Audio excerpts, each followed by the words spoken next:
Your watch was telling the wrong time. Pardon me? I fixed it for you. 2007? Yeah. This is the year 2007. Is it not? We believe everything can be translated into numbers. Things are made up of numbers. And mathematics is the key to opening the gate of truth. How is this possible?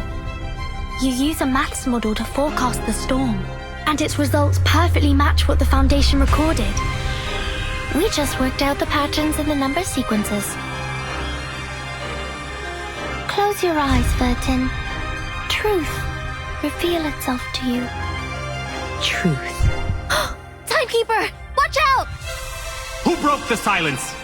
Sanette is in detention. They're planning to sentence her to death. Those of you who agree to the death sentence may remain seated.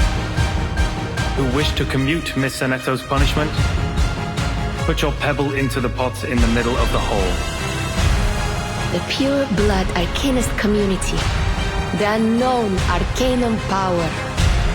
And the obsession with certain knowledge or identity. Sound familiar?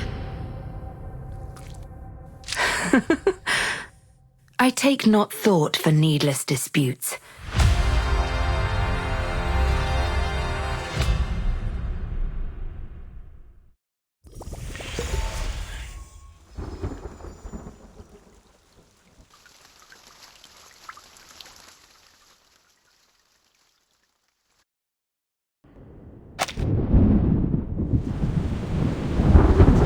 Hold tight!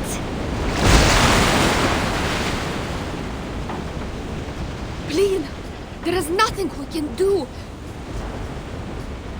We have another 10 minutes tops before this ship sinks like a stone. 60% of the left cabin has been flooded, as well as 75% of the right cabin. The ship cannot survive such a ferocious storm.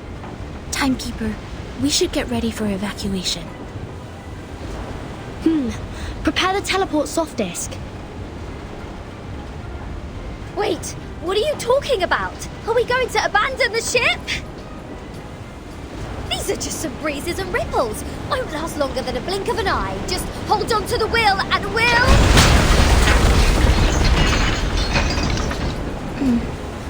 That sounds like the turbine just cracked. Great. So only 2 minutes left. A true captain will never abandon her ship. I've sworn to live and die with Rockin' Apple, the second of its name. Then why is it the second?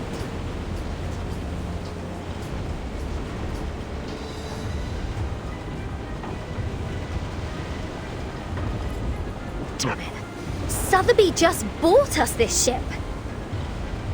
I racked my brains to think of all the assurances I could give to get that governess off my back. I think it's better for us to embrace the fact that all things would come to an end, Captain. Sometimes, deserting is to leave for another battlefield.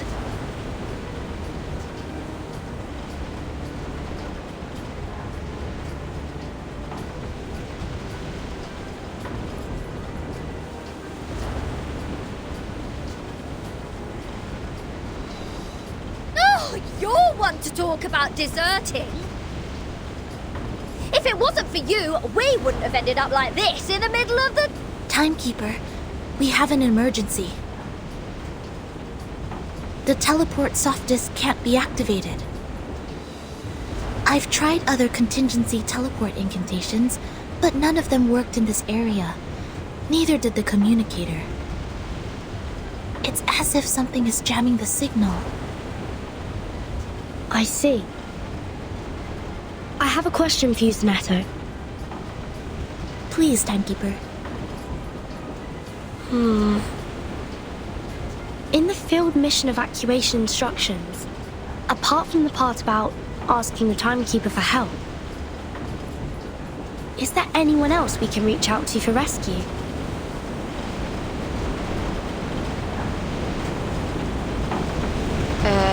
Seriously, Virgin.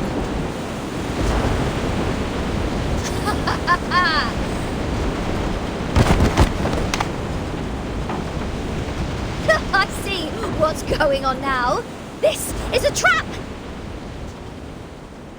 And you are behind all this! It is you who played that nonsense travel note from 1999 and lured us into this random sea in order to torture us, afflict us, and now feed us to the fish! Go ahead, give us the wicked villain laugh, you manus mole! Quit playing innocent here! I don't know. I mean no harm. Nice try. See what else you got to say when this pirate opens your battery cover and finds Maiden Manus there. Please, do not shake me. If I broadcast how to clean kitchen appliances for you now, will it brighten up your mood? Like hell it will. Can't you see? My ship is going down! Along with my record collection and your battery cover to the bottom of the sea for good! Even John Lennon can't do anything about it now. I'm terribly sorry. I can't see. I could only touch, hear, and imagine. How about this program? Lesson 101, the express route to heaven one shouldn't miss. I think it would serve you better. Oh! I can't stand this anymore.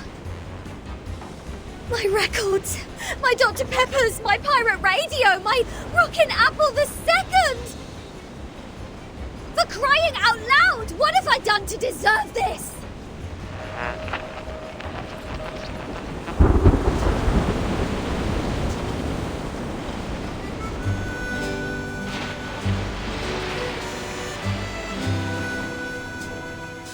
Well, she did try her best to pick the music.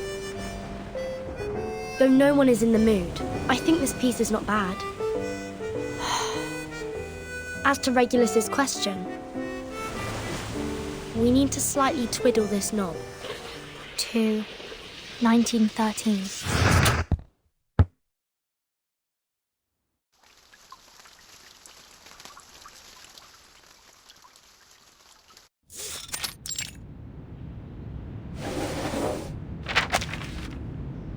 This is... The official letter of appointment from the Foundation. Congratulations, Virgin.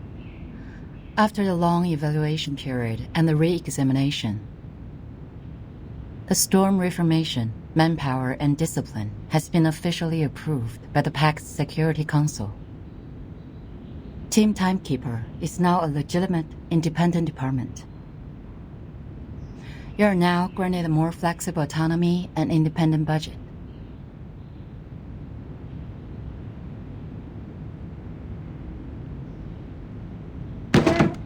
What was that? Did you say budget? Does that mean the Foundation will assign me a new ship? Unfortunately, independent means doesn't rely on others. I can apply for a ship for you, but it's not guaranteed. Misers. Fine. Not that I wanted an obsolete ship painted in greyish shepherd check.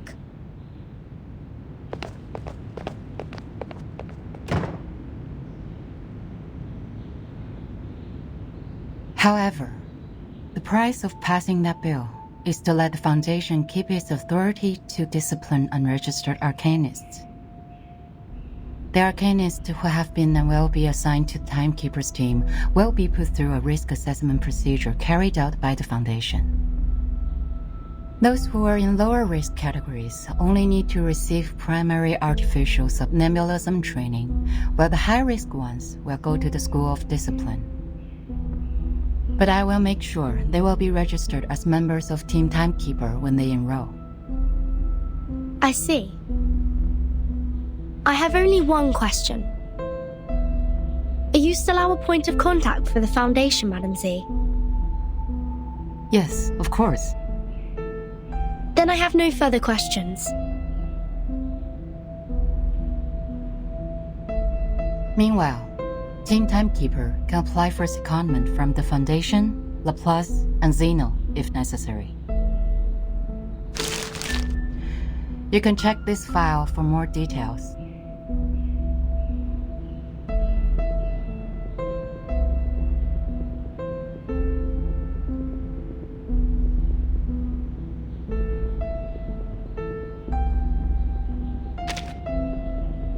It stays the same. Keep investigating the storm and Manus Vindicte. You can make your own plans of action. The Foundation only needs a monthly report on the result. You're the first in command, Virgin. Okay. You already have a target, I assume. That base that Manus used to keep its elite house 4 years ago. It has never been reversed by the storm. I'd like to investigate that place again. So you've been there many times. Well, that'd make a good start for Team Timekeeper. I'll arrange for some people to meet you at the base. I think you'll have a great time together.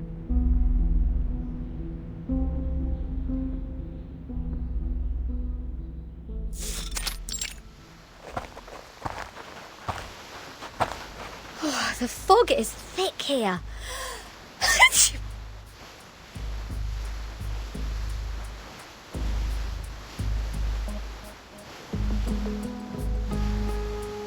It used to be the nest of Elitiaus, a kind of creature resting in valleys with abundant water resources. What's more, it's winter now.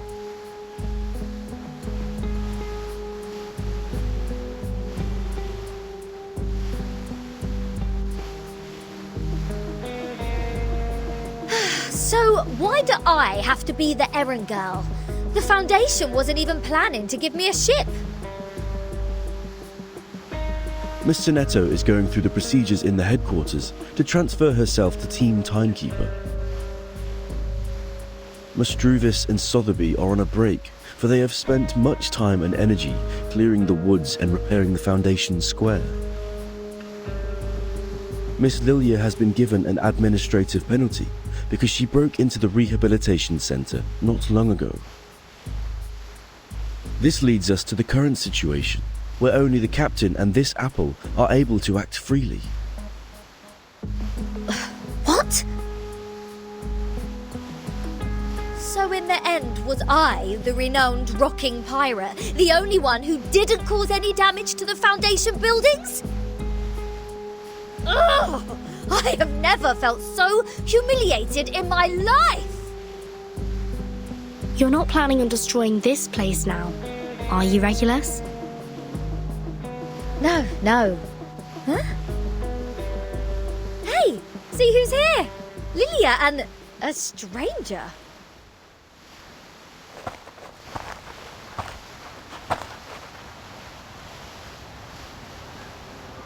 What took you so long? Fell into a gutter?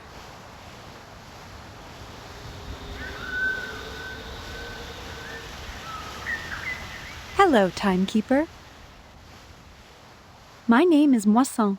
My employee ID is SF27602191908238X. I believe Madam Z has told you about me. I am now an official member of your team. Miss Morson, welcome to the team. Madam Z said you're an excellent tutor in Arcanum. She's too kind to say so. In fact, I have a lot to learn from you.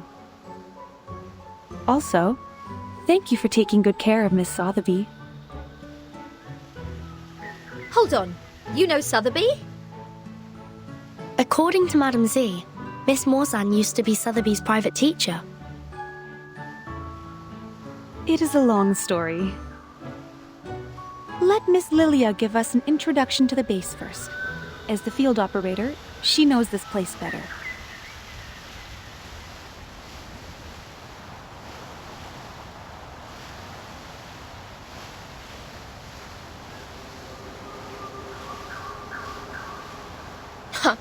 After I got promoted and transferred to the headquarters, those exciting outbound missions have been removed from my schedule.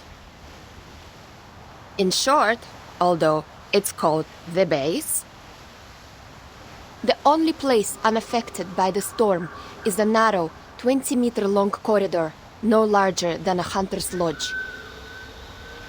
My former fellows had already searched this place from top to bottom. Those Laplace dudes had even sent in their lapdogs to search here inch by inch. Found nothing but some excrement of the Alitius and the dog's own poop. There might be some clues that are invisible. Regulus is a specialist in optical arcane skills. Maybe she can find something. A specialist? Well, I'll take that as a compliment. But for the record, compared to searching, hiding treasures is more of a pirate's lot. So if it were up to me to hide treasures in this place... Please hold on for a second, Captain Regulus. The fog seems abnormally thick.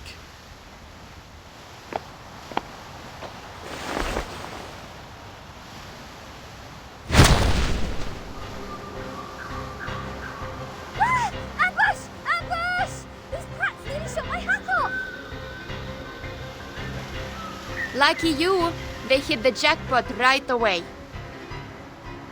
There shouldn't be any ambush in this place. Easy, Ms. Regulus. Please carefully retreat to my side. Miss Timekeeper, please cover us.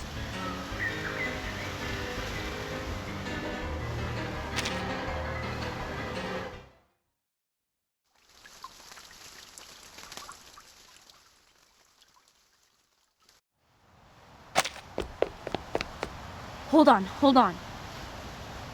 It was a misunderstanding, Timekeeper. We attacked to defend ourselves. We are not the enemy.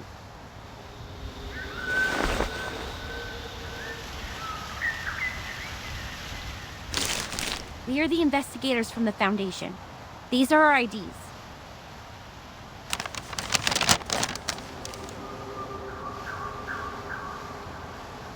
The base has been deserted long ago, right? What's the purpose of the investigation now? The outside world has been reversed to 1913. We are here to collect the lost scientific devices from the 1970s. Science and technologies are regressing rapidly due to the storm. Those old devices, which used to be outdated, have become valuable to us.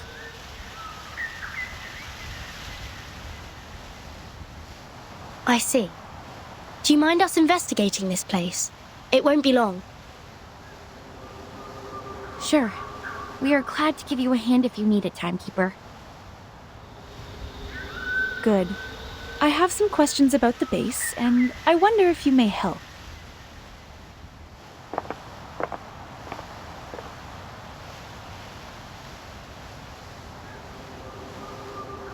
So it was just a mistake. Back to treasure hunting now?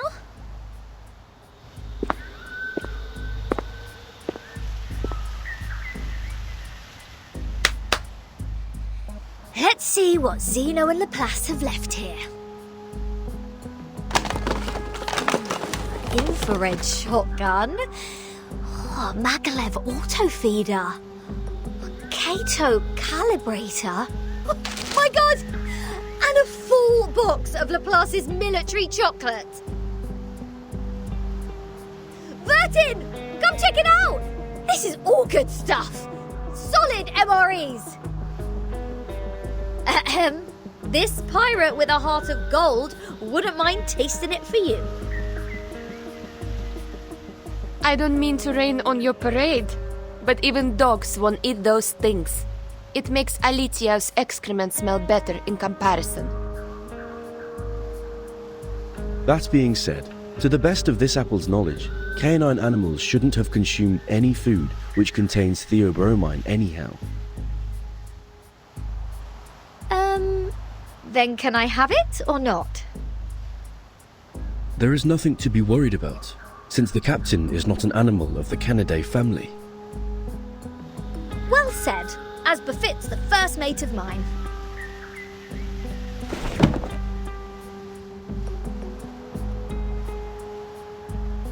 Wait a second, Regulus. Show me the thing in your arms.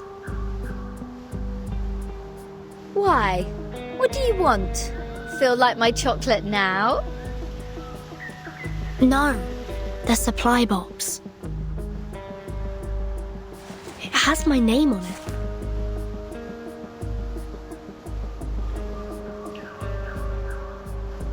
Wow, true. Are there any other Vertin in the Foundation? As far as I know, no one is called by that name but me.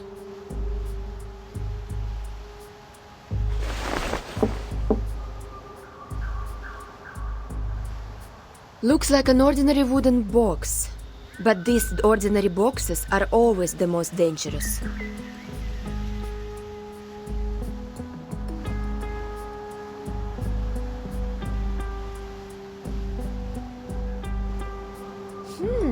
So, turns out we did find something useful in this treasure hunt. It even has Vertin's name on it, like a celebrity autograph. A treasure indeed. Regulus, wait, don't... No one can stop a pirate from opening her fresh trophy!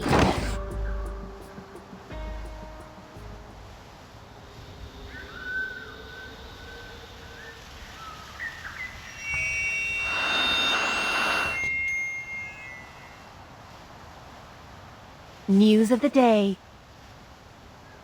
The Outcasts held the 11,231st Pep Rally in the Mammoth Cave, Kentucky. They eventually unanimously passed the principle of dozing in spring, relaxing in summer, slacking off in autumn, and hibernating in winter. Practical Modern Incantations has now been reissued for the 77th time. We are now at the end of the 20th century. This book still remains the #1 book on the list of most regretful purchase on Classic Score by The New Yorker.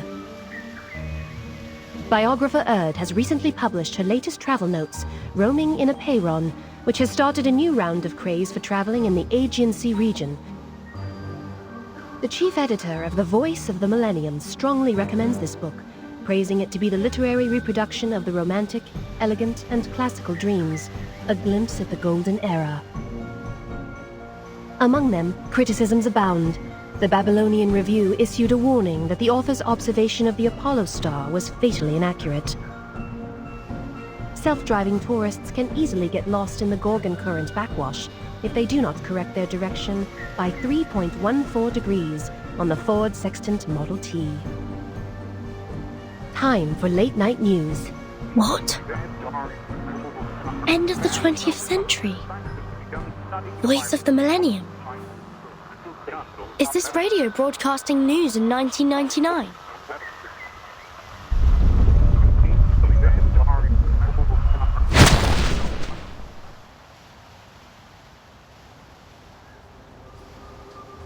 Just as I suspected.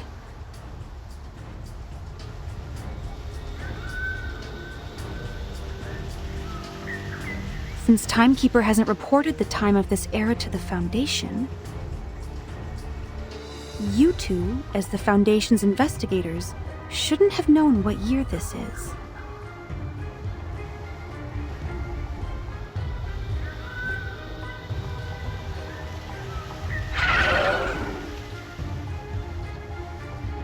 In such pouring rain, time is the best proof of identity.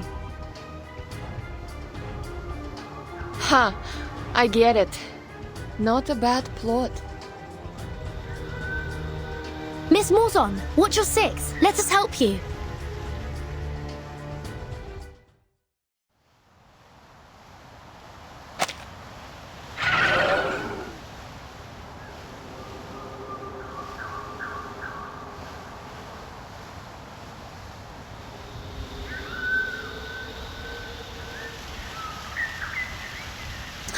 Didn't expect them to be clever enough to disguise themselves as the Foundation's investigators. They sure have learnt a thing or two. The era of 1929 only lasted for 2 days. The frequent change of time muddles work and responsibilities in the Foundation, which in turn caused some chaos within it. Luckily, Miss Morzon noticed the signs of it at the beginning. Timekeeper, please take a look at this box. I'm afraid this is what they came here for.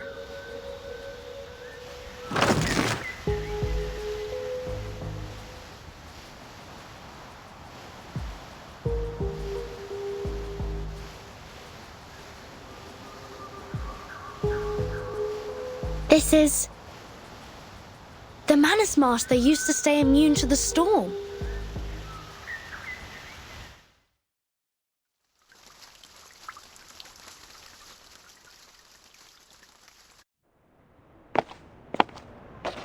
I will explain all of these as briefly as possible.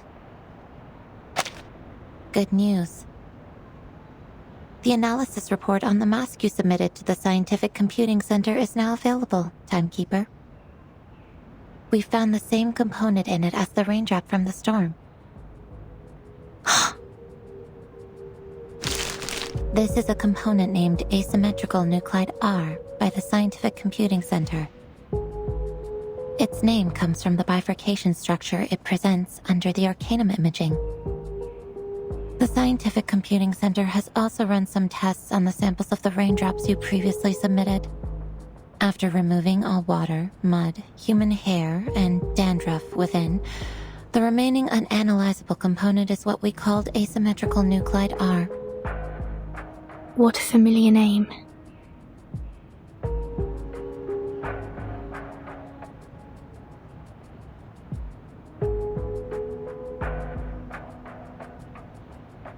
But it disappeared right away and we only have a photo of it. Fortunately, we extracted the stable form of it from the Manus Mask. It might be the key to staying immune to the storm. Does that mean it'll be possible for the Scientific Computing Center to develop protective gears which are immune to the storm? Like the Manus does? Seems to be so. A credit to you. The whole center is crazy about it, and I am responsible for passing along the good news on behalf of my fatigued colleagues, who stayed up all night and suffered from neurasthenia.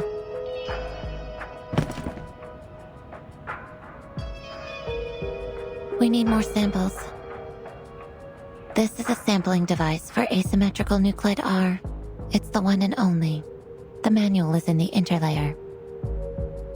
I'll be careful. Thank you, Mesmer. Don't be. I'm just delivering this for someone else.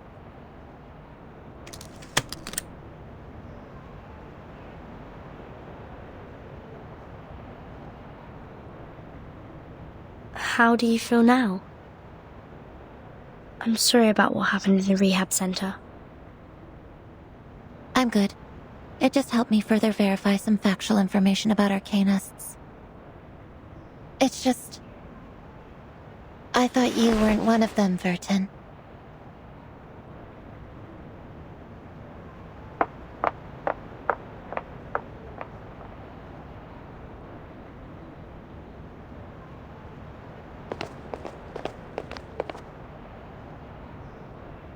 I just heard some spirit-lifting news at the hall. Phenomenal achievement, Timekeeper.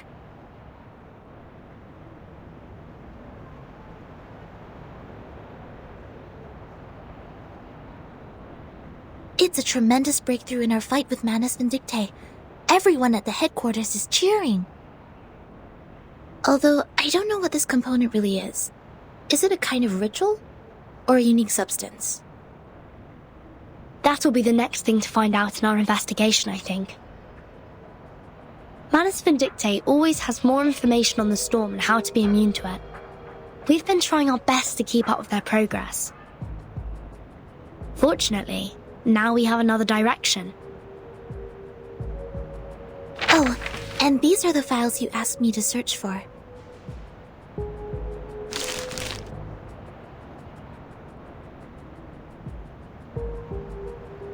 Luckily, the SPDM library has every single issue of global arcane geography since the 1960s. Also, Miss Sotheby accepted your request. Thank you, Sonetto. With these files and the help of Regulus, that should be enough.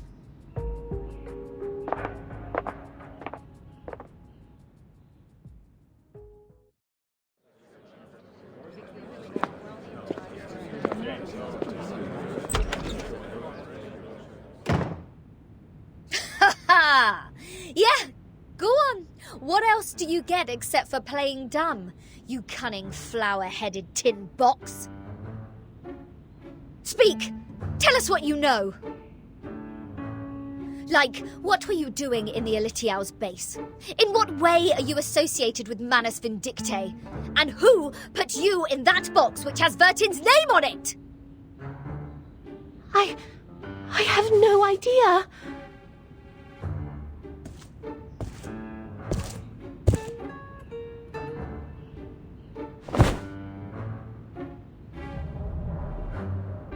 And those ridiculous radio programs, end of the 20th century, Voice of the Millennium and Roaming in a Pyren. Don't waste our time. Otherwise, we have no choice but bathe you with this bottle of vodka. Jeez, do you really mean that? Anything less cruel? Formalin, of course! I never waste my drinks. Yeah, that's more like it.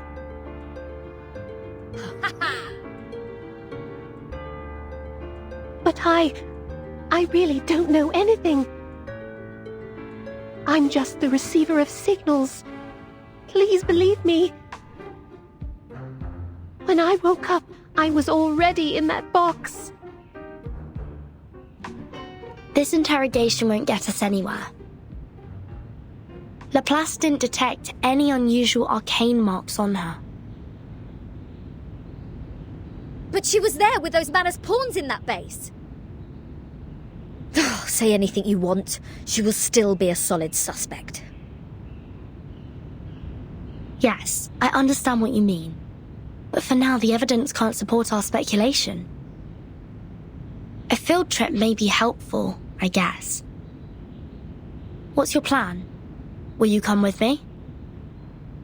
I've informed Madame Z. This will be the first official field mission of our team. Sotheby and Druvis are still on leave. They will not take part in this action. While Miss Morzon will stay put in the Foundation's headquarters as our contact. Wait, a field mission? Didn't we just come back from that Elitiao base? Besides, where is this field?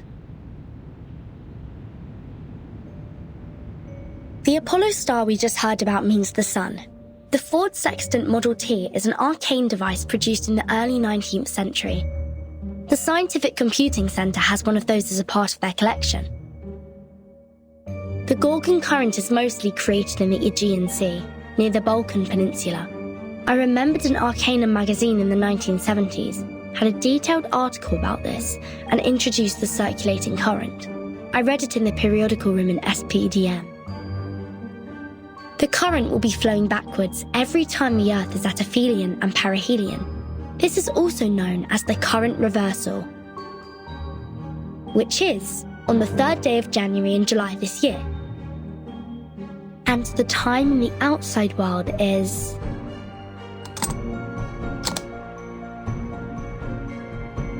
January the 1st, 1914. Are you saying that all those broadcasts are leading us to an actual place? Why? I thought we'd have a nice break after this. Regulus, you've been longing for a ship, haven't you? What if I tell you that I've got you one?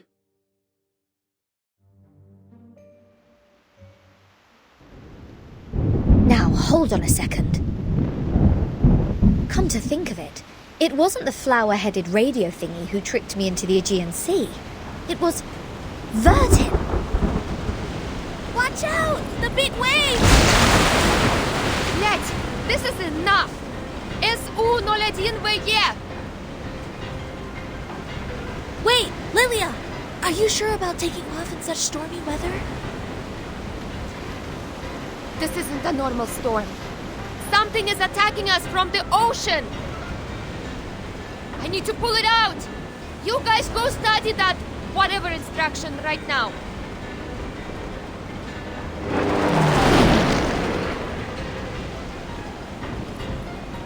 Haha! I finally got you! Der bastard! It's my turn!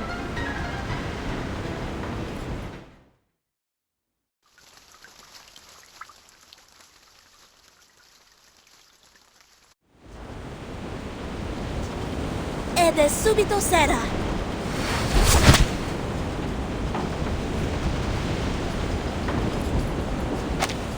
Well done, Sinetto! Now cut the other halyard.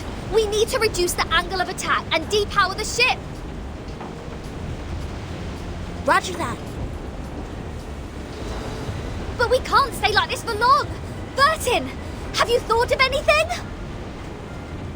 It's not working. I've tried different ways, but the Tempest blocked every signal I sent for help. So is that it?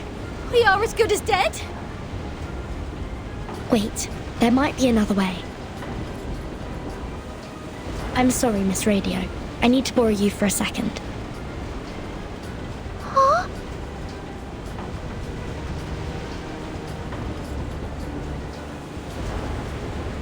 Field Mission Evacuation Instructions.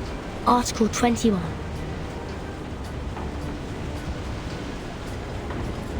Whenever there is an emergency, the field officer may send an SOS code with their wands through any transmission device with round buttons on it. Any Foundation member nearby will provide immediate humanitarian aid.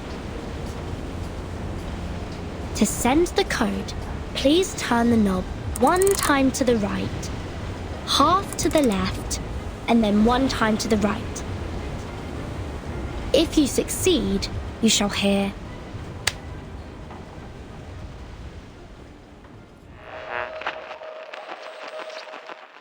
May the peace be with you. I've never seen such a tremendous ritual.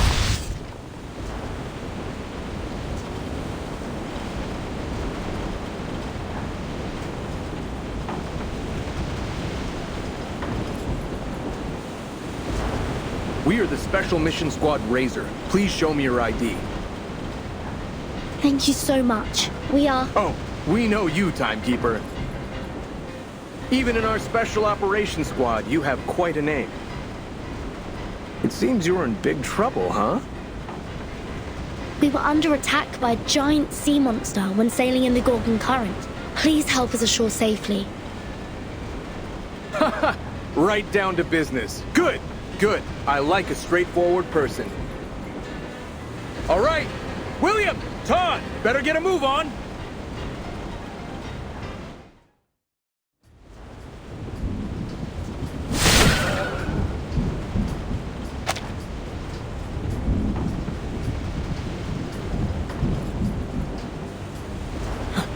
Incredible! Is that a full-size Gorgon? I've only read about this ancient sea monster in literatures. Watch out! Its eyes will turn you into stone! There has been no witness report of a Gorgon since the 12th century. I thought the current was simply named after the mythology.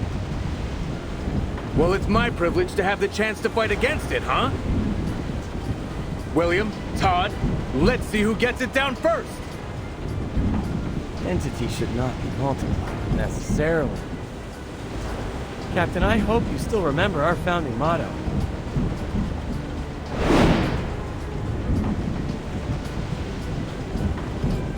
Want to compete with me in speed? Have a try, if you dare. Ho-ho! You have guts and I appreciate it. Bring it on! Speed up, my friends. We need to rush back to the Balkan Peninsula for another mission. Everyone, Please wait a minute. The size of the sea monster. It's shrinking. What's happening now? It's gone out of sight. Oh, I have a bad feeling about this.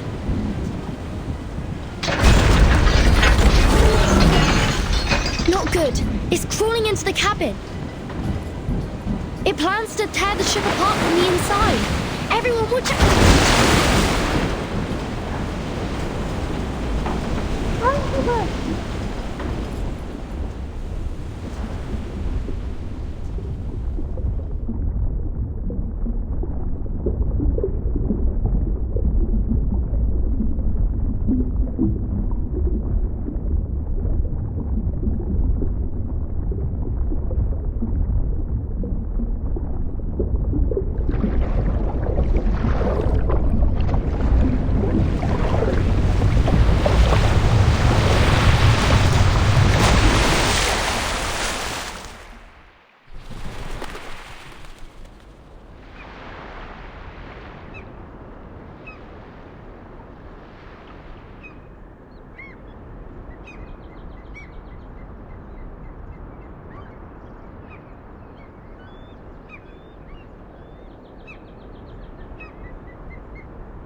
Your watch was wrong.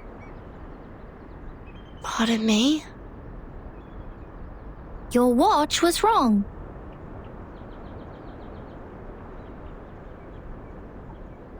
Are you talking about my pocket watch?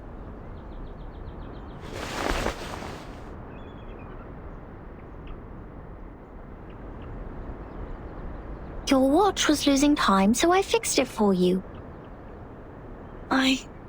I don't understand. Do you mean this is the right time?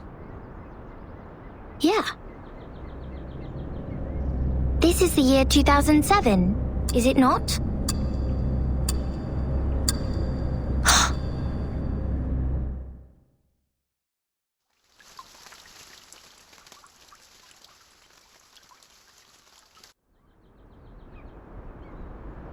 You're saying we're in 2007?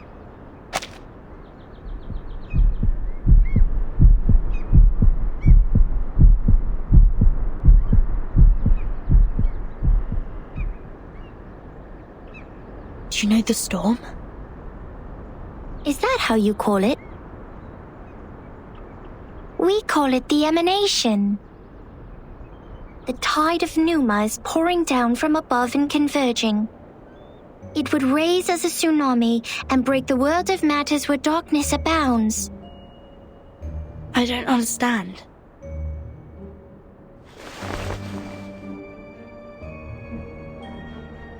This shouldn't be hard for you to understand. You are also a real number. I am 37. What's your number? I'm Vertin. No. I'm asking your number. The scripture says only the people who are still in search of their essences would identify themselves by a combination of meaningless phonetic symbols. Well, so you don't know your number yet. Just like Sophia.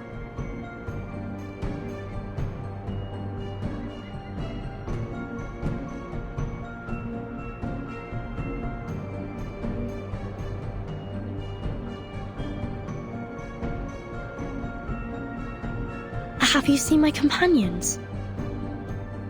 Yes. Are you looking for the integer or the fraction? Or the irrational number? Or the imaginary number? What? Integers are the living example of virtues. Fractions can be understood through specific means. Irrational numbers are the free spirits, while imaginary numbers are the existence which doesn't belong to this dimension of the number axis. Which one are you looking for?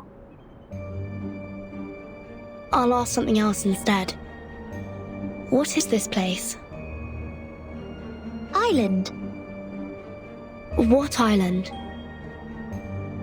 Have you seen another island? Maybe another question. Did a biographer named Erd visit here before? In 1999?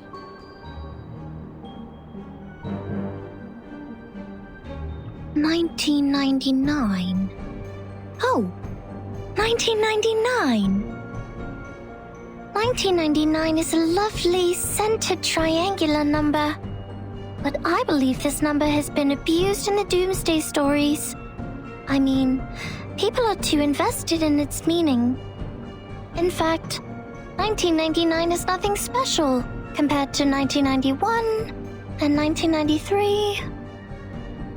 However, 999 is a brilliant number. It is a Capricorn number, a palindromic number, and the largest three-digit natural number.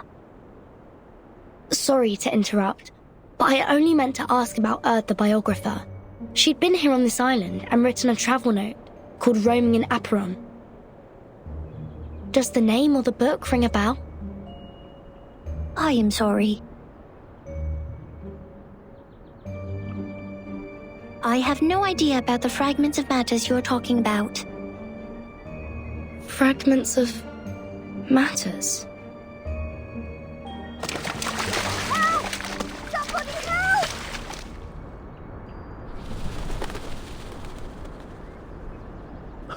help! Captain, you should go.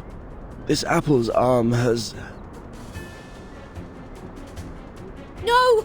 Mr. Apple, stay with me for a little longer. Piss off! Shush! You wicked dolphins! Mr. Apple is not your breakfast, nor are my records! Huh? Isn't that Vertin? Vertin! Are you done with the standing and staring? Come give us a hand!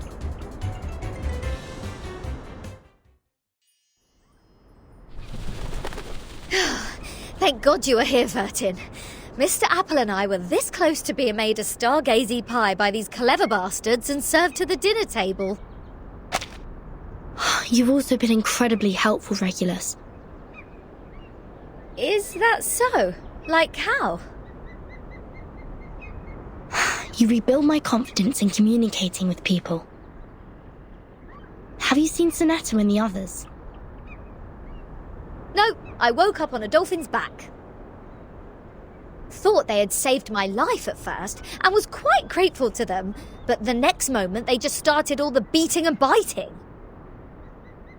They think you are an irrational number. That's why they bit you. Whoa! This little lady made me jump. Vertin, who is this long-haired stranger?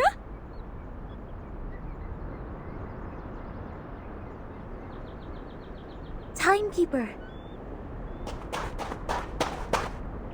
Thank goodness you are all safe and sound. Lilia's on her way. Now we only need to find the captain and his team members.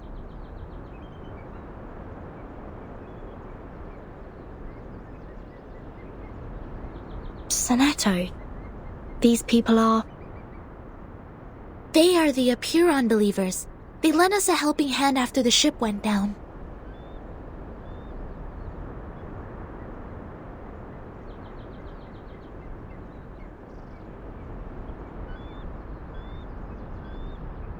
Not at all.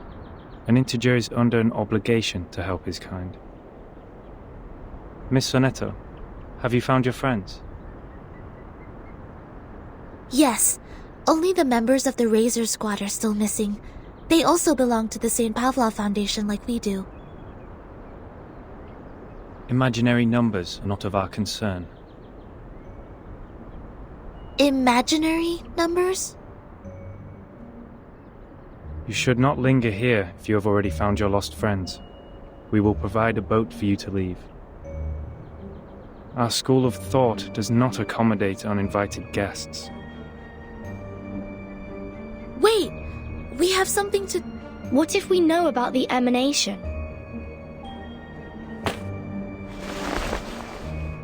We are the investigators from St. Pavlov Foundation. We are glad to share the information about the storm, or the emanation. Please grant us entry to this island so that we can share them. Timekeeper? I'll explain to you later. Trust me. Please, Sonetto.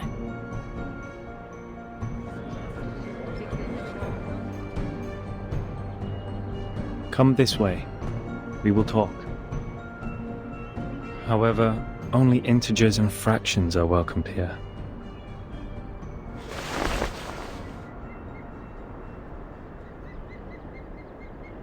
No irrational number is allowed on this island.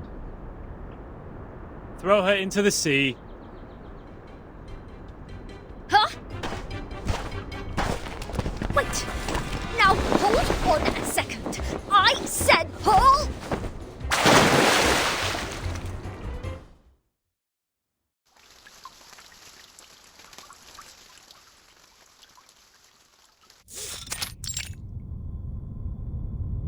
Yes, all is well.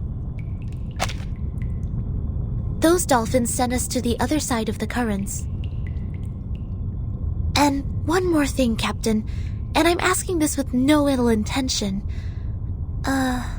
May I know your lineage?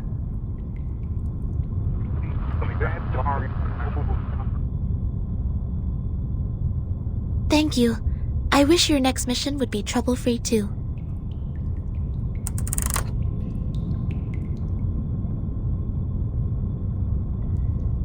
The members of the Razor Squad are all humans. It's clear then. Real numbers refer to arcanists, and imaginary numbers mean humans. Then what is the rest of this nonsense? Sonetto, Vertin, and this apple are integers. While Miss Lilia and I are fractions. Don't bother asking. I'm pure blood. This apple is also made of pure apple juice. I only consume 1.5 volt DC. So it's not determined by our lineage, or Regulus would have been an integer too.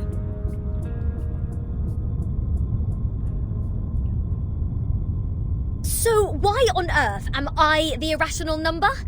Why only me?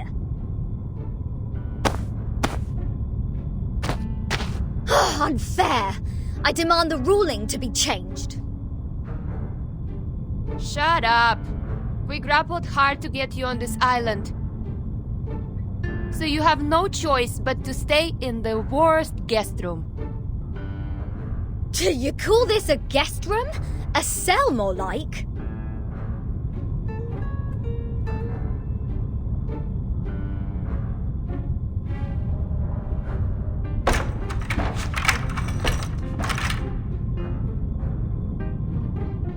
Perhaps this piece of news will cheer you up.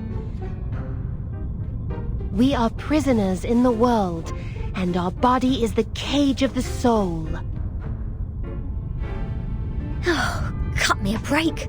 Might as well play us some rock music.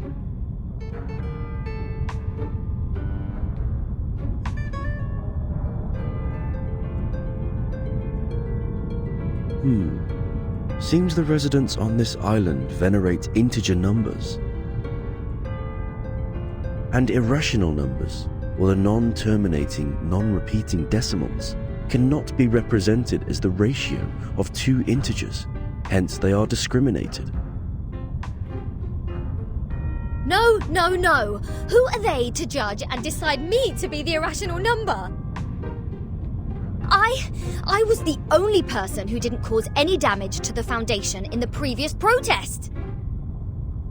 Oh, why do I get to have the worst of both worlds?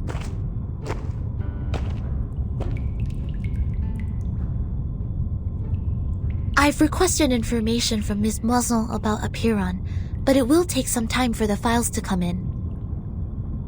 The captain of the Razor's Special Operations Squad told me this might be a settlement of a group of arcanists who have been long cut off from the world.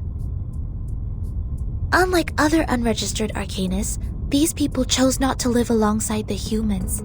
They still lead an ancient arcanist way of life and follow the old customs. We must be meticulous when getting in touch with them.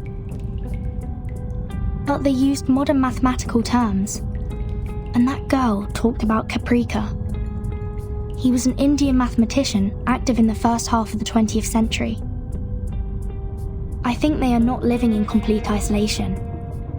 They are still in contact with the outside world. This place wouldn't be affected by the storm, just like the Elitiao base, Foundation headquarters, and my suitcase.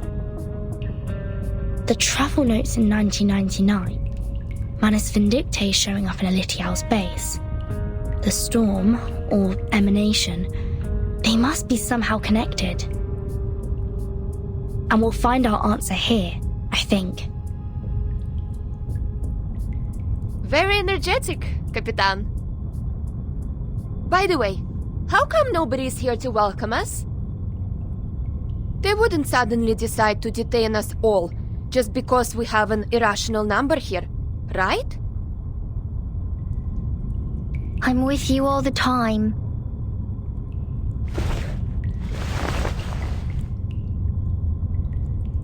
Six asked me to welcome you. Oh, scared me again. What were you doing hiding in the corner?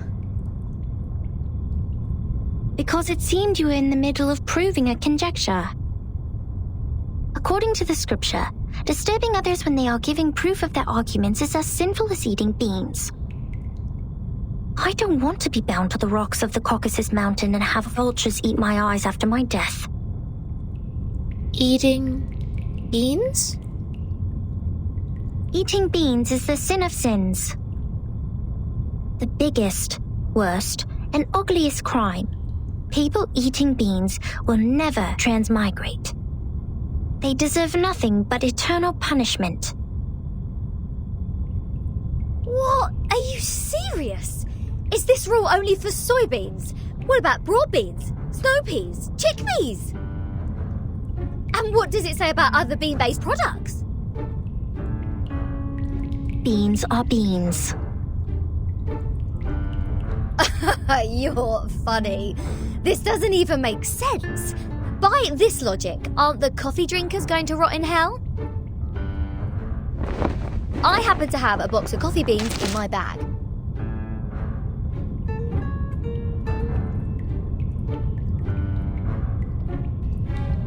If I put one coffee bean in my mouth, will the vulture get me right away?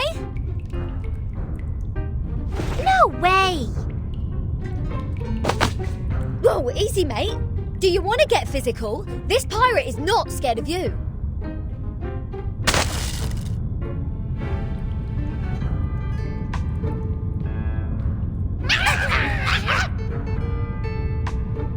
That's not fair!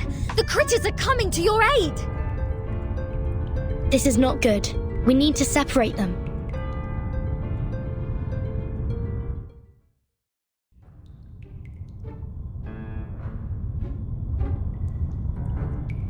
Let go! Let go! What are you, a dog? Oh, Vertin! Sonetto! Lilia! Get her off me!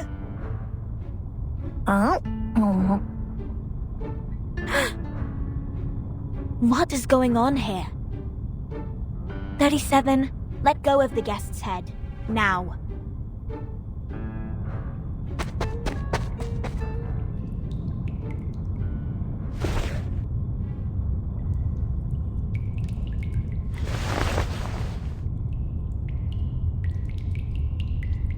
Sorry that I'm late. I'm Sophia, the corrector of Apiron. I will take over from here. Oh, finally! We have an ordinary person here. Please, let's talk on the way to the outside.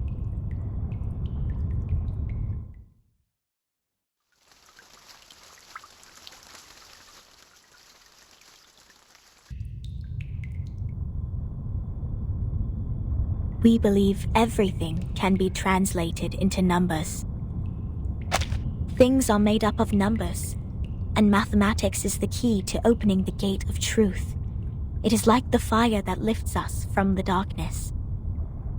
This world may decay in time, but numbers will transcend the limit placed for all other things in existence. And if one can take up the challenges and improve oneself with practice. They may clear their thoughts and find out their truth.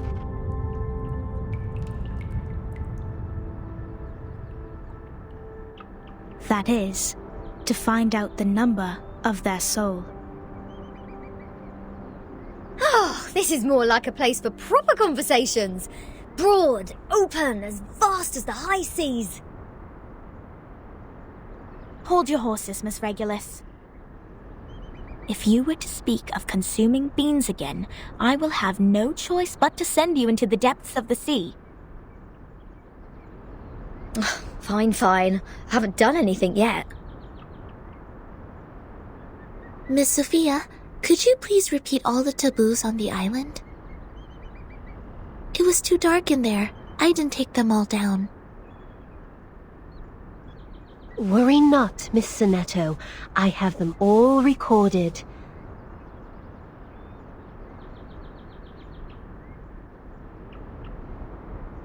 One, abstain from beans. 2, do not pick up what has fallen. 3, touch not a white rooster. 4, do not poke the fire with swords. 5, do not jump over a crossbar. 6, do not cut wood on a main road.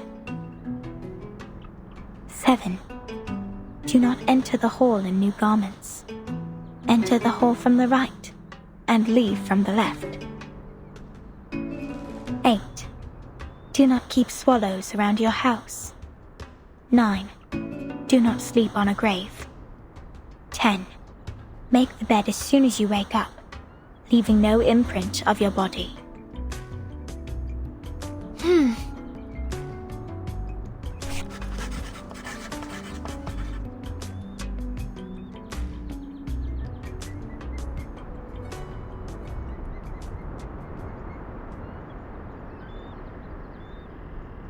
What strange obsessions are these? Even the police in London would be less officious. This is an archaic arcanist group we're dealing with. I assume they have their own reason for these. But what else are we going to do if we can't pick up the things on the ground? Just let it rot? Oh, this doesn't even make sense. You are indeed an irrational number. Huh? What about me? Though I can't identify the exact number of yours, it's never too hard to tell the number types. Like you are a very typical irrational number. Irrational numbers are disobedient, sometimes unreasonable, and they hardly play by any rules. Just like the non-terminating random numbers following its decimal, these numbers are the floating points, or the noises. People of this type are the random ones whose actions show no pattern whatsoever. Disobedient, unreasonable, never play by the rules. So that's what their judgment is based on. Oh, she even gets the rock and roll part right. Stop pulling my leg. This pirate will not so easily be defined. What about you? What's your number then? I'm still learning. My time to reveal my number has not come yet. Oh, you don't know? Well, I can help you with that. You are an irrational number 2.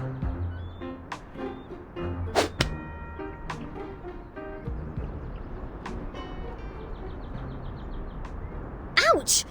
What is this? A grape? Huh. A perfect parabola.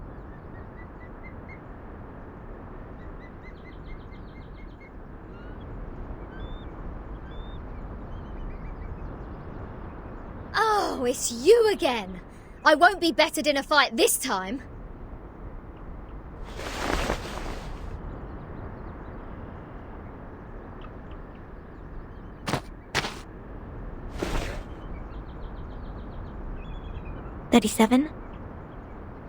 Shouldn't you be off preparing for the doctrinal meeting?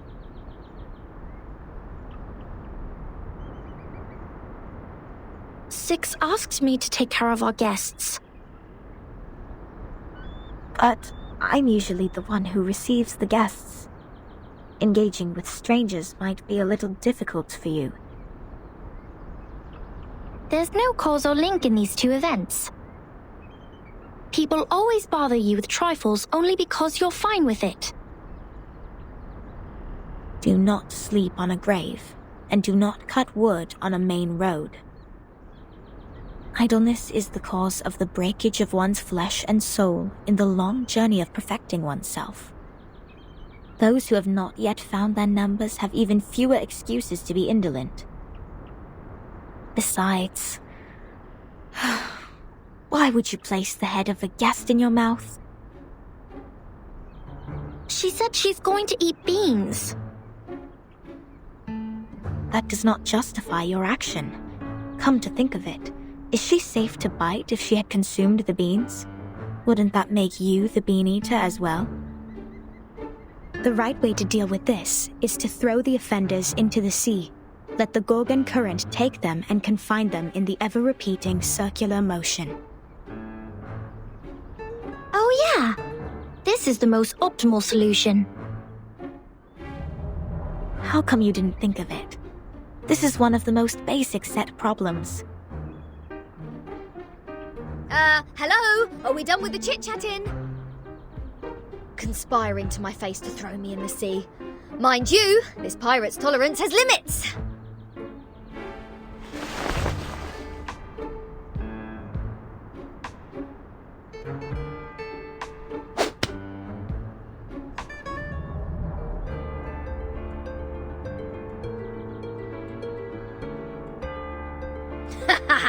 Right in the bullseye.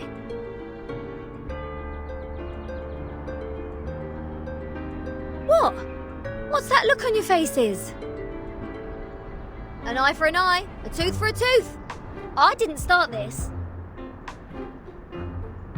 Regulus, did you just pick up the grape that 37 threw at you earlier from the ground? Did you just violate the rule of not to pick up what has fallen? What?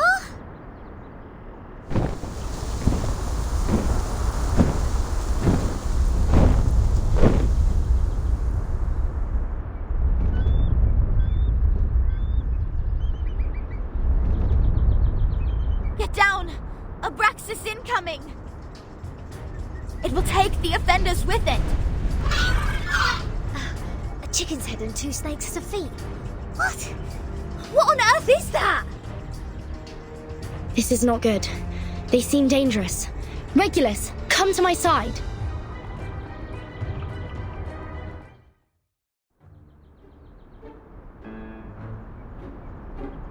Regulus!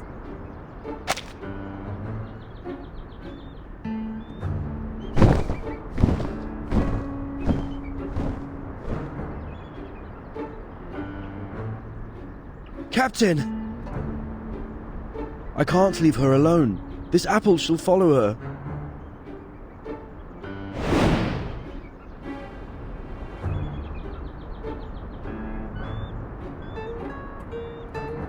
A toast to Regulus.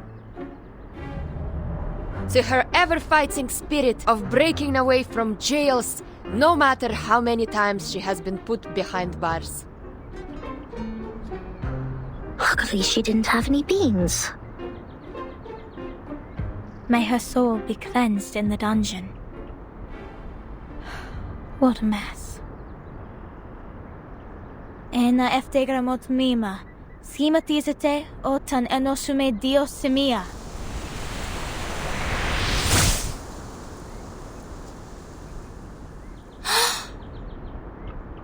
Timekeeper, did you see that?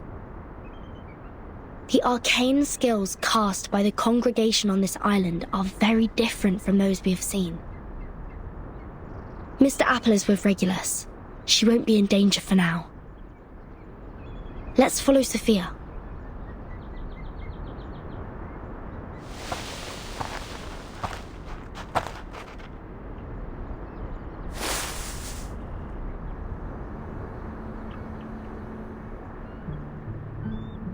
We have wasted too much time on unnecessary matters.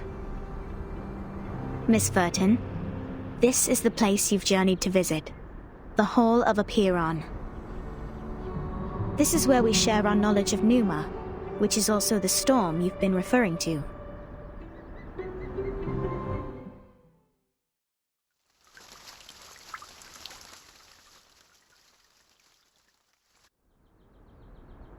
Before you enter the Great Hall, please place your right palm on the stone and swear to it solemnly.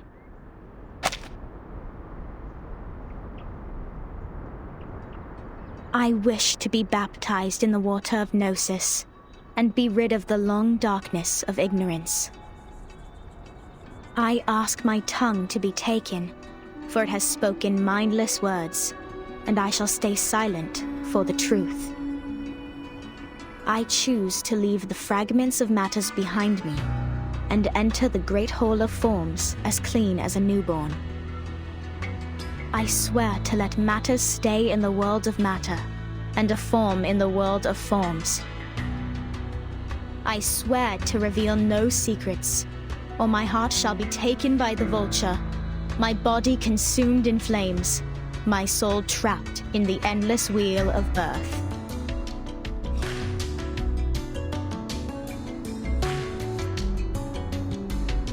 Now, knock 3 times on the stone. Put on these ceremonial dresses. That'd be all. Remember to enter the hall from the right, and leave from the left. You are the humblest audience here, hence not allowed to speak. Please, stay quiet, and keep the secrets you heard at heart. I will arrange your meeting with 6 after this. No problem. Miss Sophia, could you give us some privacy? Please, enjoy. I have nothing more to say.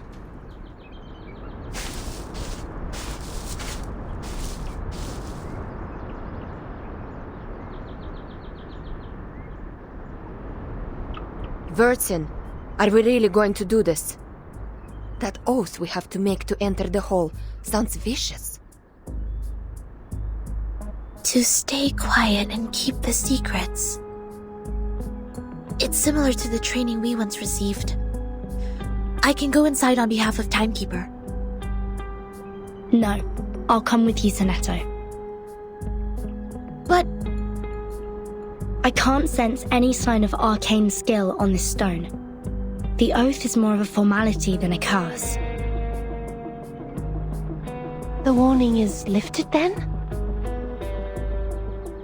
But when Sophia repaired the floor in front of us with her arcane skill, there's no fluctuation of arcane power either. I can't even sense the slightest signs. It's either a kind of arcane skills we're not able to detect, or the moment we stepped onto this island, we've been trapped in a tremendous ritual. That's to say, any arcanum used on this island is only a part of this giant flow. We don't know where this flow is leading us. We know nothing about it. It's too perilous, Timekeeper. I know, Sonetto. But as long as we obey their rules, we won't get into other trouble. The doctrine of the Apiron is to live in solitude and seek nothing but the truth. In fact, they've never been aggressive towards us. I think of this differently. Think, the pure blood arcanist community, the unknown arcanum power, and the obsession with certain knowledge or identity. Sound familiar?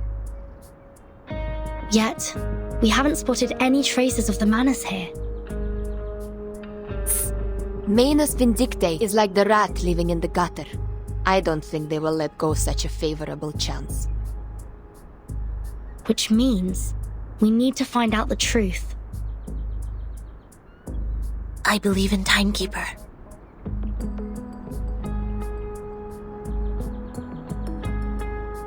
I have 0 interest in this meeting. I'll stay outside to keep a lookout. Take care.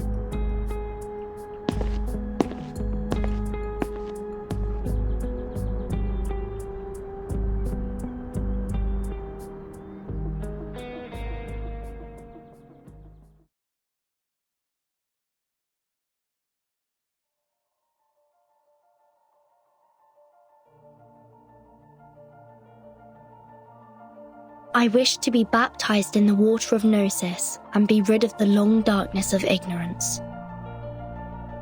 I ask my tongue to be taken, for it has spoken mindless words, and I shall stay silent for the truth. I choose to leave the fragments of matters behind me and enter the great hall of forms as clean as a newborn. I swear to let matter stay in the world of matter, and a form in the world of forms. I swear to reveal no secrets.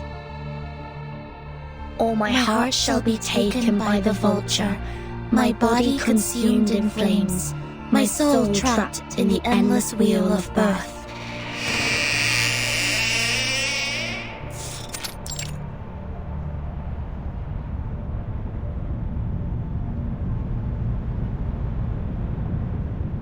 Fellow brothers, sisters, our quest for Gnosis had suffered 3 unprecedented crises.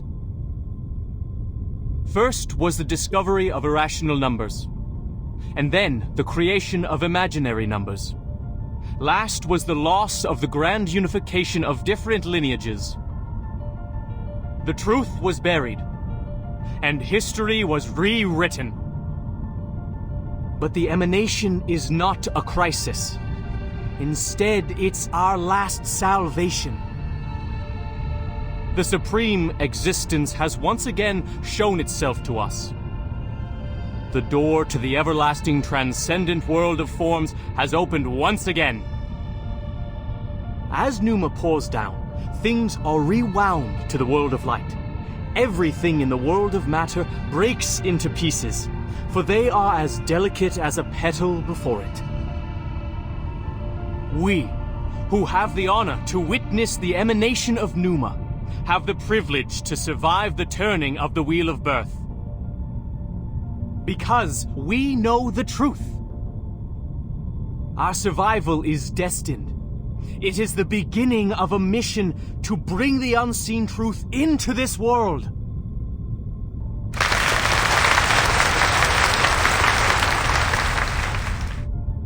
Thank you.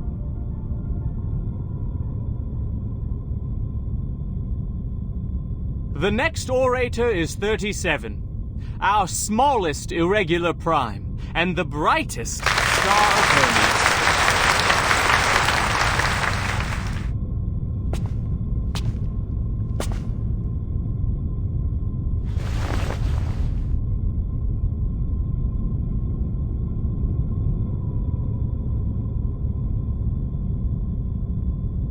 The emanation in 1929 only lasted for 2 days. All methods to calculate the Numa emanation failed. We found no pattern in the occurrence of time reversal. All our efforts in the past 4 years have gone completely wasted. That's the end of my speech.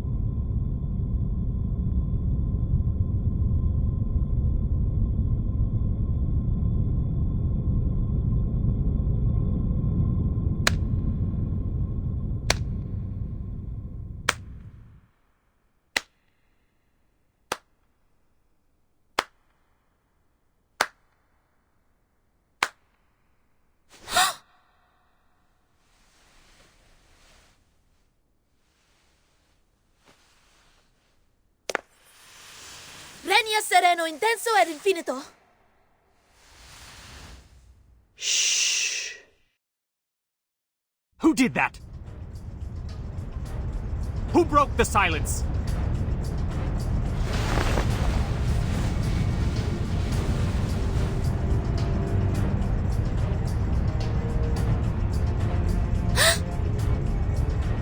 Sorry, Timekeeper. I just... Get ready to run, Snetto. The Abraxases are coming.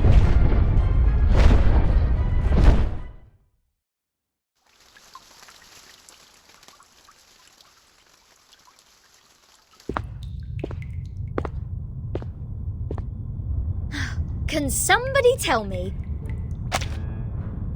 why I constantly get locked up ever since I've known Vertin?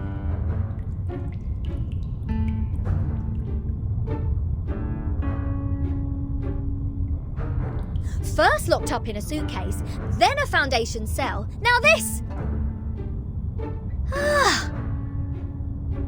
Oh, what else could it be if Vertin weren't the jinx? Lads! I know what's going on! You got the wrong person! She is the most irrational number here!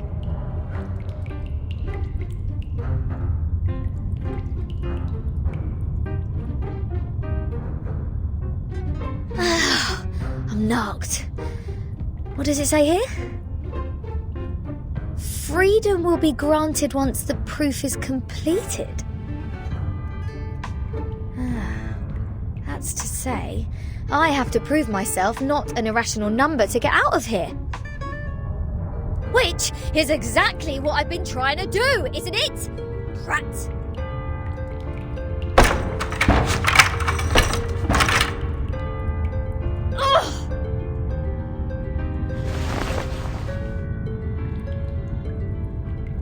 Captain, maybe you're in the wrong direction. This apple presumes that the followers on this island have a close connection with Pythagoreanism. Pythagoras? That ancient Greek mathematician? The guy who said something about the opposite side of a right triangle? Isn't he the guy who lives in sometime BC? Maths is only a part of the Pythagoreans' achievement, but from a more universal perspective, they are a mysterious group of scholars. Believing things are made up of numbers, venerating integer numbers, abstaining from beans, and the religious collective lifestyle, these are all pointing to Pythagoreanism. The earliest Pythagorean school perished because of the discovery of irrational numbers, which explains their odium of it. At that time, a deviant student named Hippasus discovered root 2, and the theories based on the ratio of integers they hold dear were upended. Hippasus himself was drowned in the sea. This apple assumes they see the integers as the standard of virtue, and people can increase the number they rank through study and self-improvement. Besides, they are convinced that a numerical code is hidden in everything and everyone. Whoever can solve the code can obtain the truth of the world. All right, now I know what's going on.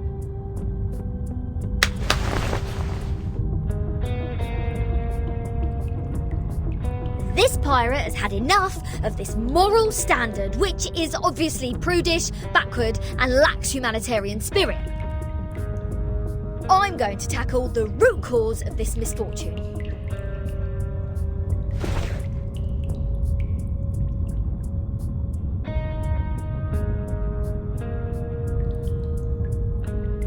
I'm breaking out! Why am I not surprised? The captain quickly gives the sufficient and prerequisite condition to prove herself an irrational number. This apple may be able to offer some help.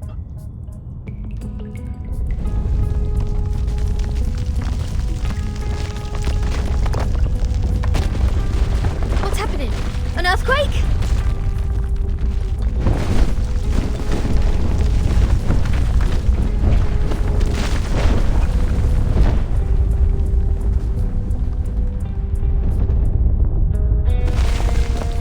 All Abraxases are flying in the same direction. Is this their habit, or... Ah! The roof is about to collapse!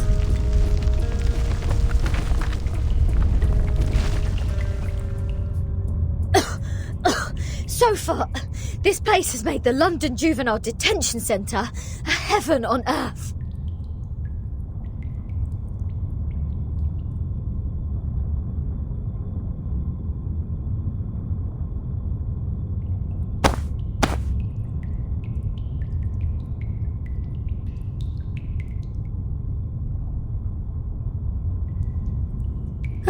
Is there a piece of paper? Did one of the Abraxases drop this? Strange.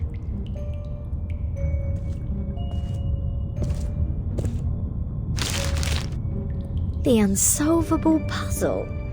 Is this a math problem? 0.4, 0.7, 1, 1.6, 2.8, 5.2, 10 and 19.6. 8 numbers in total are listed in this order.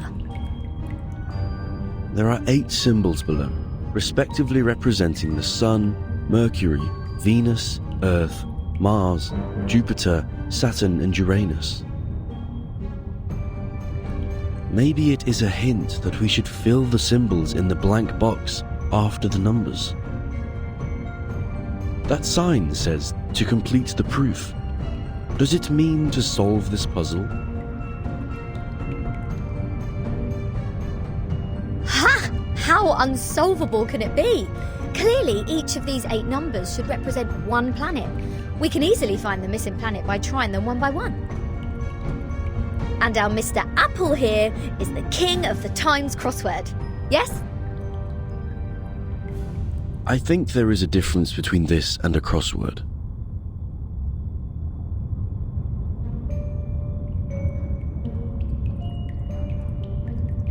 In this Apple's humble opinion, the ratio of certain numbers should match this number sequence, such as the radius, volume, or rotation period. Wouldn't the Sun be absurdly large if these numbers stand for their sizes?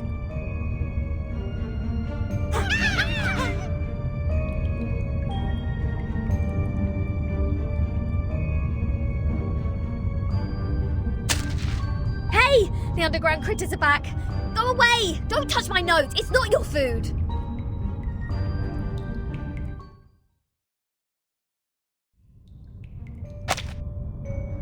Hold on please, Captain. Seems like the critters are trying to tell us something.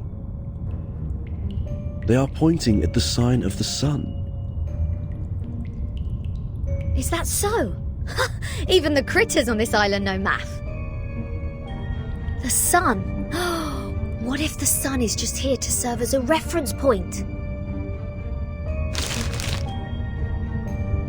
I read an IAU's report in the Times 2 years ago. You know, the International Astronomical Union. Earth's average distance to the Sun is approximately 93 million miles. As for Mercury, the average distance is 36 million, and Venus 67 billion miles. Let's say if we take the distance between Earth and the Sun as one astronomical unit, then the distance between the Sun and Mercury would be approximately 0.4 units, and Venus 0.7 units. There you go! These numbers are the ratio of their average distance to the Sun to the Earth-Sun distance.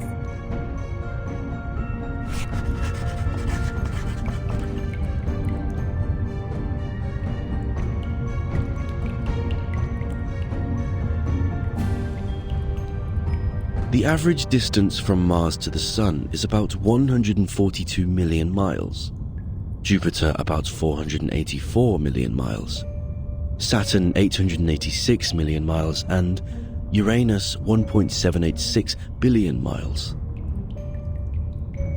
By rough calculation, and if we round the results to one decimal place, Mars would be 1.6 unit, Jupiter 5.2 unit, Saturn 10 unit, and Uranus 19.6 unit. That's weird. All these numbers one can hardly remember have become so clear in my mind.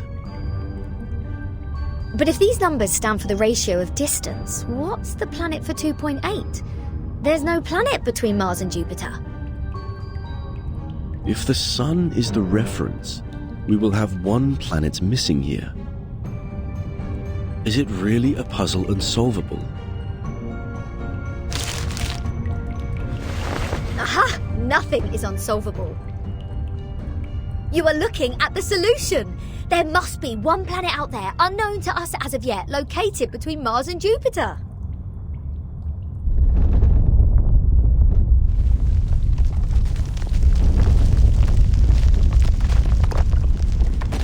What now?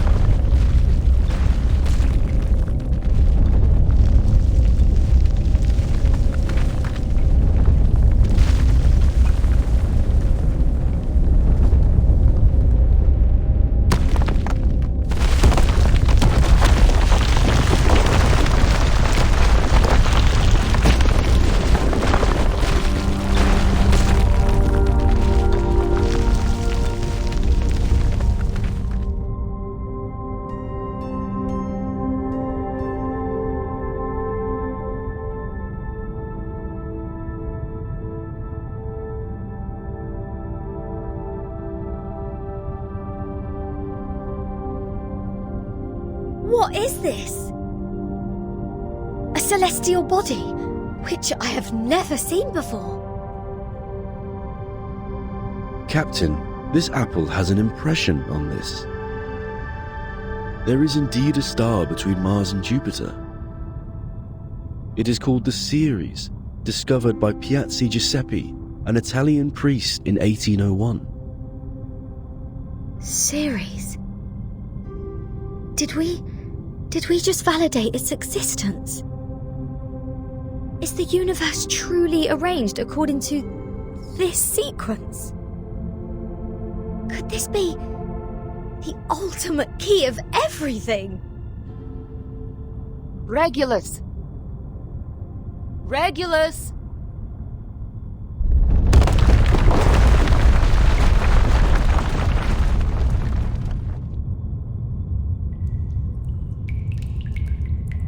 What are you doing? Got food poisoning after accidentally eating one of those critters? Odd. My head hurts. What was that?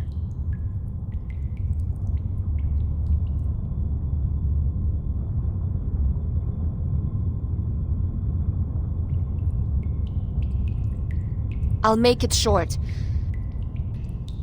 Stanetta is in detention. They're planning to sentence her to death by giving her the poisoned wine. Hey, what?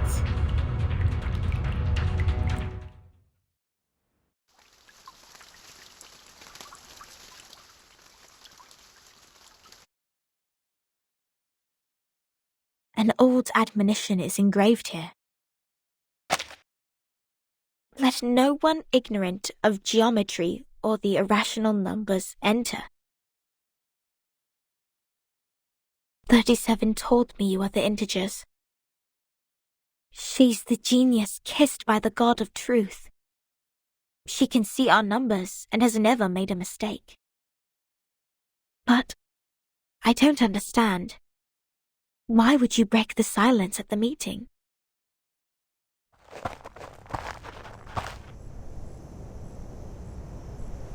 I apologize, Miss Sophia. I won't defend our behavior. You may save that apology for later. If you can persuade more than half of the people to vote for your friend's commutation, perhaps she won't be sentenced to death. I have gathered some case files from the past. I hope it will be of some help.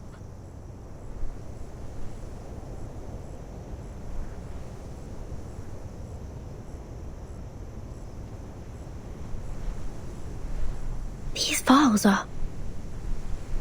But won't you be in trouble for helping us? I have my own reasons.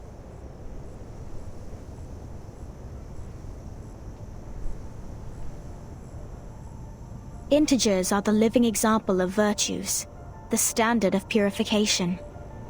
It represents a soul existing in the world of forms, a true being.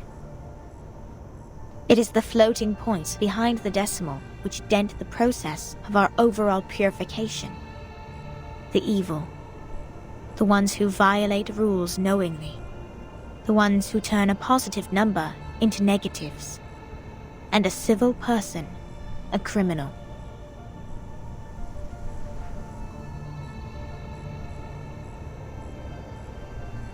If integers like you would lose your life over some unintentional mistakes, wouldn't it be a great shame? Besides, I can't stand the idea of you being killed in front of me. Not rigorous.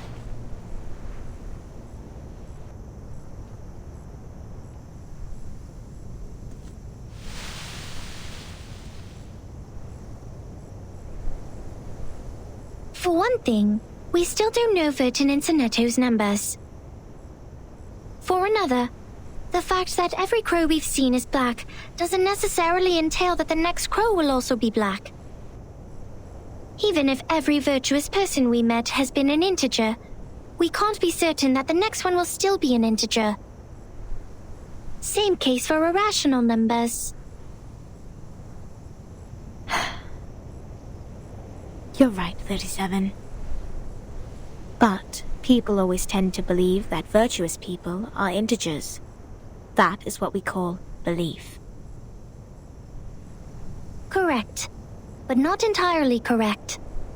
Everyone can make mistakes. Numbers are just numbers. They are not associated with virtues. Unlike me, you're always right, 37. I don't know what differs us.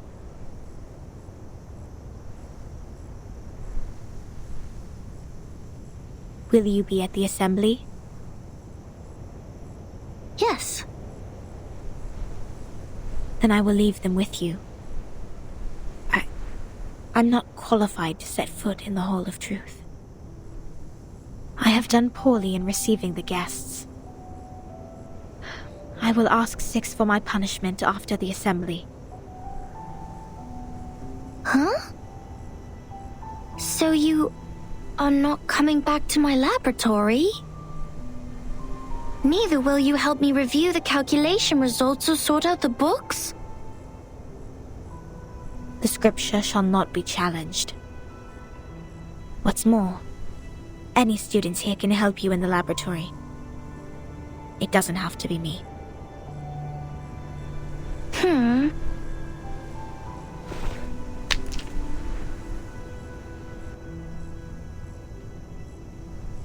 Had I known, I would have let someone else welcome Vertin and her friends. Like 210.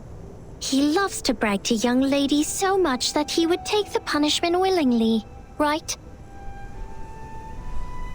You were that someone else who was assigned to receive them in the first place. If I hadn't stopped you in time, how much longer would Regulus's head have stayed in your mouth? Not to mention what happened last time, and the time before that. But the fact that I have messed up all the receptions before doesn't mean I may excel in the next one. The chances of messing up the first reception and the 100th reception are the same. Whatever you say, you little sophist.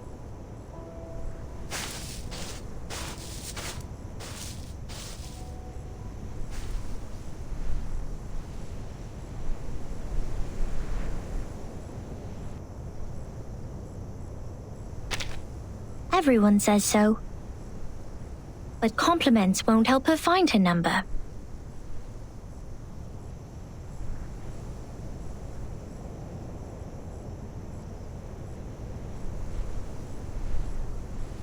So, Vertin, are you ready for the debate? Does that mean you will help us? Of course. I don't want to miss the chance.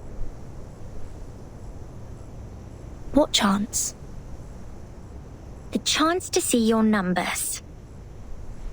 There's no greater knowledge than the knowledge of oneself. And there's no more exciting truth than the truth of oneself. I can quickly tell which types of numbers you are, but it requires proof to know the exact number of your soul. I want to know the answer before you see your own numbers. So it's 37 who proves it, not Vertin. I'd be glad to give this chance to you.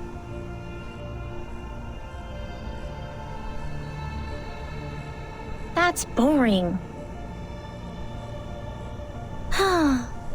Let's go, Vertin. The assembly's about to start.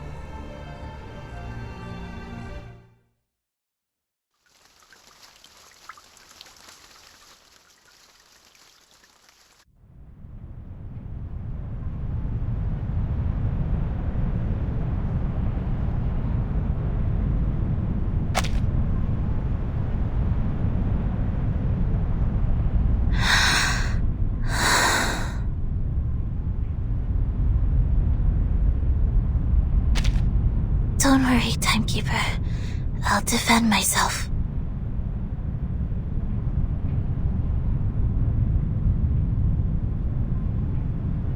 Back in the Foundation, I once won a public debate of a similar nature.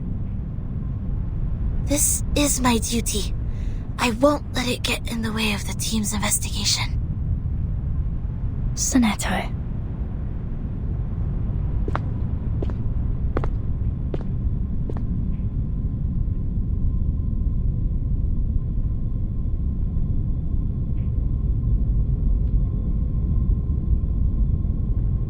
By our tradition, Miss Sonetto will be given the poisoned wine, so she will be muted and stay that way forever. However, Sophia raised her objection against the decision. After giving the matter some discreet thought, I have decided it is necessary to hold an assembly and take care of it democratically. Those of you who agree to the death sentence may remain seated. Those of you who wish to commute Miss Sonetto's punishment, please put your pebble into the pot in the middle of the hall. Now, Miss Sonetto, Miss Vertin, you may defend yourselves.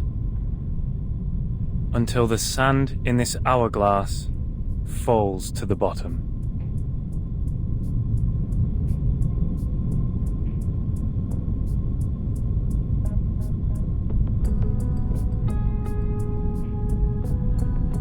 I am Sonetto from St. Pavla Foundation.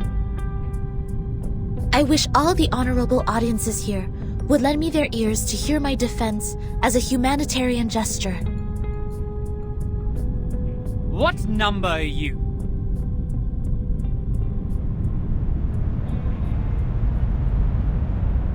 Defendant, the court requires an answer. What is your number? What? Me? No, I don't have a number. Don't waste our time. People without a number cannot stand in the Hall of Truth. All her words are void. Sentence her to death now!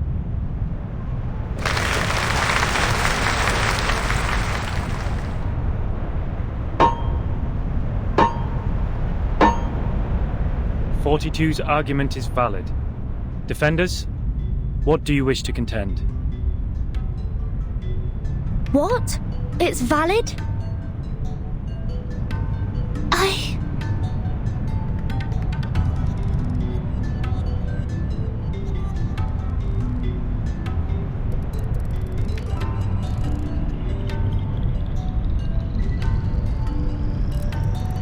Objection!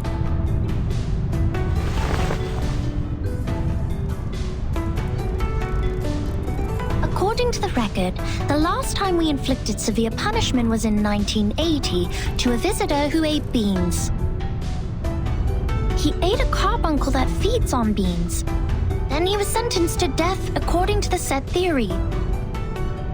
In our scripture, eating beans is the most evil sin, which undoubtedly fits the most severe punishment. But if we are now executing people for breaking the silence at the assembly, how would it reflect our attitude towards the consumption of beans? Has the latter become less sinful? I suggest Sonetto's punishment to be commuted.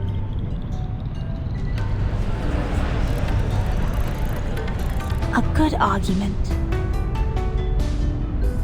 37's argument is deemed valid. The debate will continue.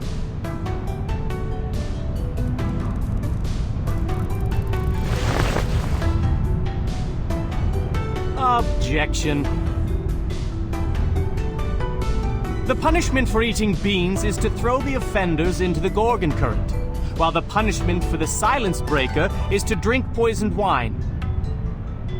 Among all the punishments we have, there's no other punishment more dreadful than being thrown into the Gorgon current. Because eternity and infinity are the two things we have the least knowledge of, which makes them the most ghastly punishments among all. Giving her the poisoned wine doesn't make the consumption of beans less sinful. Her argument is invalid.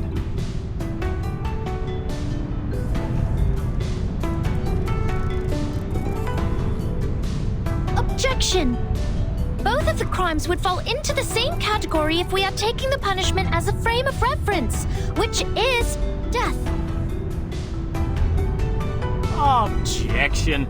The two crimes in question are not commensurable, which makes your comparison invalid.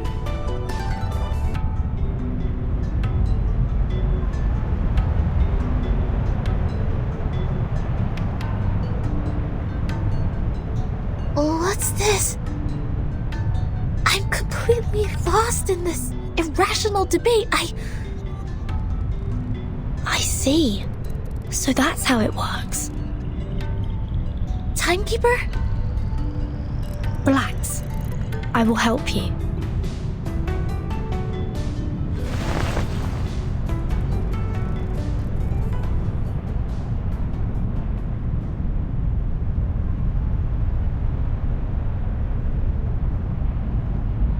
I object.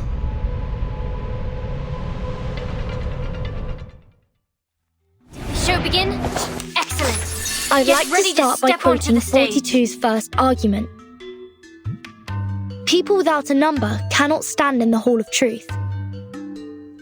In that case, it's not possible for Sonetto to commit a crime in the Hall of Truth. Because she can't even be in the hall. What? Good point, Vertin. This is our chance to out-argue them.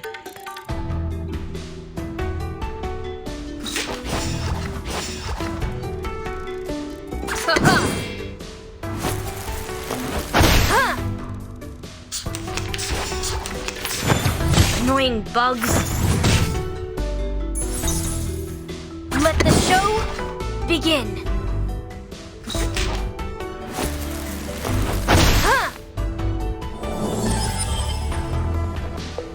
These are merely clumsy sophisms. We've all seen her break the maxim. Objection! What you see cannot be submitted to the court as a transcendental fact. It's nothing but the fragments of the phenomenal world which can't be used in your argument. Objection sustained. Please, ladies and gentlemen, keep the debate logically consistent.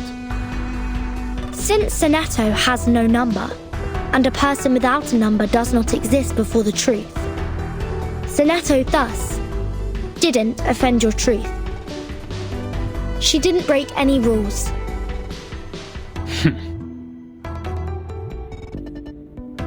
I shall take thy word. Let the show begin. Ye provoked me.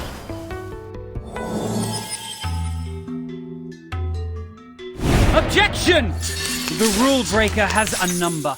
We can all tell that she is very likely an integer.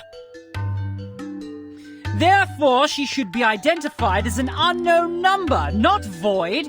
Your sophism has failed. 42's argument is held valid. Is there anything else you'd like to add, defendant? Tell you a secret, Vertin? We would call criminals negative numbers. I got it!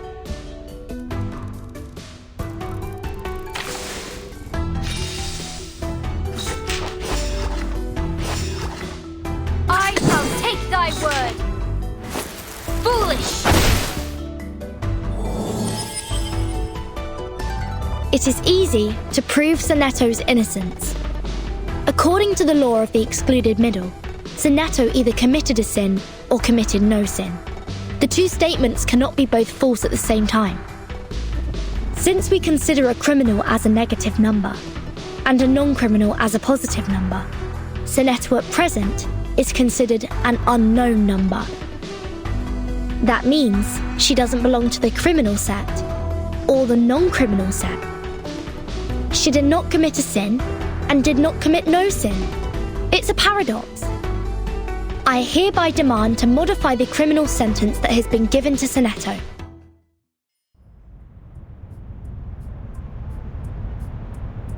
The law of excluded middle. A good sophism. Good for you to create a paradox from one sentence of my argument. But pitifully, you've made a fatal mistake. You've taken my argument as the basis of your defense. I said people without a number should be expelled from the Hall of Truth. You don't have a number either, Miss Outsider. Based on my argument, which has also been approved by you, I argue that all your arguments are invalid. There's no time left. Vertin has a number. I saw it. What? 37, do you know what you're saying? Yeah. I read her number. Just now. 13's number is 0.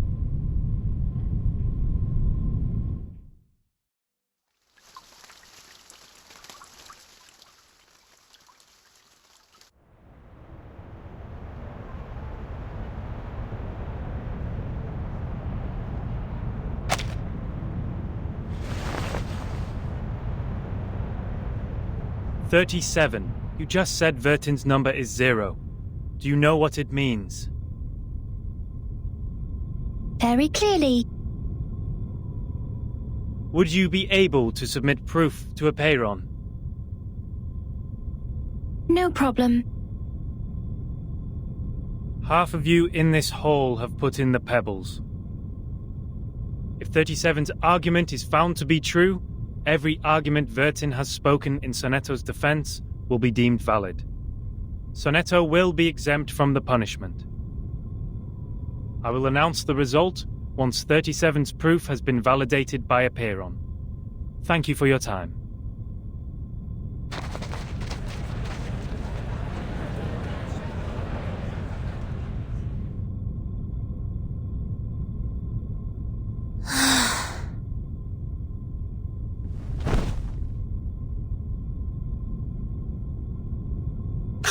Sonetto!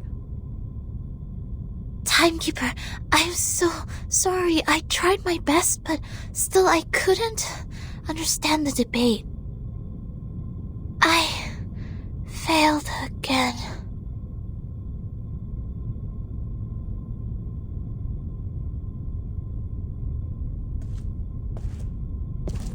What happened to her? Come here, little girl. We need to move her outside.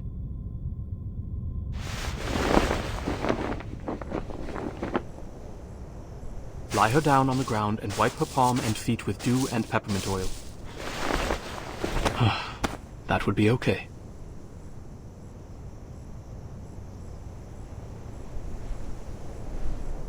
Thank you. You're welcome. The distinguished number 0.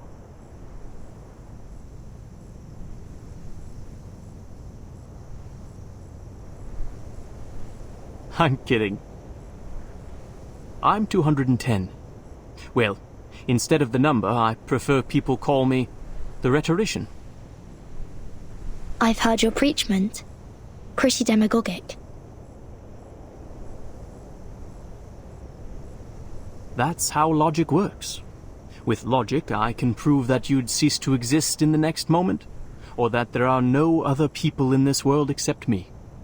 Achilles can never outrun a tortoise, and a flying arrow is forever motionless.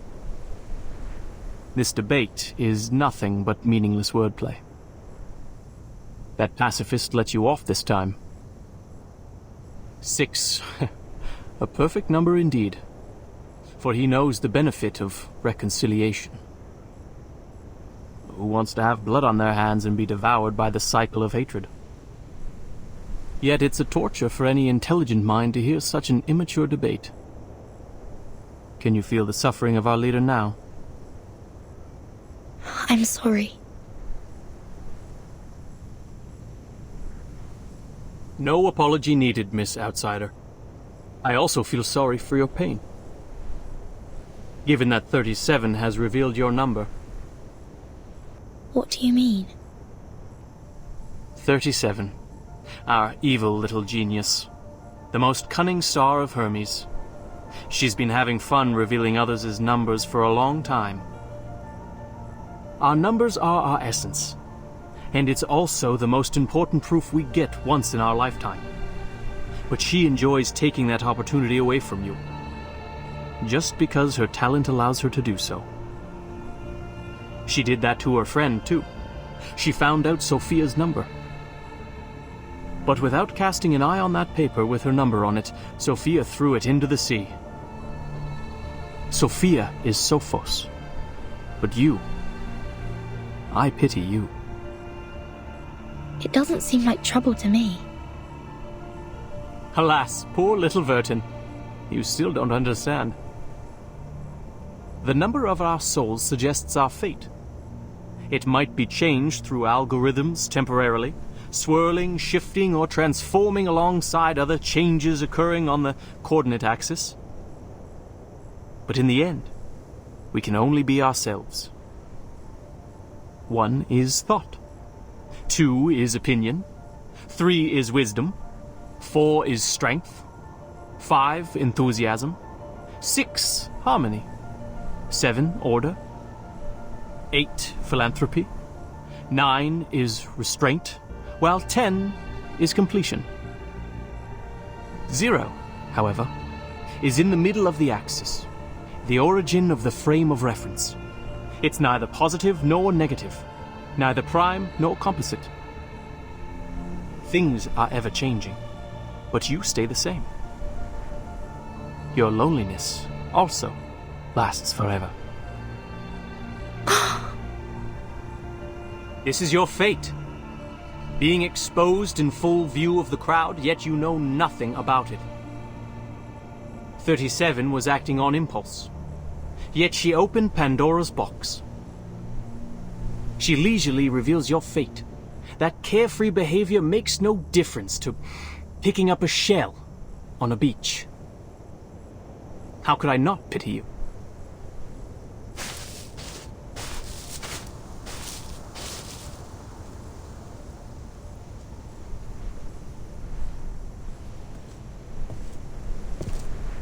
Miss Verton.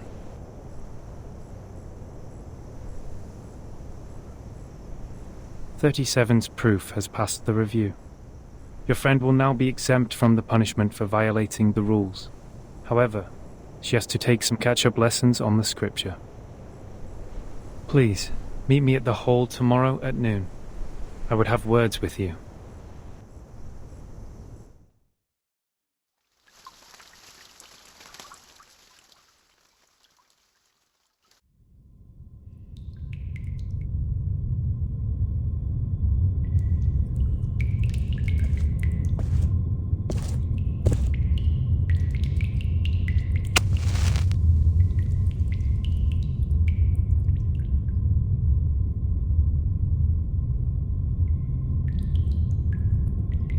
Before this negotiation begins, I wish to tell an allegory to the two of you.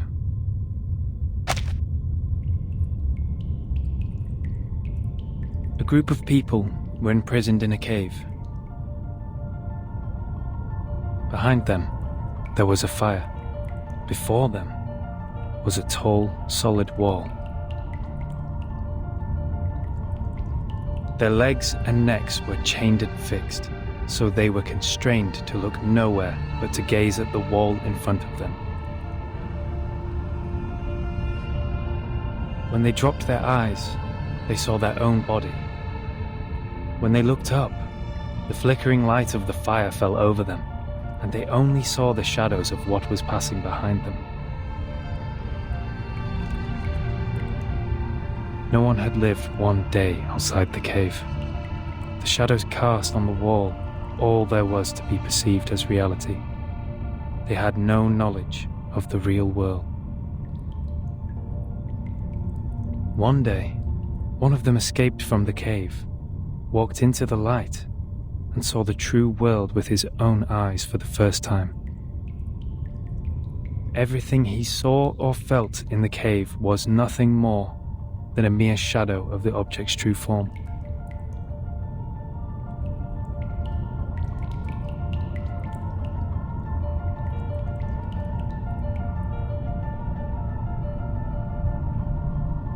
Our world is a poor one, Miss Verton. The phenomenal world is the cave in this allegory, where we are surrounded by shadows or some humble fractions of the truth. It is ugly, frivolous, filthy, perishable, subject to decay, and filled with hollow desires and meaningless struggles. Only the wise can walk out of that cave and see the world as it truly is. In that eternal, transcendent world, everything is in its most perfect form. I pray that you, Miss Verton, the representative of St. Pavlov Foundation, and you, Miss Arcana, her counterpart of Manus Vindictae, would pay heed to my words. Everything you've been fighting each other for means no more than some fragments of phenomena to us. There's only one thing worth doing. That is, to seek higher wisdom, develop one's virtue, and achieve greatness in life. We have never set foot on the soil dampened by the storm, nor have we ever been involved in the disputes brought by the torrents of time. I beg you, do not take your conflict in the phenomenal world into the realm of truth. For certain. It was never my intention to sully the sanctuary of truth. Then, to prevent a situation like this from happening again, I would like to ask you two to carve your names on these 2 stone bangles and drip a drop of your blood on each of them. Once the bracelet is put on, no one will be able to remove it. From now on, as long as you're on this island, none of your people will draw blood from one another, or the bangle shall draw all the blood from you. The peace agreement is so decided.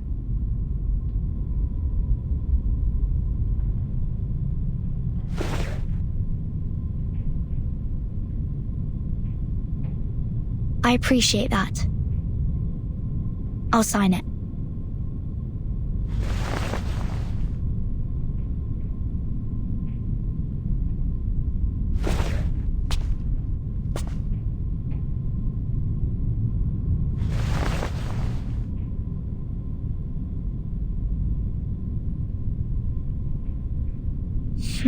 The peace agreement.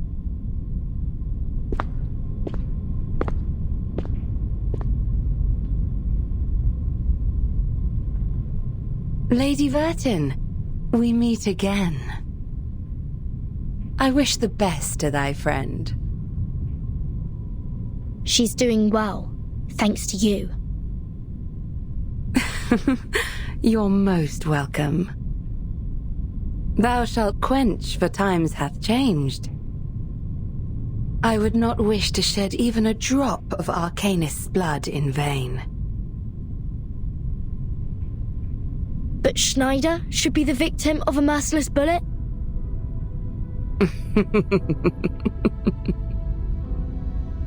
Vertin, my pitiful child.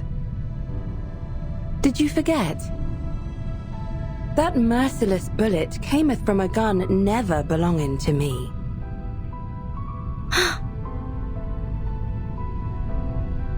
What's Manus Vindictae's purpose to be here? Hearken the archaic wisdom. Just as thou doest.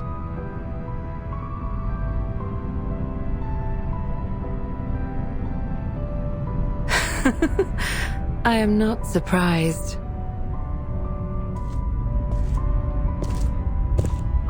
I adore thy visage, Lady Vertin, emotionless in the storm. Alas, no man shall bravest the storm and live, including thee.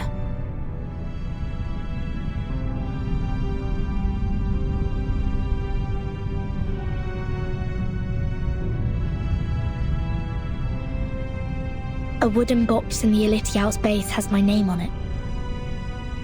Was that your doing? Sadly, it wasn't. I hope thee findeth the answer satisfactory.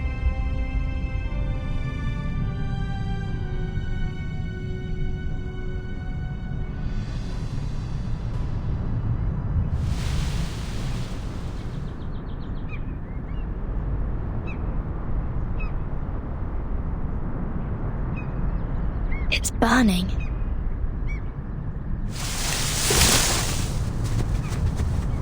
Is that Miss Arcana?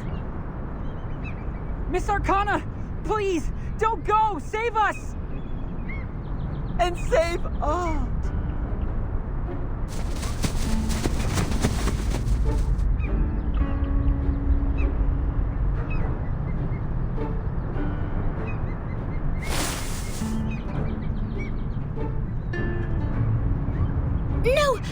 Come back! Come back! You ignorant foreigners! I just started introducing vectors and matrices, and that's the most interesting part! 13. Great. You always show up at the right time and right place. Stop the masked people! Whatever it takes!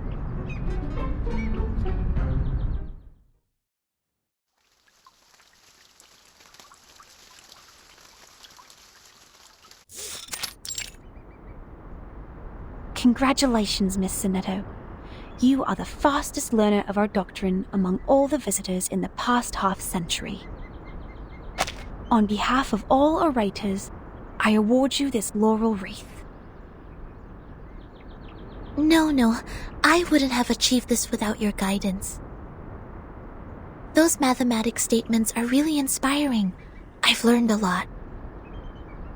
But there's still something confusing me, such as Pythagoras and his golden thigh, his memory of the previous lifetimes as the son of Hermes, and the transmigration for every 216 years. Could you please tell me more about these?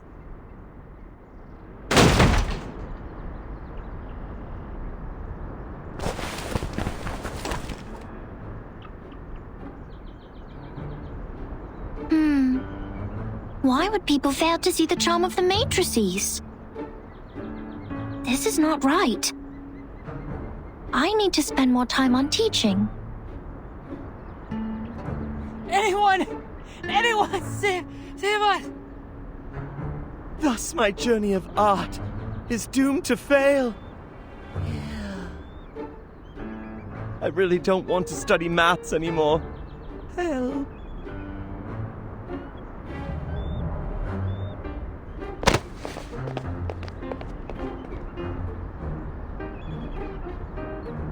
Timekeeper, you are here.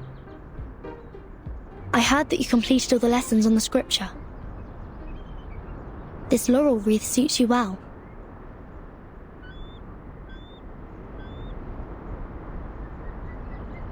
Timekeeper, I'm sorry. At the assembly, I failed to understand the arcanist's logic. It was totally different to the debates I have participated in. But now I have... That was not your fault, Sonetto. It is now behind us. I need to tell you something more important. I've signed a peace agreement with Arcana, and the price of breaking it is... death. What?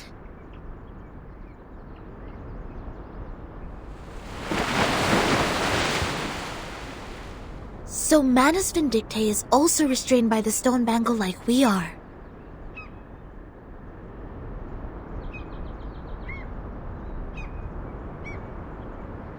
Yes, she put it on without hesitation.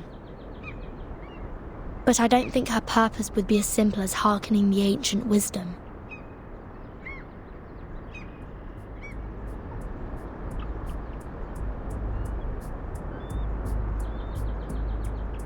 I attacked Manus' followers earlier as 37 asked me to.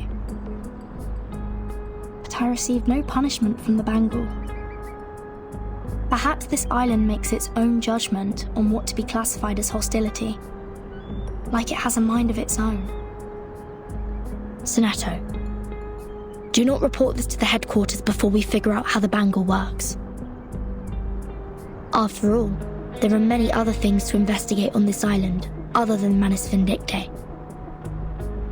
I see.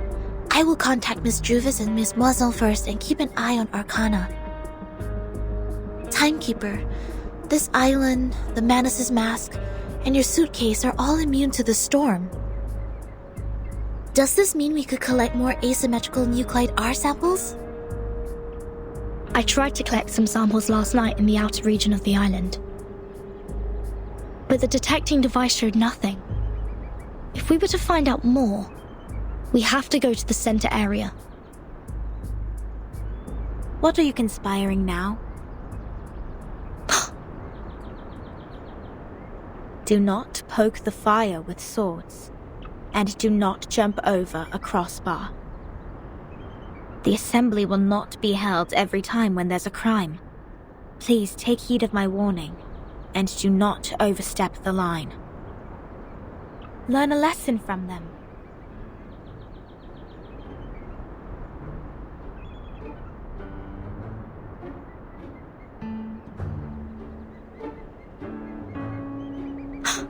Lilia, didn't you say you have Regulus with you safely? Apologies, Vertin. I was going to rescue Sonetto through a very creative underground tunnel. But things didn't quite go as planned.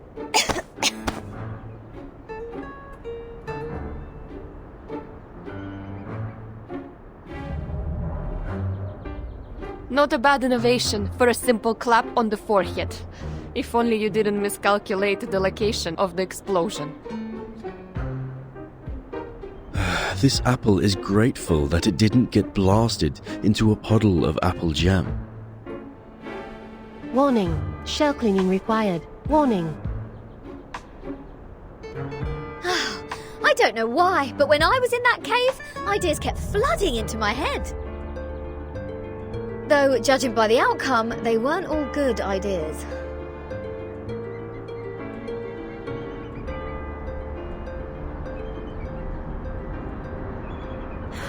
On a routine patrol, I found them trying to break into the cave.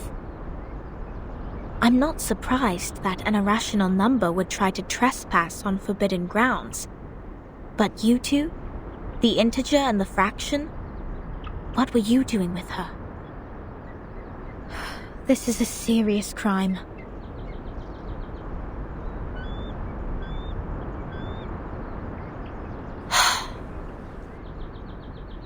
Do we have to go through this debate again?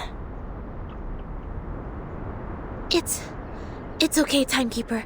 I will defend Regulus. I've thoroughly studied the scripture, and this time I'm sure I can do better. Forget it.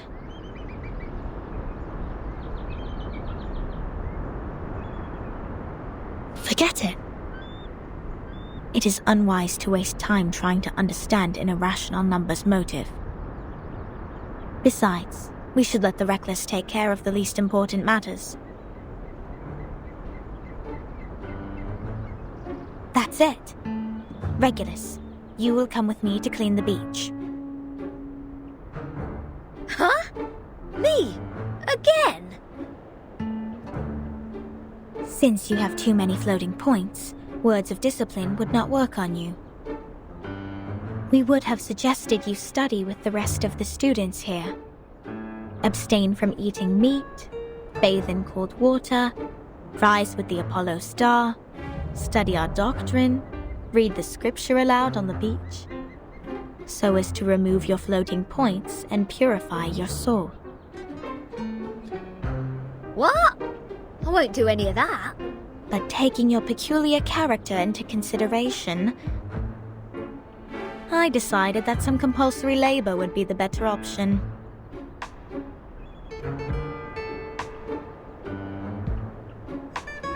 Oh, that's the best news of the day. I'd rather clean up the rubbish on the beach than be surrounded by people giving sermons all the time.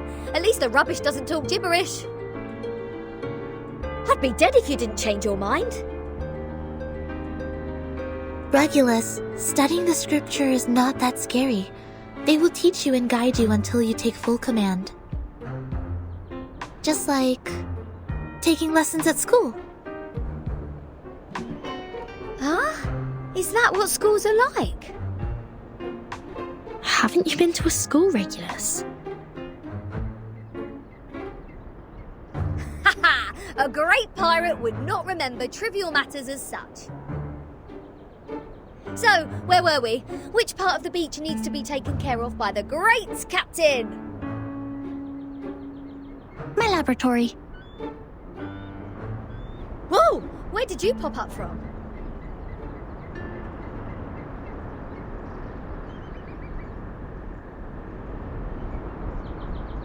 "37. Aren't you supposed to preach to the visitors?" I've seen their numbers. A group of negative repeating infinite decimals. They will achieve nothing but to repeatedly step in the river of mistakes. I gave up on them. Fine. Those of you who are complicit in breaking into the cave will also be sent to labor. Sinetto and Lilia will come with me to patrol. Regulus, you can go clean the lab. As for Verton, you will assist 37 with her study of the emanation.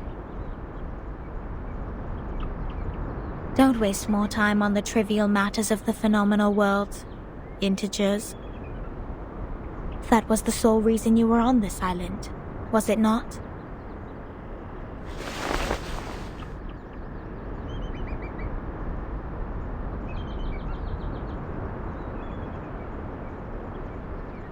Don't let down your guard. The arcanists on this island are not as easy to deal with as you imagined. Down in the cave, I heard some pretty alluring and intriguing anecdotes. Miss Lilia, this way. You will cover this area. Stay on the radio.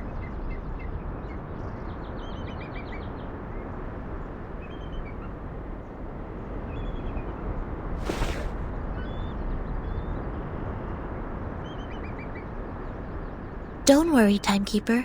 Lilia and I will keep an eye on Manus Vindictae. We are counting on you, Sinetto. I have a feeling we are coming closer to a big secret.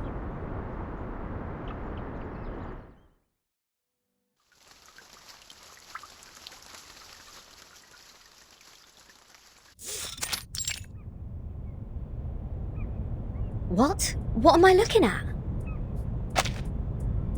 So your so-called sacred project is this gigantic IDM computer?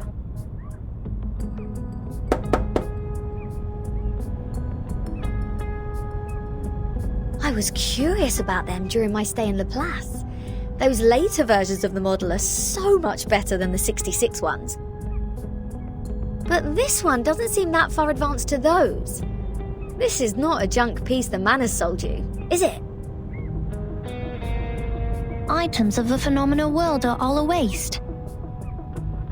This one is long broken. After the emanation, we couldn't find anyone to repair it. Why do you keep referring to the storm as the emanation? What does the emanation mean? It is the waves of Numa. We are the expellees of the world of forms. We were banished to this damp and dark cave. Everyone here is obsessed with the fake light on the wall, but forgets to look for the truth. Numa, however, will lead us to escape the cave and return to a more supreme realm. Eh? You make it sound like we're living in piles of rubbish. Aren't we? Of course not. If you ask me, I'd say you have absolutely no idea how wonderful the outside world is, because you have never left here to try it yourself. Dr. Pepper, the music festivals, Rory Storm, the Hollies, and the Rolling Stones. Oh, there are too many to count. If it weren't for this sick storm, I would still be riding a motorcycle in one of those races in London. Your soul must be pretty contaminated. And the computer, they can calculate extremely large numbers within seconds, better than hundreds of thousands of you combined together. In the case of numbers, it's not the bigger the better. Also, this computer has never played a useful part in our study. Come on, mate. You people just leave it in a cave. It's like sending an infant to the kitchen and waiting for it to bring you dinner. Never mind, you'll see what I mean after I fix it.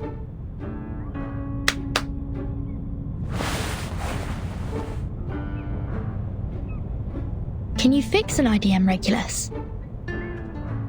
No, but I've seen the Lapath people do it. Shouldn't be too difficult, I assume. Oh, the dust! When was the last time you sent people down here to clean? Oh, some critters are nesting here. Oh, did I break into your party?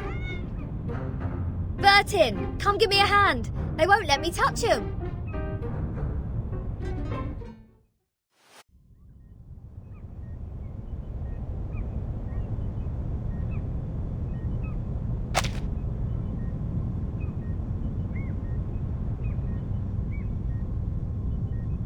You fixed it.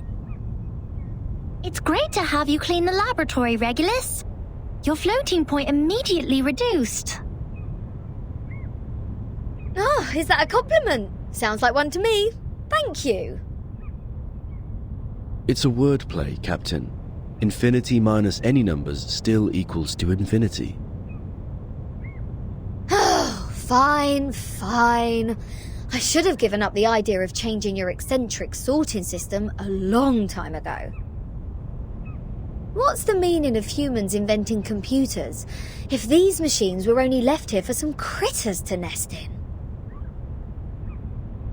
Thanks to you, now we can have a look at the previous models, Regulus.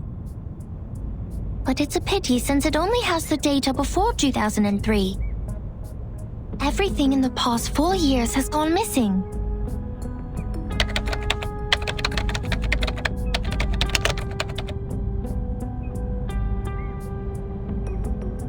This is our chronology, Vertin. From 1999 to 2007, the emanation has taken place 7 times. In the initial 4 years, the emanation has a pattern. First, it brought us back to the 90s, then the 80s, and then the 70s. After that, it suddenly leaped to the 30s. In the subsequent 3 years, it took place twice. Every record here can perfectly match what is in the Foundation's files.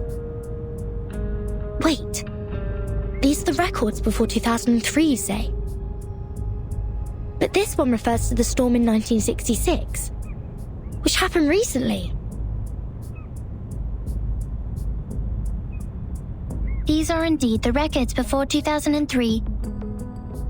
What's following the records is our forecast. That's to say, you prophesied the 1966 storm 4 years prior to its occurrence. How is this possible?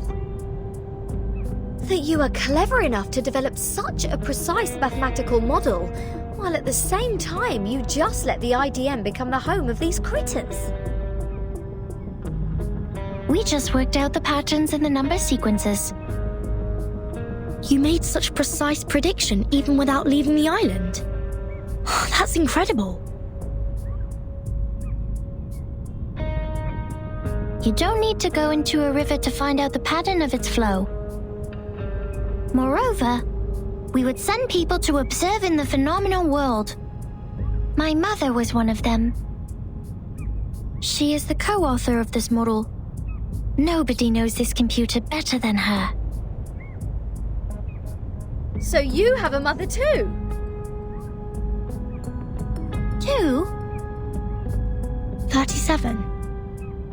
Where is your mother now? Like many people, she was restored to her true form. Since then, I took over this laboratory.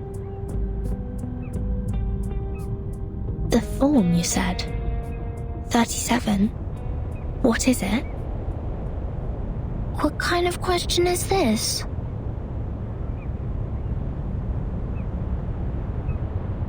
The form, or the essence, is what's left of you after all the fakeness has been peeled off.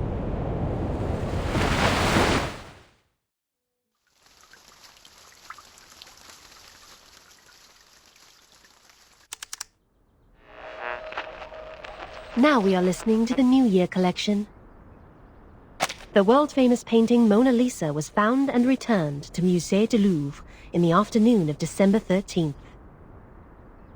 The U.S. Congress passed the Federal Reserve Act on December 23rd, formally establishing the Federal Reserve System. The conflict between Austria-Hungary and Serbia has escalated. Bulgaria challenged the Bucharest Peace Treaty. Tension is building up over the Balkan Peninsula. In London, Futurists gathered under Big Ben, celebrating the upcoming 1914. This is news of the outside world?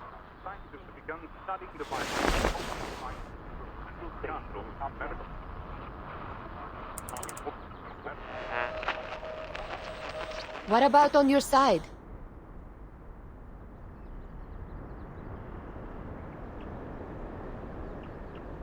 Well, I am with Sophia. Arcana's still in the hall. She hasn't taken any action so far. Got it. Please keep an eye on the Manus followers. Be mindful of the restrictions set by the Bangle. Who are you talking to?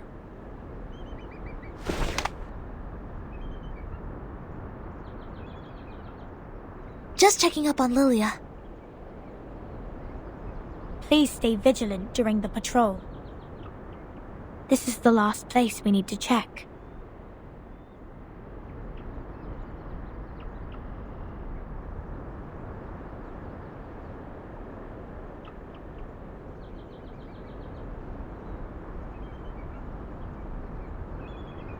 We must keep this graveyard clean. Our dead deserve to be left in peace and undisturbed by the phenomenal world.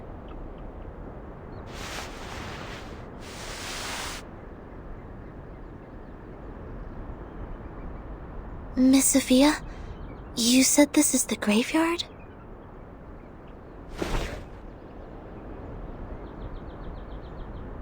Yes, the Geometry Graveyard it is called. 4 years ago, my father was restored to a geometric body on his way back to the island. So was 37's mother, who was also on that ship.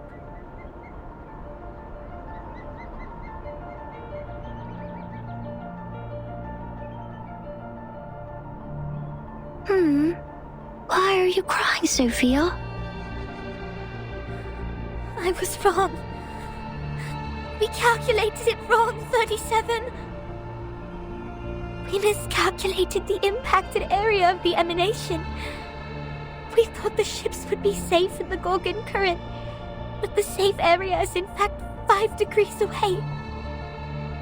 When the emanation happened, the bow of their ship had just entered the safe area. But it was too late.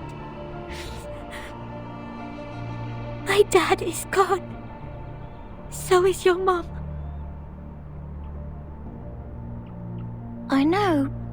But why are you crying? My mom and your dad have come back to us, right? Have come back? Do you call this coming back? Like this? In the form of geometric bodies, cold and silent, being pushed to the shore?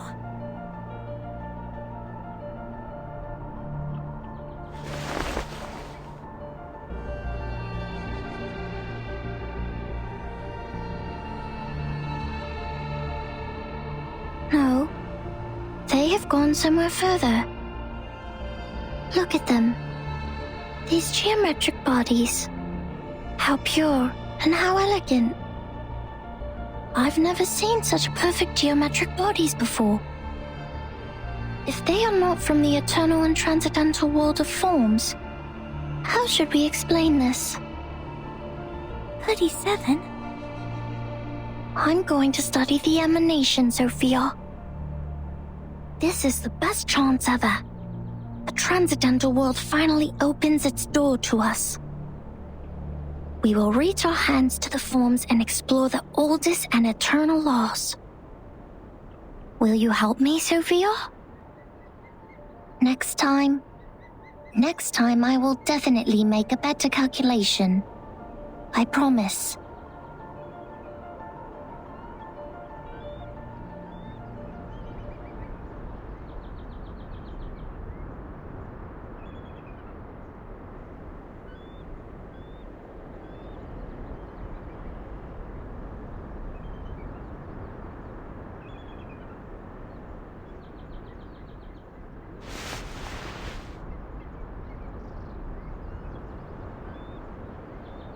Thank you for assisting 37 with her research, Sinetto. No, I didn't do anything. Timekeeper knows the storm better.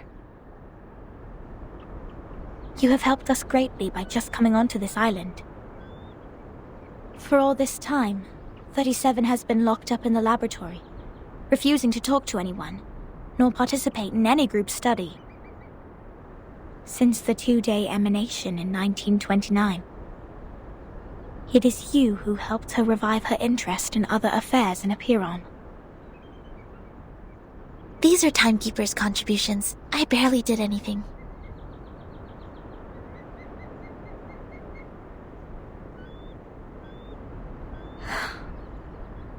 I can't help 37.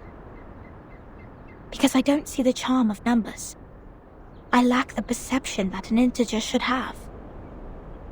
That's why I can't see my own number. The number's charm? Sorry, I have never thought about this. For me, Arcanum is my inborn mission. If you ask me, you are an unbelievably excellent Arcanist. You can flatten the ground, clean up the beach, and rectify errors. You did it in an efficient and precise manner, which is already an advanced ritual. Any students who have sworn to knowledge can do this easily. They aren't doing my job because they wish not to waste time on these trivial fragments of the phenomenal world. Because they have seen the truth.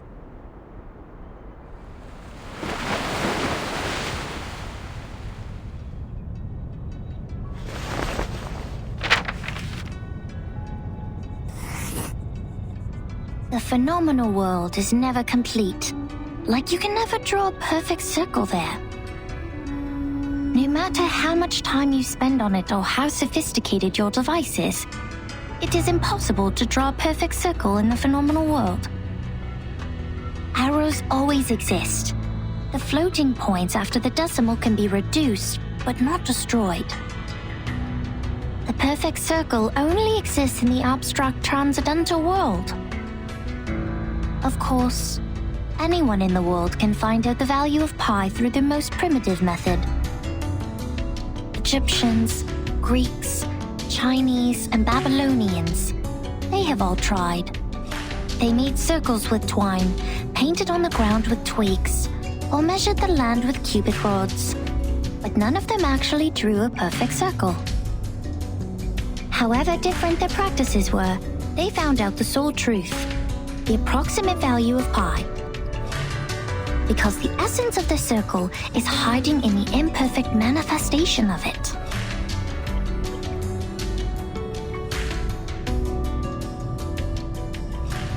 This is the truth.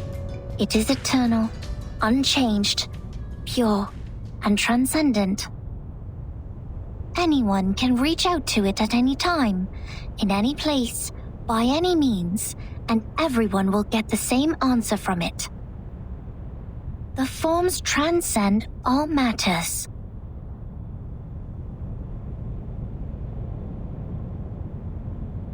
The world of matters we live in is being flooded and destroyed by the tides of Numa. When the tides recede, what is left on the beach is the essence. This doesn't sound right. Let me think. How come your theory reminds me of the Manus doctrine? 37. We see the storm very differently. Among all the other things, we saw it first of all as a disaster. But earthquakes, floods, volcanic eruptions, these are also disasters. These catastrophic events happen not because they have a reason to destroy. They just happen in this world, like we do. This is what my mother taught me. She must be proud that she's a perfect geometric body now. I'm sorry for mentioning your mother. Why do you apologize, Furton? Are you feeling guilty? This is a very unusual feeling for a number like you. I don't get it. Why did you say my number is 0?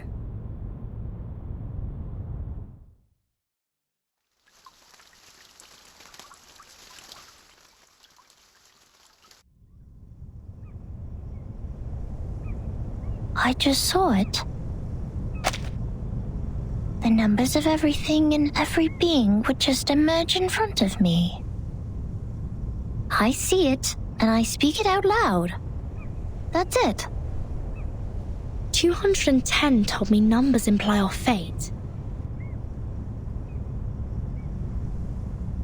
Don't believe him, Verton. Numbers are just numbers. I know nothing about fate. Fine. I don't think I like 210. And the feeling goes both ways for us. Because I once said he is a poor number. 210 equals 2 times 3 times 5 times 7. He is the product of all prime numbers between 1 and 10. Looks like he has it all, but he doesn't have any real forte. He likes to sugarcoat himself with metaphors. Only those with a flawed essence would adore the trickery of words. This is indeed an extreme comment. And 6 is no better. Every leader of a Peron has been a 6. 6 is the perfect number since it equals the sum of all its proper divisors. 1 plus 2 plus 3 equals 6. But this number has been overrated. He's not that special.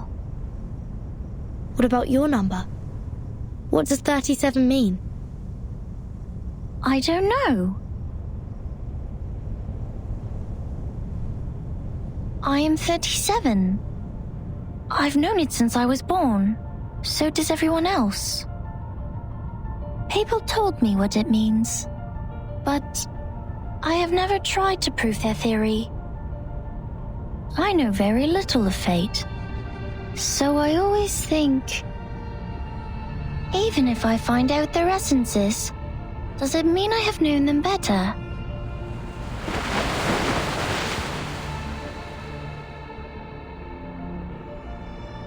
"37 once tried to tell me my number.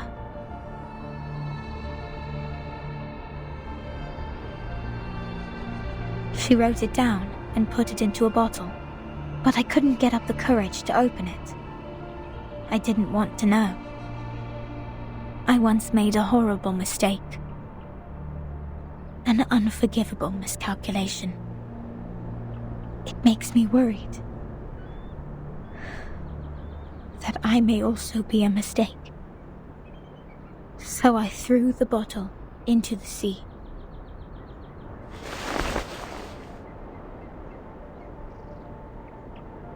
This is how 37 is different from us. We are all prisoners of that cave. Only the wise one can find her way out of the cave and return to rescue the rest of us. I'm the ignorant prisoner who sits, and she's the wise one who returns. I will be crushed into dust by the truth, while she will be the star shining above it.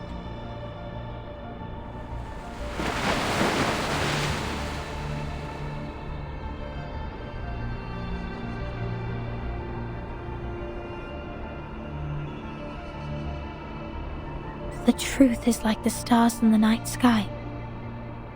Beautiful, but cold. It has been there long before my existence, and will stay that way long after I'm gone. It sheds no tears for the weak, nor laments the tragic fate. It's forever bright, and always moving forward. The person who avoids the truth is not qualified to study it.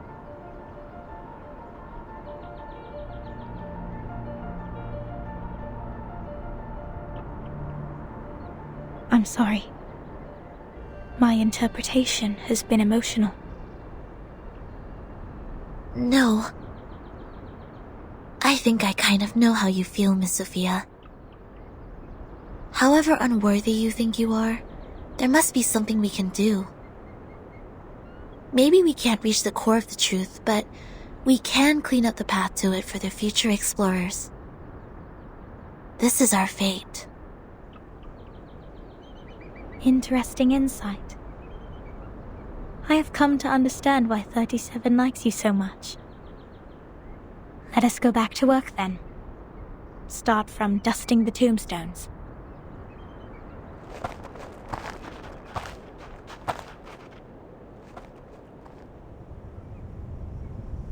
Alright, I've had enough of these Sol Numa-related idle topics.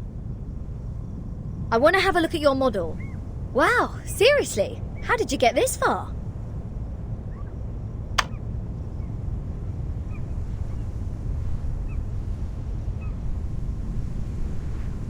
This model has been proven wrong. For 4 whole years we had been optimizing it. But the emanation in 1929 only lasted for 2 days, which means our calculation was entirely a failure. That model is just like this computer. It's a piece of junk. And this is all I can present to you.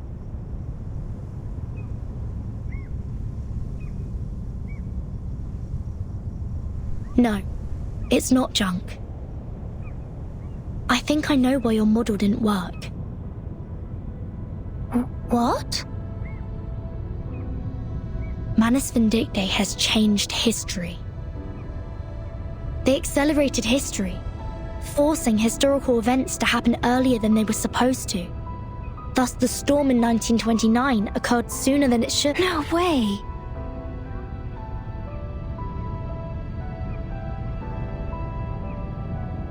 Controlling the emanation.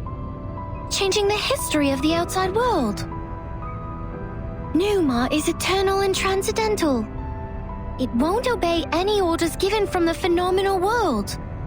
Neither will it change its patterns because of some fragments. I'm telling the truth, 37. I've been there, in the storm of 1929.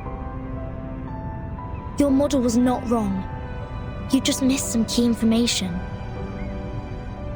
You've never been to the place where the storm falls, and thus know nothing about the symptoms of the storm syndrome and the true purposes of Manus Vindictae. No! That's impossible! Even if there are means to control the emanation, it wouldn't be like this. If this is true, does it mean the phenomenal world, this insignificant phenomenal world, is more transcendental? Mother's model was defeated by this?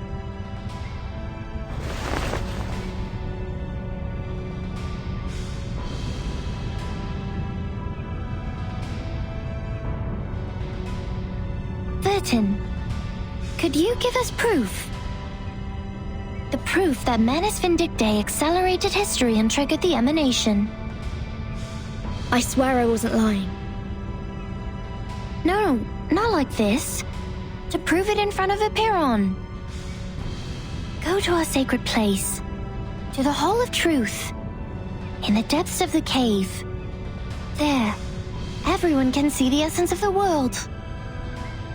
I beg you, give them your proof, just like how we submit the proof of our soul number.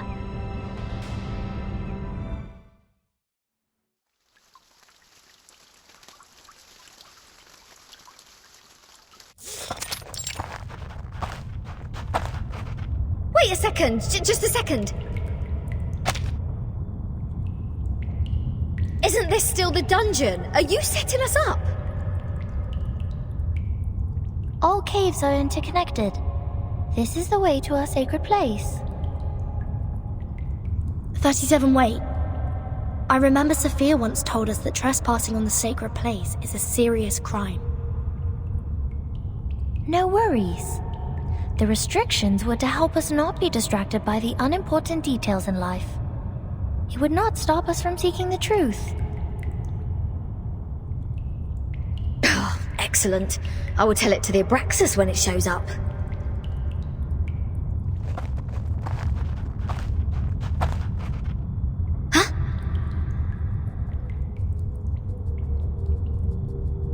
Hey, 37. Are you sure this is the right way? My heart just sank as if I took a bite of those overnight potato chips. Are you scared? Oh, you wish. But when I was exploring underground with Lilia earlier, we ran into some fog like this one. Oh, it doesn't bring you any wanted guess, mind you.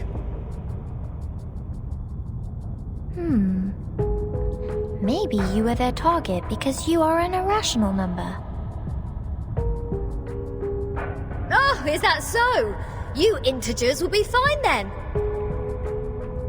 Good luck. Don't beg this pirate for help later. Hold there. Something is coming out.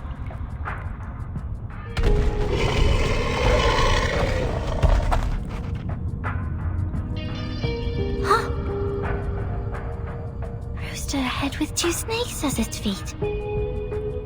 Abraxas. That's weird.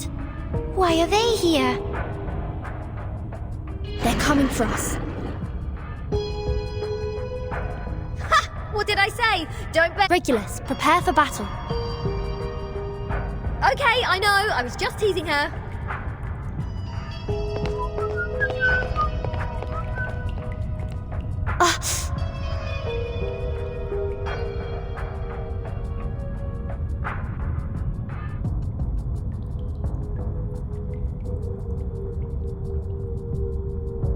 Stone bangle is activated, but they're just Abraxas.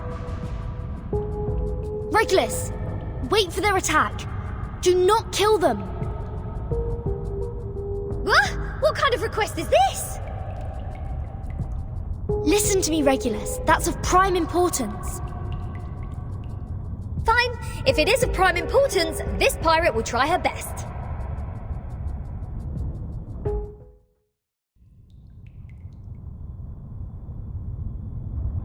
That's it. I still have 10 more songs to play. These are not the same kind of Abraxas as we've encountered before. Do they have different varieties? Wait, where is Miss 37?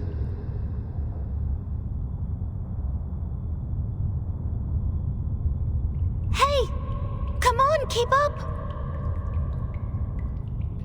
Did she just take off like that while we fought? Sneaky little. We should leave two vert in. Wait a second, Regulus. Do you sense anything familiar in the fog? You bet. This is the first guest room we were put in when we first entered the island.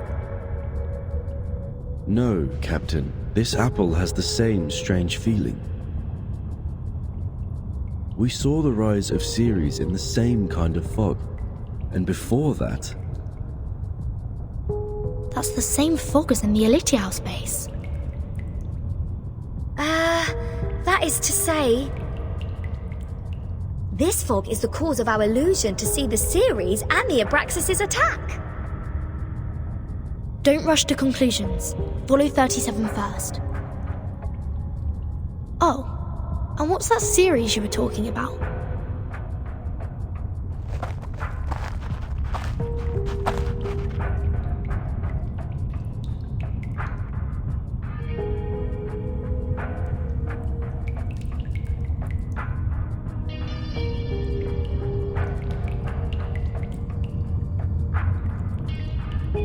I just picked up a piece of paper. Like this, just bent over and reached to the ground.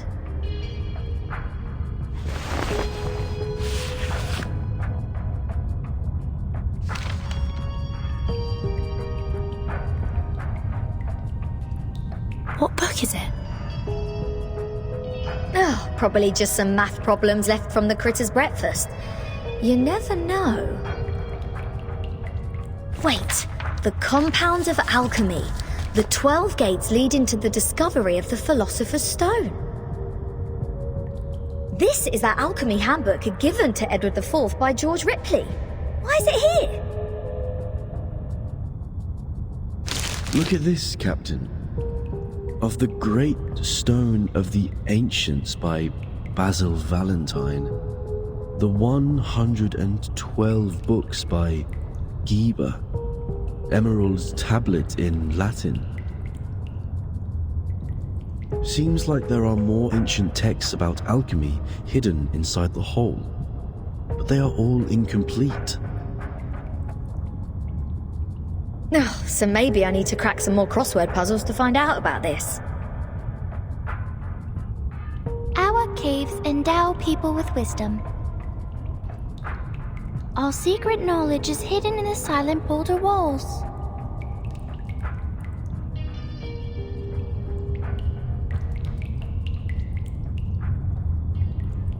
The knowledge in those books is just a drop in the ocean. Follow me, Regulus.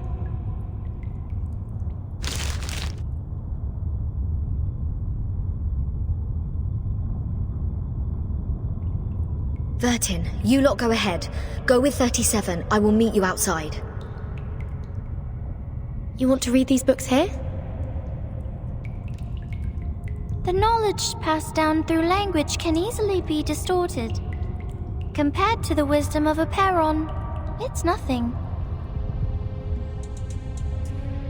No, I'm not going to stay here. I'm going back.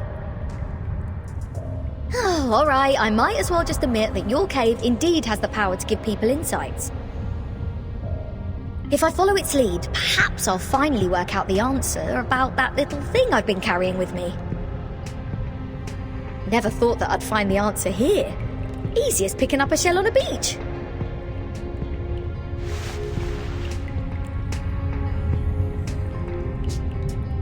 What? You don't want to get closer to the truth? Oh, of course I do. And that's precisely why I don't want to get to it so easily. I don't want it to be fed into my brain. Come on, it's the ultimate truth that we're talking about. If someone just tells me the ending of Lord of the Flies before I enjoy the book, I will throw them into the sea as you people do. Oh. I only met 2 people who reject the truth. So this is the mindset of irrational numbers. I see.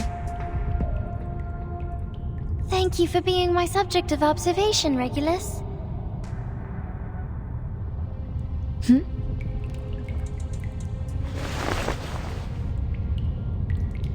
Go, Vertin. We have a long way ahead. Be careful, Regulus. Don't worry, I know this place well enough by now. After all, I've never been so welcomed in any other place ever. Critters, monsters, creatures with strange heads. Do you worse. This pirate is not afraid of you.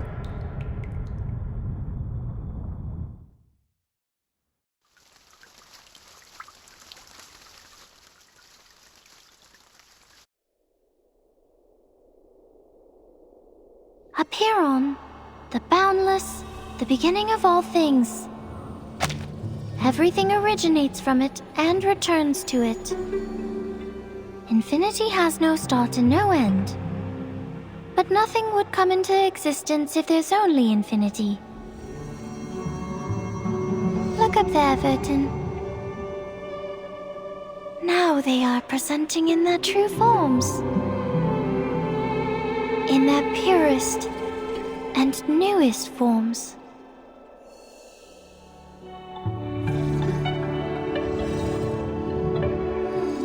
Our world was born from the wounds on infinity. When it's cut by finity, the patterns of the cutting are what we call mathematics. Thus, the essences of numbers exist inside all beings, and the patterns of all numbers exist in all matters. The length of a butterfly's wings and its body are in golden ratio, and the plant leaves grow on their stems in the pattern of the Fibonacci spiral. This is the most primitive rhythm of Arcanum, and it is also the beginning of our extraordinary study. This is the essence. And how do I submit my proof? Close your eyes, Vertin.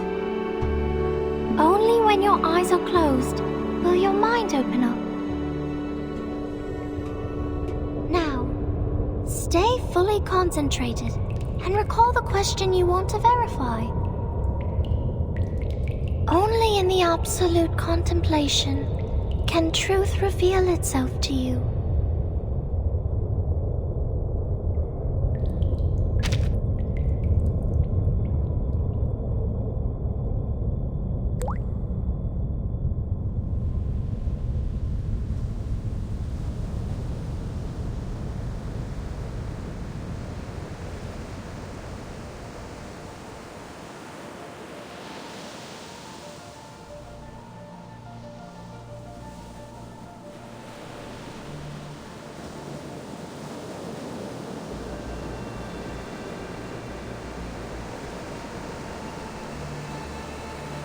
The storm, the emanation, the storm syndrome. Where are they from? Foundation, Manus Vindictae, Aperon. What roles do they play? Why does the storm fall when history trembles? Why doesn't the storm fall into the misty land? What is the ingredient of asymmetrical nuclide R?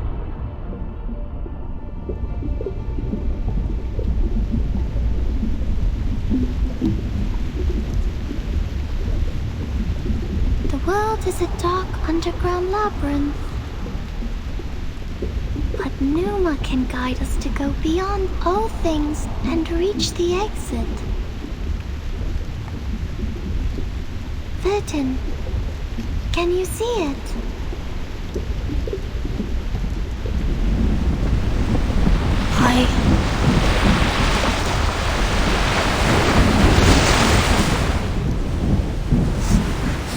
It's burning!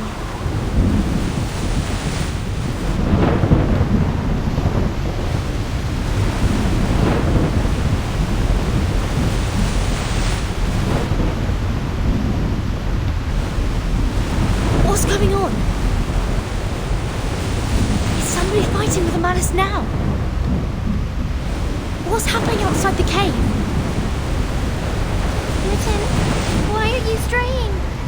The meditation goes beyond control. You will be thrown out of here. This would be a foolish mistake. For Reparon, this is...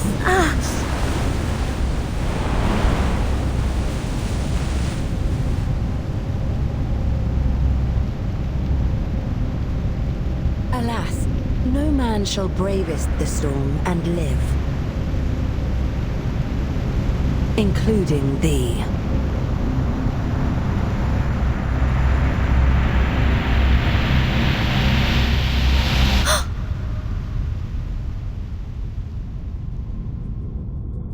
"37! 37!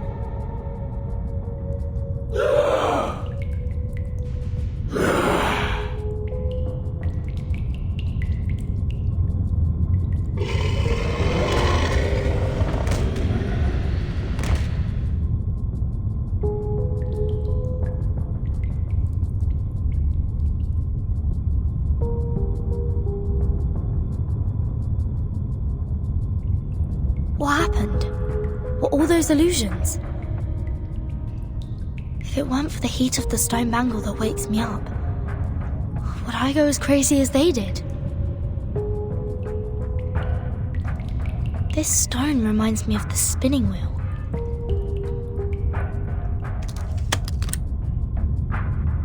The collector of asymmetric nuclei R. If the reagent turns gold after reacting with the fog here, that means the fog contains elements that can be immune to the storm.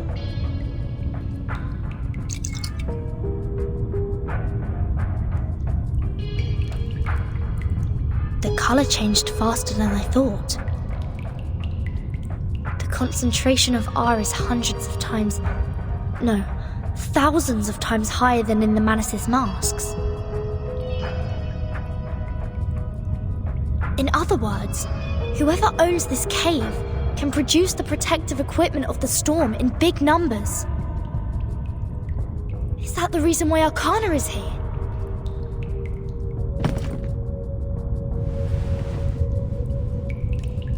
Oh, Mother, our model.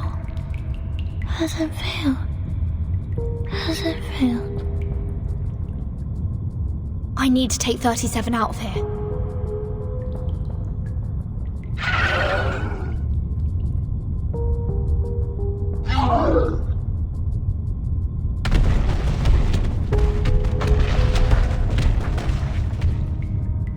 So the Abraxas were people from the manors.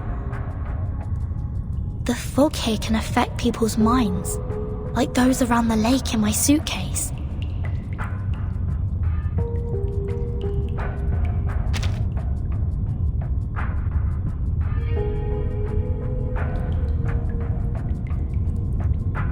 Have the manors found a way to launch attacks without being punished by the bangle? Or don't they care about the price they will be paying anymore?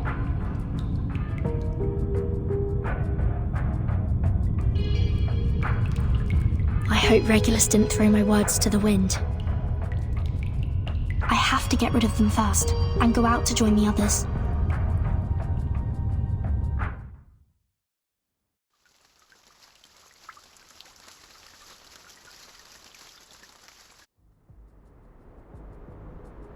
Vertin, finally! The manor suddenly emerged everywhere like ants. Lilia and I couldn't take them all down. I would have acted sooner if you hadn't told me not to pick fights.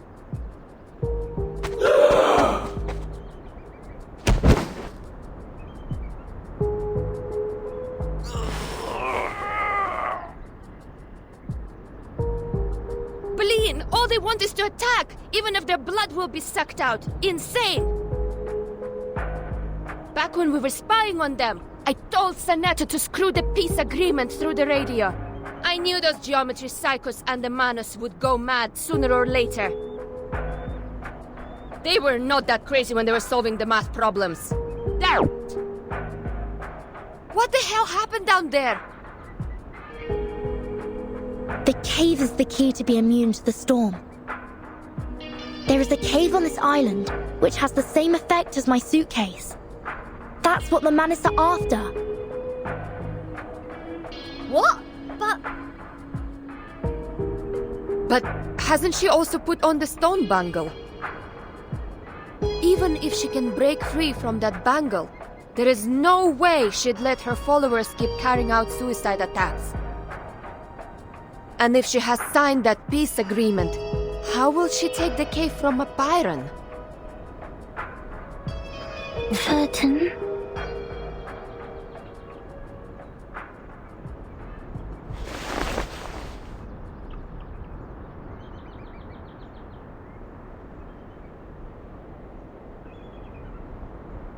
What's that?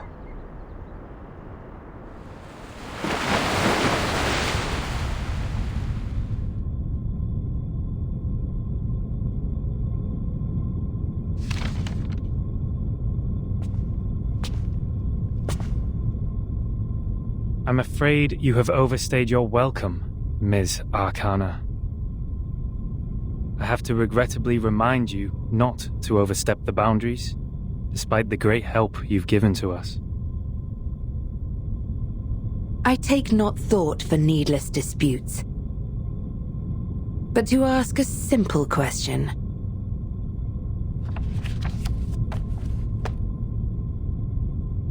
The great philosophers, ye seek the ancient wisdom, follow the sage's teaching, and pursue the noble virtues.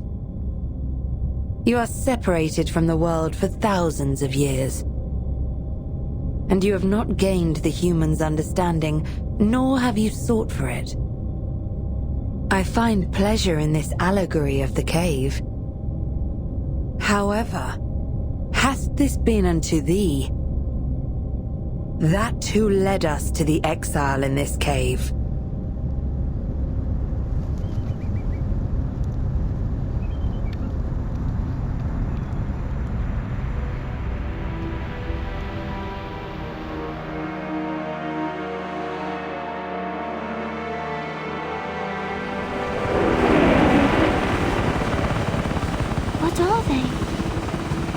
never seen these before. Why are they here? These things should not appear on this island.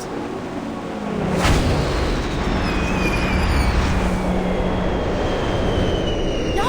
97, no!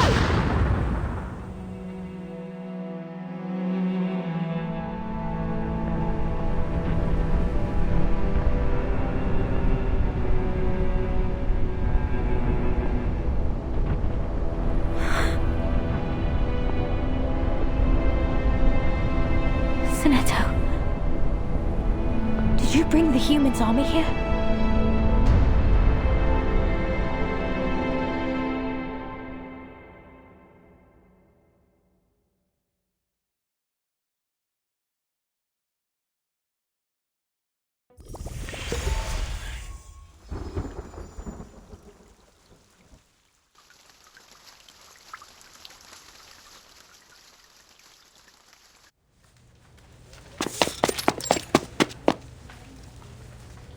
Wow! So this is the library in Peance School! So many people here. They're probably around my age.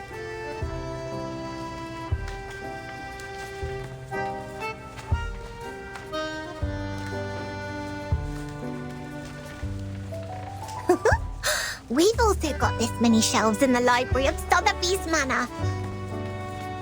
Are there any alchemy workshops and potion warehouses here, like in our manor?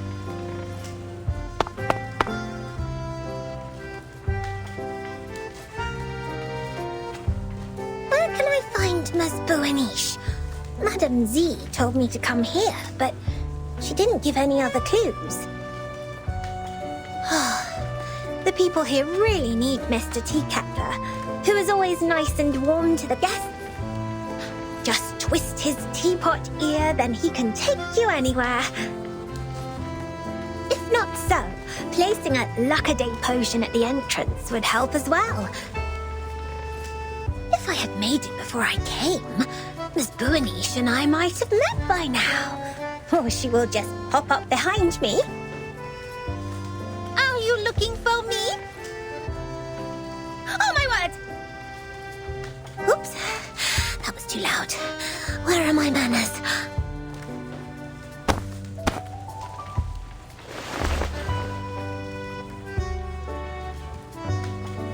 Oh, nice to meet you. Are you Miss Buaniche?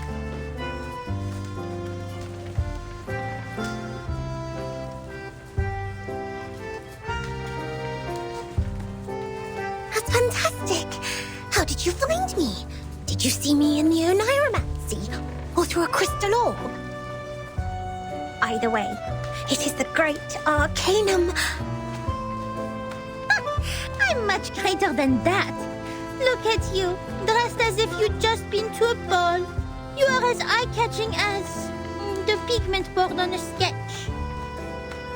I saw you the moment I came into the library. A ball? Does the Foundation hold balls too? Non, I'm saying...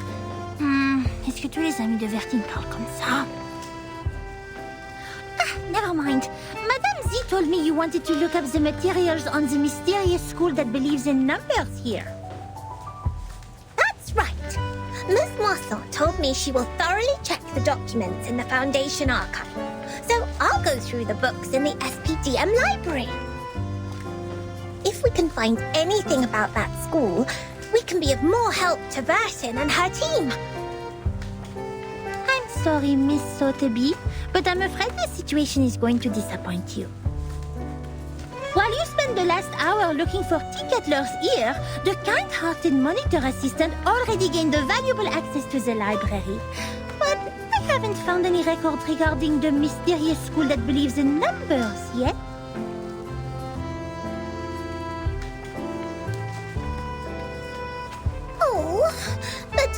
But Miss Moisson said there are so many books here that they can cover the entire back of a Stronsay beast. That's a bit exaggerated, but she's right. Nevertheless, the librarian was transferred to a more important position years ago due to the storm. Many old books are not yet sorted. Some even went missing in the chaos. The only relevant materials I could find are the stories of Pythagoras and some books on mathematical theorems. But I don't think they have anything to do with Vertine's issue.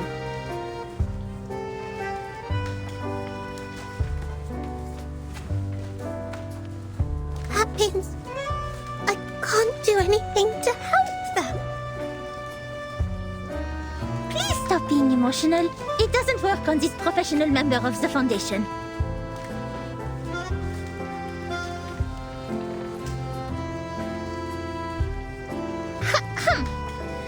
Without field investigation permission, I can't take you out to collect information. But in fact, there is still another reference room only known to the most outstanding monitor assistant. Hooray!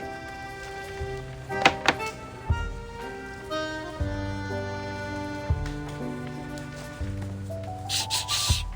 It's a violation to make noises in the library! Please follow me, Miss Sotheby.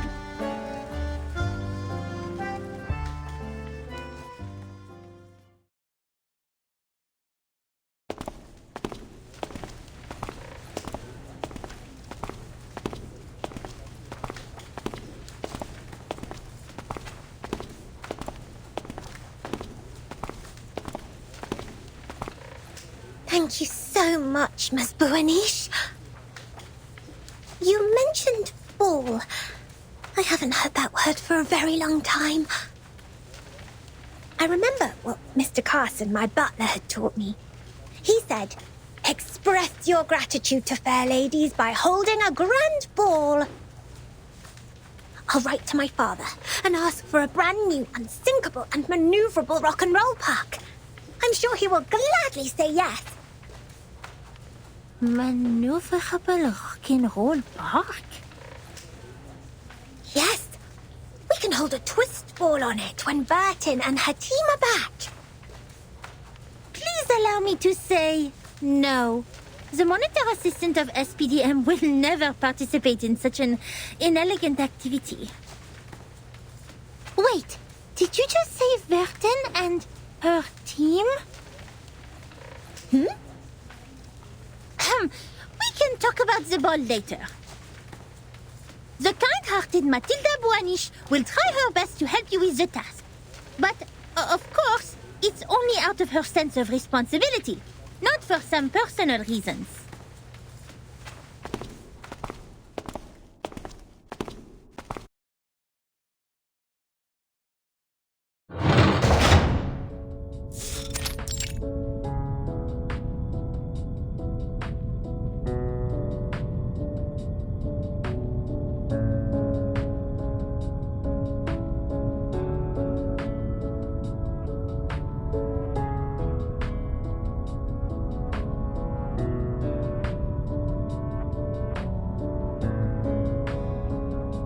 We are the reference room storing unnecessary information. It's a place ignored by most staff.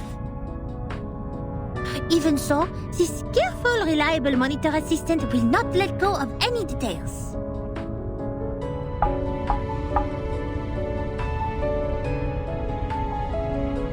I hereby officially appoint you as the Chief Assistant of Monitor Assistant of SPDM. I will take my responsibility and teach you how to become a devoted Foundation member.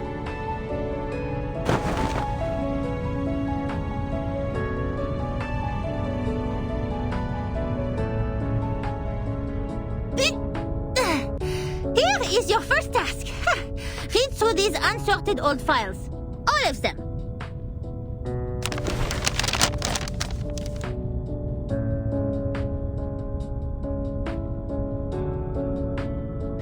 Search all the archived ones. These are the last parts. Most of them are discarded administrative documents, low-priority materials, and substandard reports written by rookie investigators. By the way, you should know I didn't sort any of them out for you. and they don't necessarily have what you want. It's all right. Leave them to me. I love reading. You'd better do. Here's the key. Keep it safe. You can sit on the cushions there when you sort out the fires. I don't want your dress to stain the stone bench. I'll go see if I missed any files. Listen, this monitor assistant will test you on your familiarity with these files when she's back.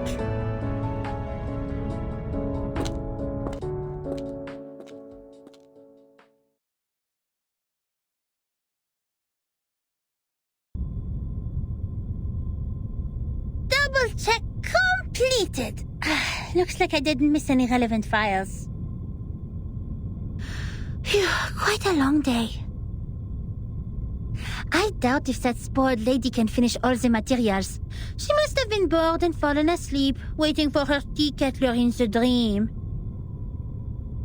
It takes much more than dancing at balls to be a Foundation investigator. I'll send her back to that teacher when she wakes up. In the end, it will be the kind-hearted Matilda who finishes the task for her. Being a great monitor assistant comes with great responsibility.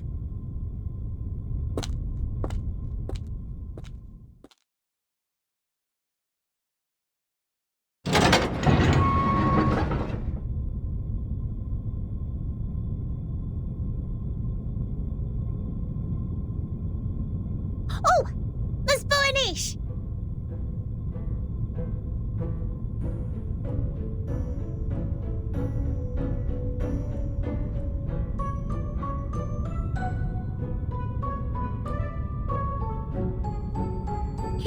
You didn't fall asleep. Did you sort out these files? Yes. And I love these books in uncommon shapes. There are so many wonderful stories. I often read books with Sasana when Father wasn't at home. We read and read until the red bomb waves woke up the sun. Moreover, these files are much easier than Miss Moisson's reading task. Here, the gentleman from River Conway tamed a whole group of Avanks. How marvelous is that?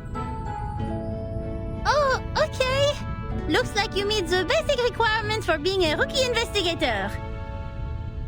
Tu es plus ou moins qualifié pour être mon assistante en chef.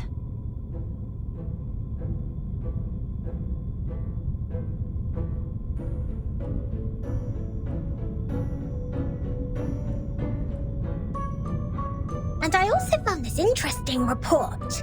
It tells a lot about the storm and the numbers. Will this be helpful to Burton? Show it to me.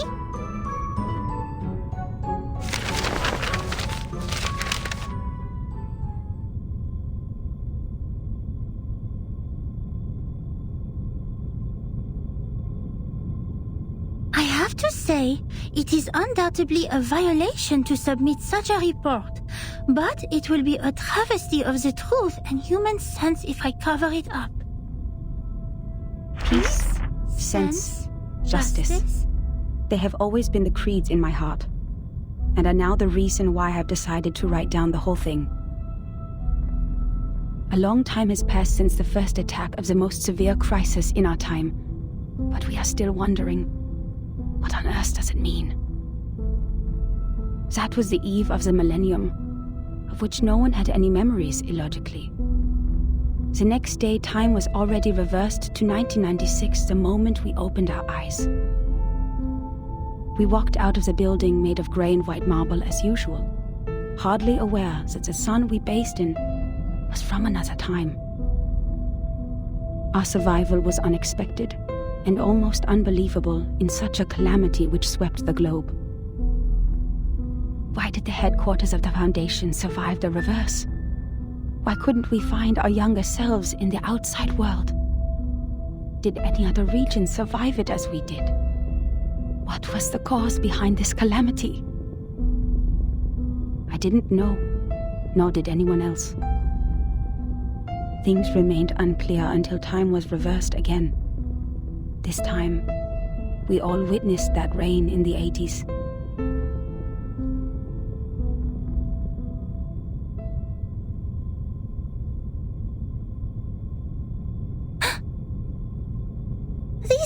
else Vartan needs? I think so.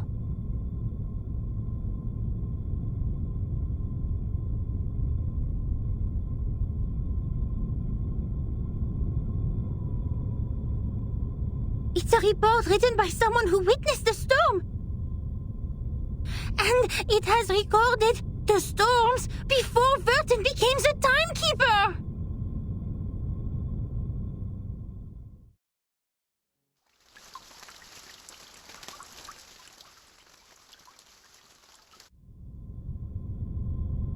Before she became the timekeeper?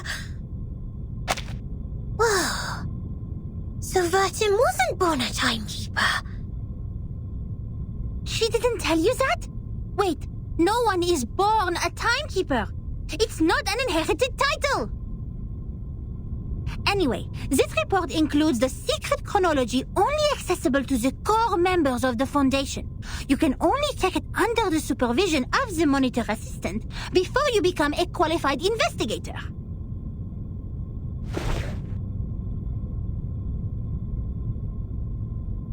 No matter what the reason is, it shouldn't have been shoved in this dusty room like rubbish. To evaluate its authenticity and risk, the genius Matilda Boaniche will fulfill her duty as the monitor assistant and carry out a thorough inspection of this report. If you agree to this resolution, please nod, Assistant Sotheby.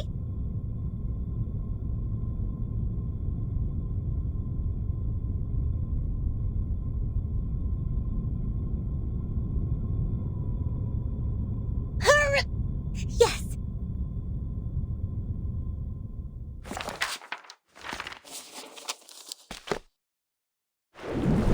That was 1985. A gloomy, miserable night compared to that peaceful morning in 1996, when we were only bothered by confusion.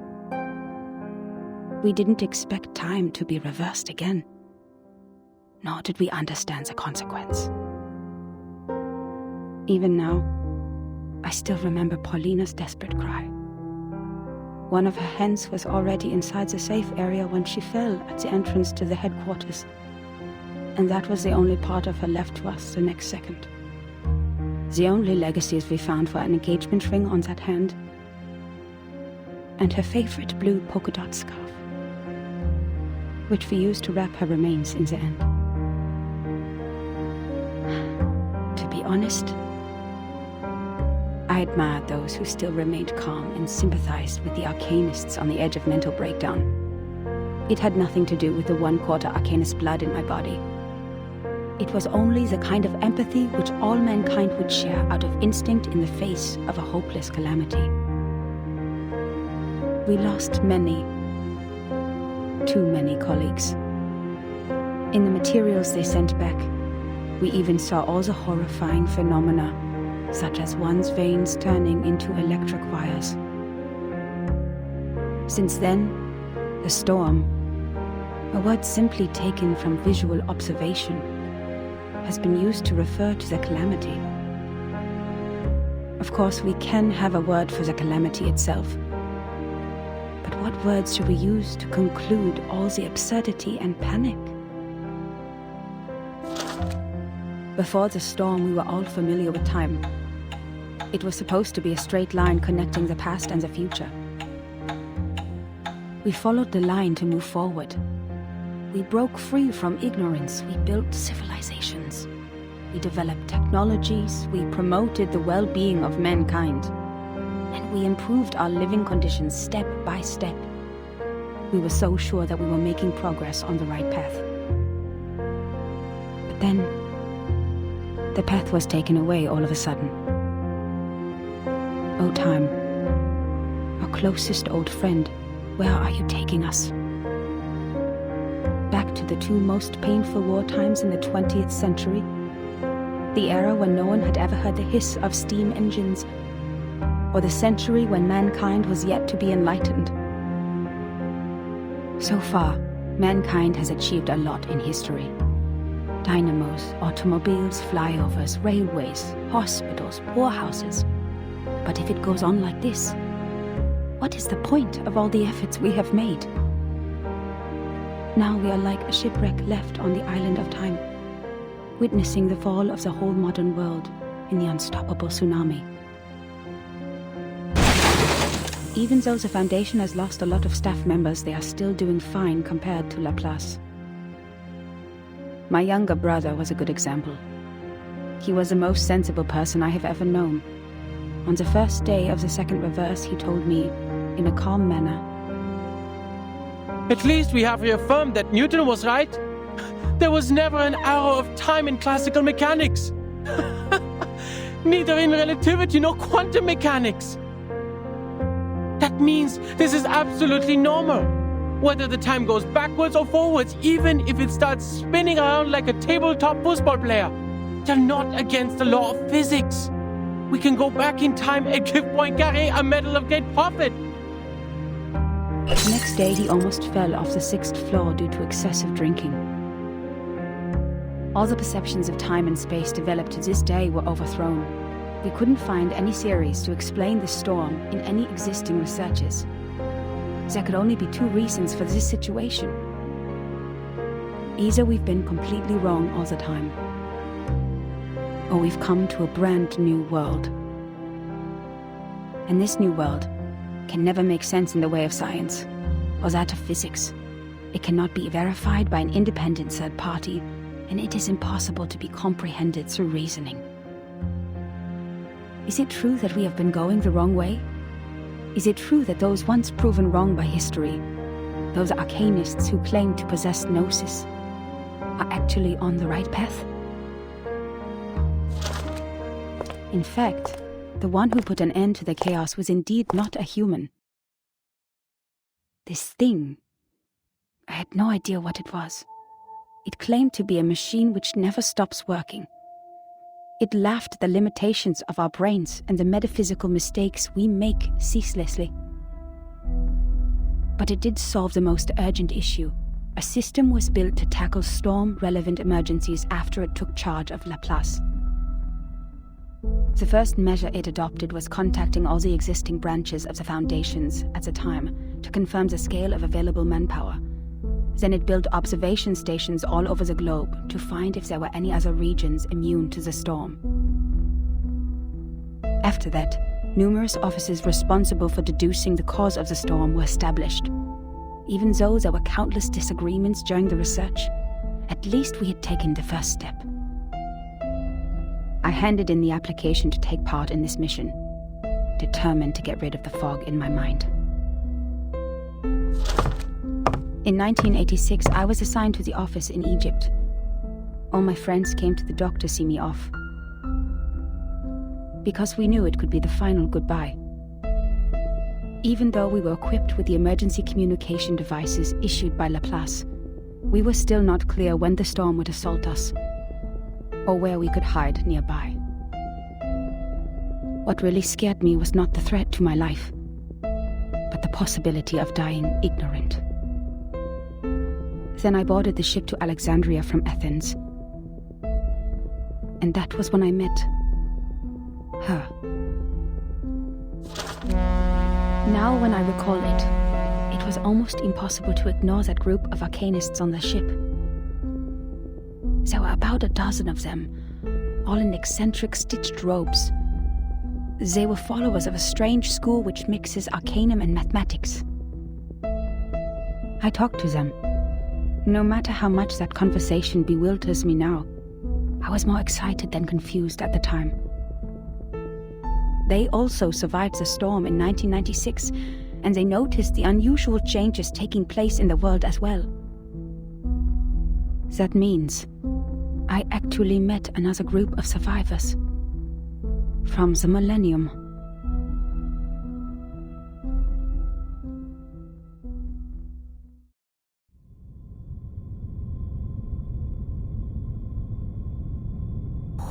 Wait!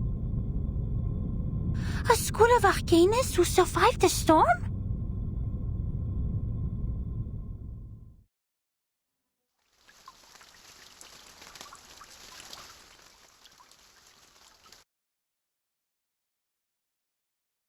A mixture of arcanum and mathematics.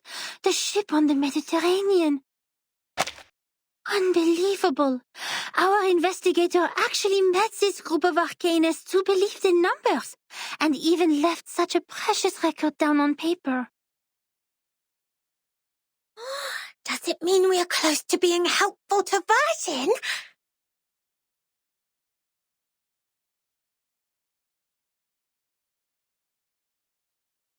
Certainly. It's what we deserve for all the efforts today.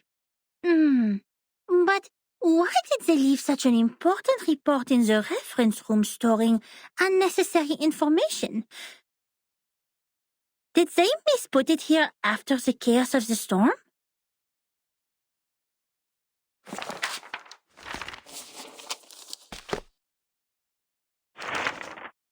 Among them, the most easygoing one was Hugh. He was an engineer as well as an arcanist. We shared the same preference for human technology, and that became our common topic. Hugh was in his 30s, red-haired, cheeks sunken, and deeply depressed due to some kind of eye disease. He was a decent man, with a prudent attitude, working at a desk most of the time. He reminded me of the imperial miniature painting artists in the Sultan's palace. Most of them ended up blind after toiling for their life. He showed me the picture of his daughter. I don't have children, but I could feel his happiness as a father. Although I got along well with Hugh, he seemed quite out of place among that group, which was actually led by her. I don't know what words to use to describe her. She was like a meteor shower, a tempest, or an unreasonable catastrophe itself. Her existence was just like her name. It was simple, yet implied a lot. Please forgive me for my cowardice. Even now, I don't have the courage to write down her name, if one would call that a name.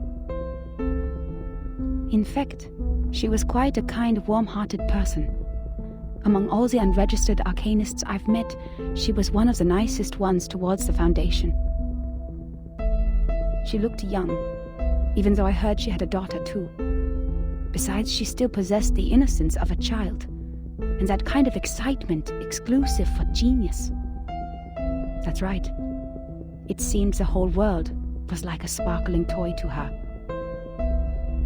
Our communication was heart-stirring at the beginning. Both of us were eager to find out what was happening, like two shipwrecked victims grappling at each other on the sea. But I didn't have the slightest idea what she was talking about, actually. The problem was not the typical communication issues between humans and arcanists. I was sure the language we used didn't pose any obstacles, but still I couldn't understand any words of hers. I would believe that one is highly intelligent if one can name all the factors of 11,567 without thinking. But what this one said was illogical nonsense which no one could ever imagine. She claimed that there is a world of numbers, above all else, where the non-physical essences of all things exist in the form of timeless, absolute, unchangeable ideas, and that the physical world where the time flows is nothing but an appendage, which has never been real or true. And that's why the chaos in this world is not worth any attention, and we should focus on what happened to the supreme existence. What an utter disaster combining modern maths with ancient superstition.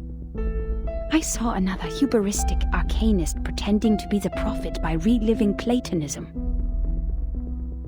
I don't even bother to mention the balderdash on soul numbers.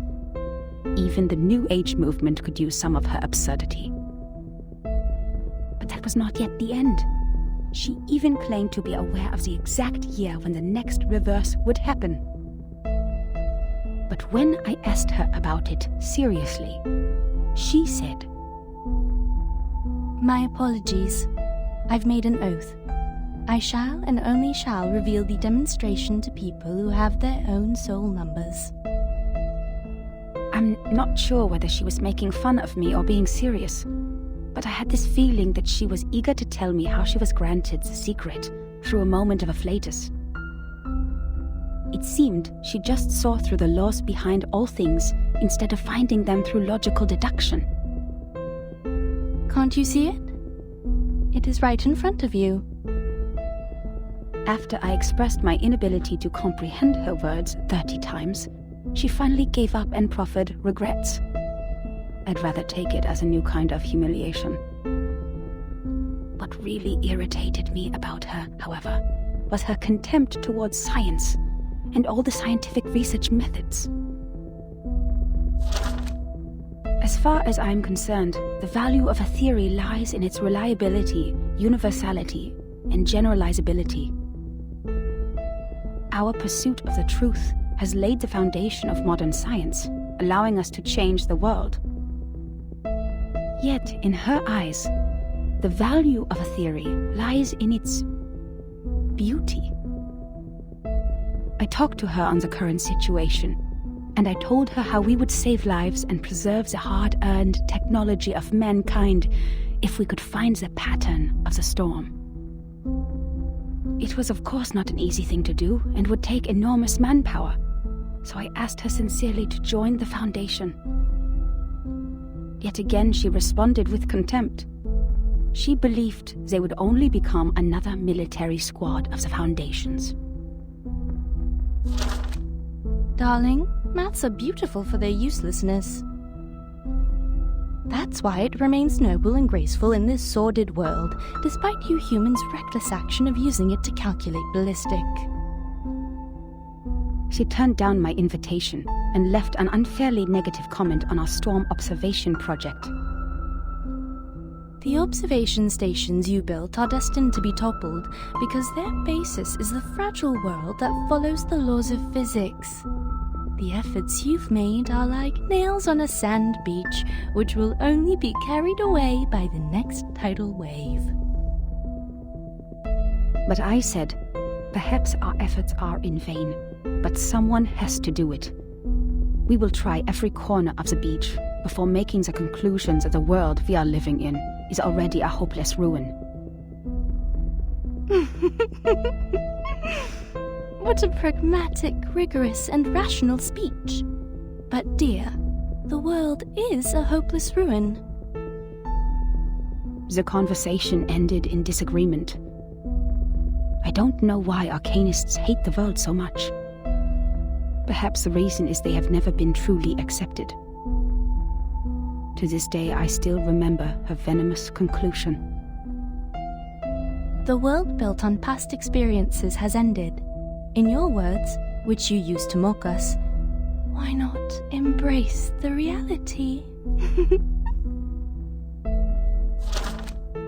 Yet about the gnosis which she deeply believed in, and the so-called prophecies she made through numbers, she had never given any proofs or details that showed rigorous logic. And the reason for her inactions was an oath she had made before some stone?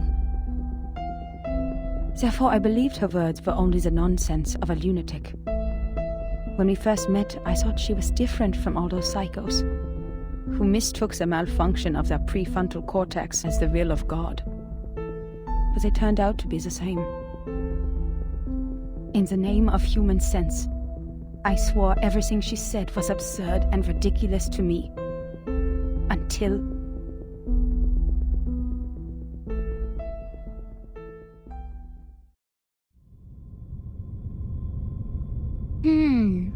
Madame Z said the arcanists on that island are all named after numbers, because they have a strong belief that numbers are the essence of their souls. The investigator wouldn't write down her name. Is it because of the conflict between their beliefs?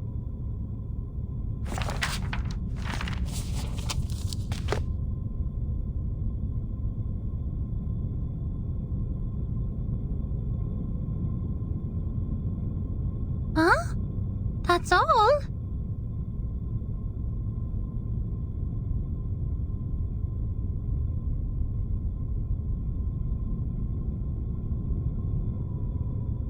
Submitting such an unfinished report would only cause problems for the reviewers and evaluators, but this investigator didn't even write down their name. Don't worry, Ms. Burnish. I'm familiar with this situation. Every time after the brave Typhon defeats Jupiter, he returns to the Auto Island. But each time we twist the ear of Mr. Glassbox, Typhon will show up again and again. Ms. Moisson told me the ear is the key to bringing back our hope. Wait, don't tell me you are talking about the shows on the mechanical television?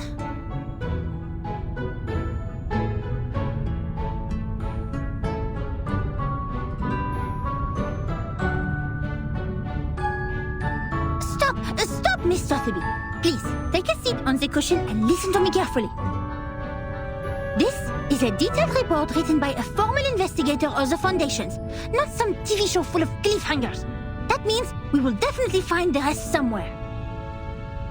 Oh, I see. Must be a Coco treant who took away the other part of the book. Usually, they will be attracted by Lunar Fixer, and by following their traces, we'll find their lairs in the stable. You mean someone took it away? That's highly possible. Data loss is not allowed in the Foundation, especially under the Monitor Assistance Management. We must prepare Lunar Fixer. Don't forget their favorite jigging magical beans. I don't have those materials with me right now, but I can write to them. It only takes a month.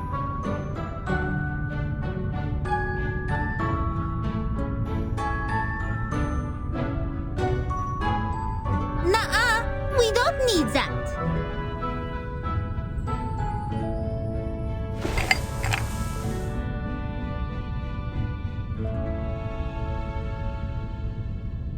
You've perfectly accomplished the task from me when you found this valuable report. Well done, Assistant Sotheby. Now it's time for the great Matilda to show a little bit of her greatness.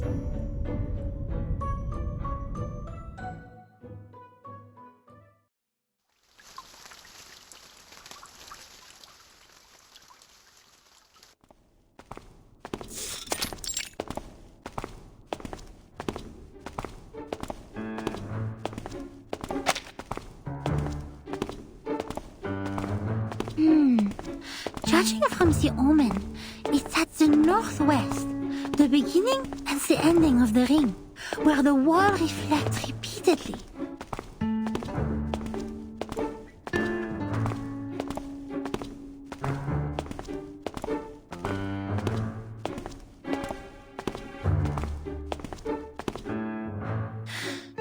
The northwest of SPDM.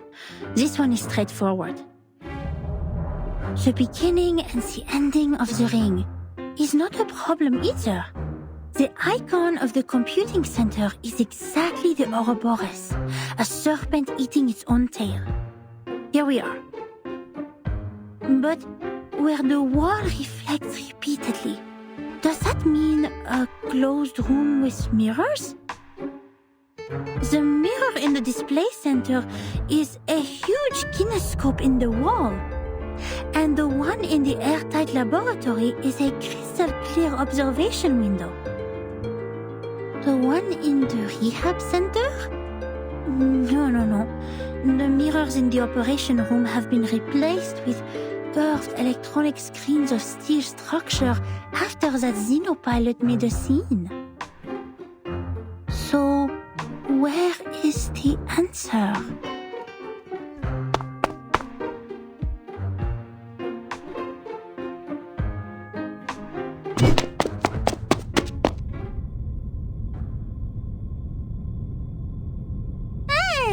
You just hit me! Shouldn't you apologize? Where did you come from, dork? Wasting my time.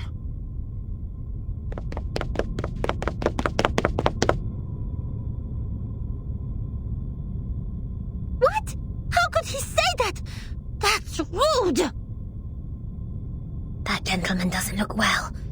He's covering his face. His nose is running with purple liquid. Oh dear.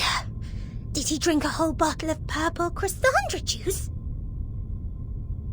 He needs treatment immediately. Oh, if only I had brought the Phoenix heart nerves with me.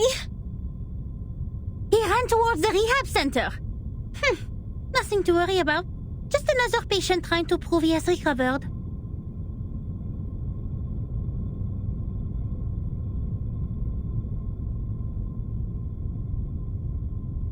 The rehab center has all the facilities and medicines he needs. He will be properly treated. But why is he wearing the uniform of Laplace? And where's the receptionist here?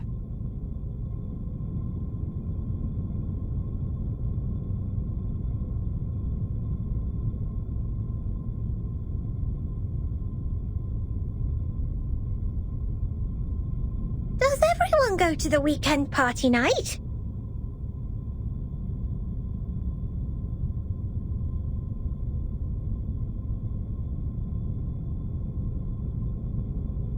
Absolutely not. The researchers here are too busy to do that.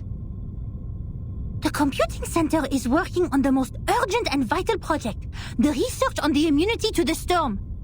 We should not disturb them unless it's an emergency. So please stop calling the office and put down the telephone, Miss Sotheby. This is not the ear of a tea kettler, and it won't take you to any twist balls.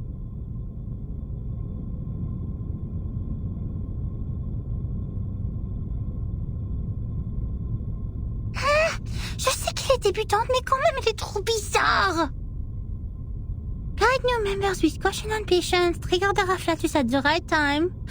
J'avoue que Verten a remporté une victoire temporaire sur ça.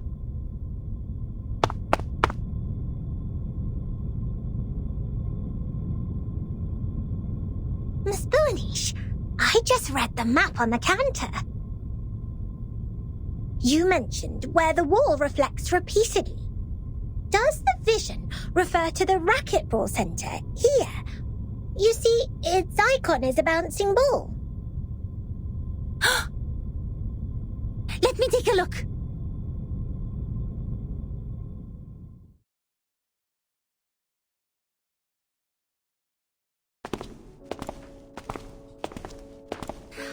Found it! This is really the right direction. Next, empty boxes, glasswares, and copper pieces. Looks like our destination has piles of metal.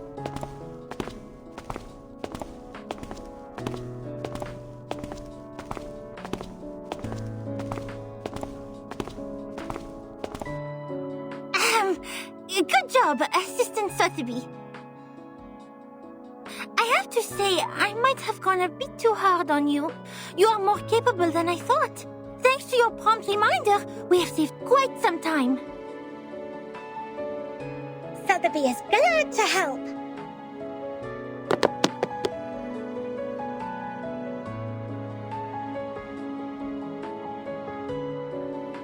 Miss Boonish, since you're such a talented diviner, why don't you just divine the reason for the storm with your inherited arcanum ability? According to Ms. Moisson, the reason still remains a mystery. If the crystal orb can reveal its truth, everything will be much easier for Vertin and her team.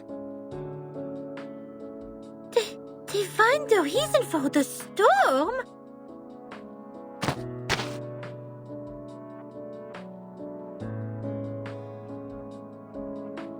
That's impossible for sure. It's a typical mistake of laymen to believe one can see everything through divination. You are an expert on potions and arcane creatures, but you have little knowledge on other subjects. Haven't you received any systematic education on arcanum? Education on arcanum? I'm of course well educated in arcanum, with Ms. Moisson as my tutor, and my arcane friends such as Typhon from the Auto Island, Jupiter, and... Alright, enough!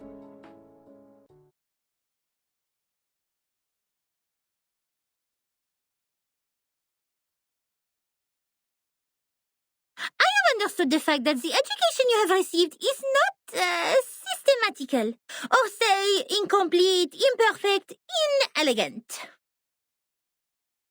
But don't worry, because you are talking to the kind-hearted Matilda. She will spend her valuable time to make it up for you.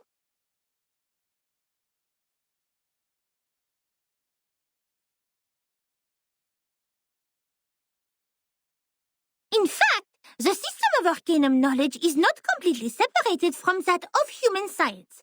For example, the modern pharmacy and chemistry actually originated from the experiments of potions and alchemy in the ancient times. They developed into two different systems because arcanists focused more on the knowledge ignored by scientists, which is gnosis.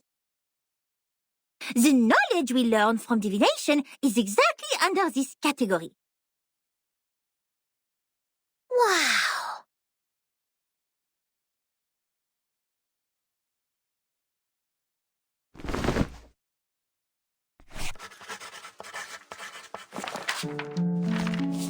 Let me fill you in with more details.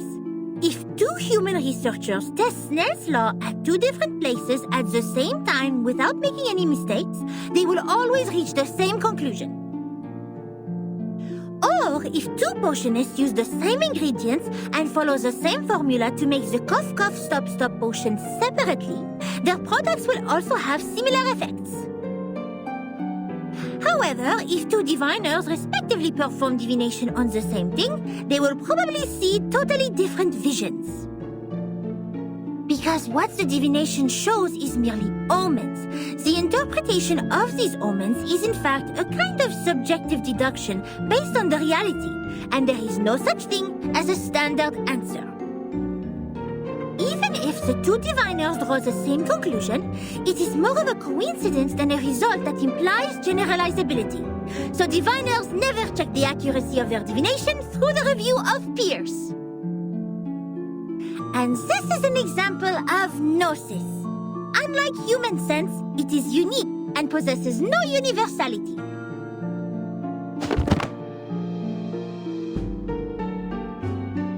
In other words, even if someone finds out a reason for the storm through divination, they can't have other diviners verify it, because 100 different diviners will give out 100 different conclusions. The scene will be even busier than a concert at Music Verein. That being said, the more possible result we get from the divination is nothing.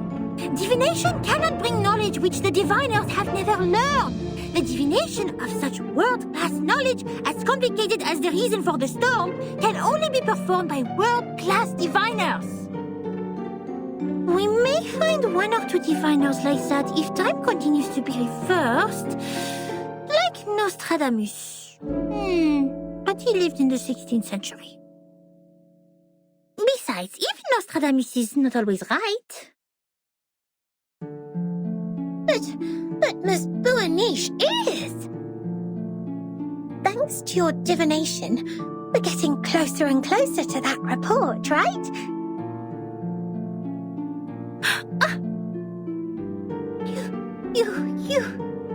You are right! Finding items, interpreting dreams, and making simple prophecies. All these things are just a breeze for the bright and clever Matilda. But inquiring about the storm is beyond my ability, and it will only bring misfortune. I will never make such a stupid mistake.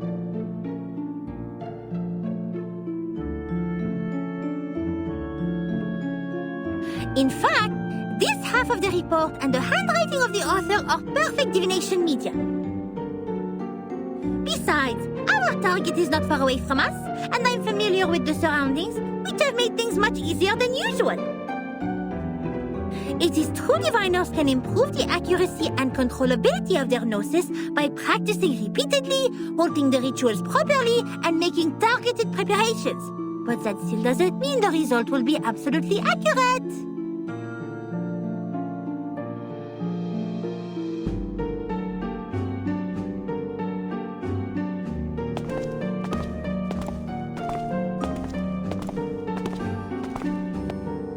The report says that person who mentioned the School of Numbers claimed she was enlightened about the year of the next storm.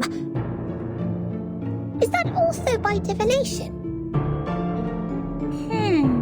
I am not sure what kind of arcane skills they used, but numbers are indeed a kind of omen too. I am not talking about the specific knowledge of mathematics, but the numbers themselves, because they are even more abstract than images and languages as kind of symbol. Even so, there is no way for us to verify this prophet, unless it really comes true. That is also why it takes almost nothing to spread a prophecy. My mother told me many people in the outside world write to the Foundation every day, claiming to be prophets who can predict the doomsday and thus requesting unemployment benefits. The doomsday? Unemployment benefits? Oh my! The outside world is far more wonderful than I thought. How fascinating! This Voyage is even greater than I expected. You bet! Wait, did you mean I was not the greatest?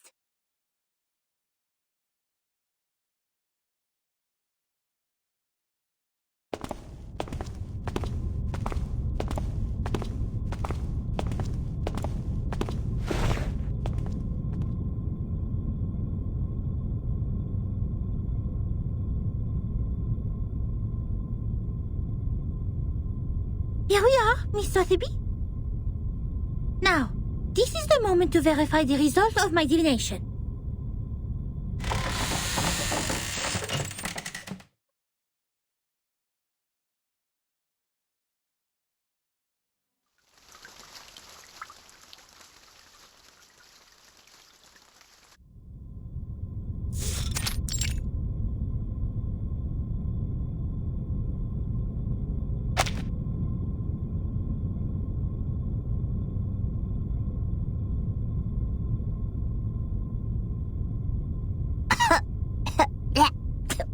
Where are we?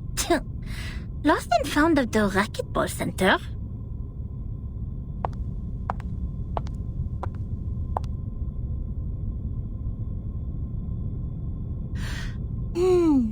The orb showed copper pieces. We need to find something that seems to be locked, but is actually not. Aha! Found it! Nothing can stop the genius, Matilda.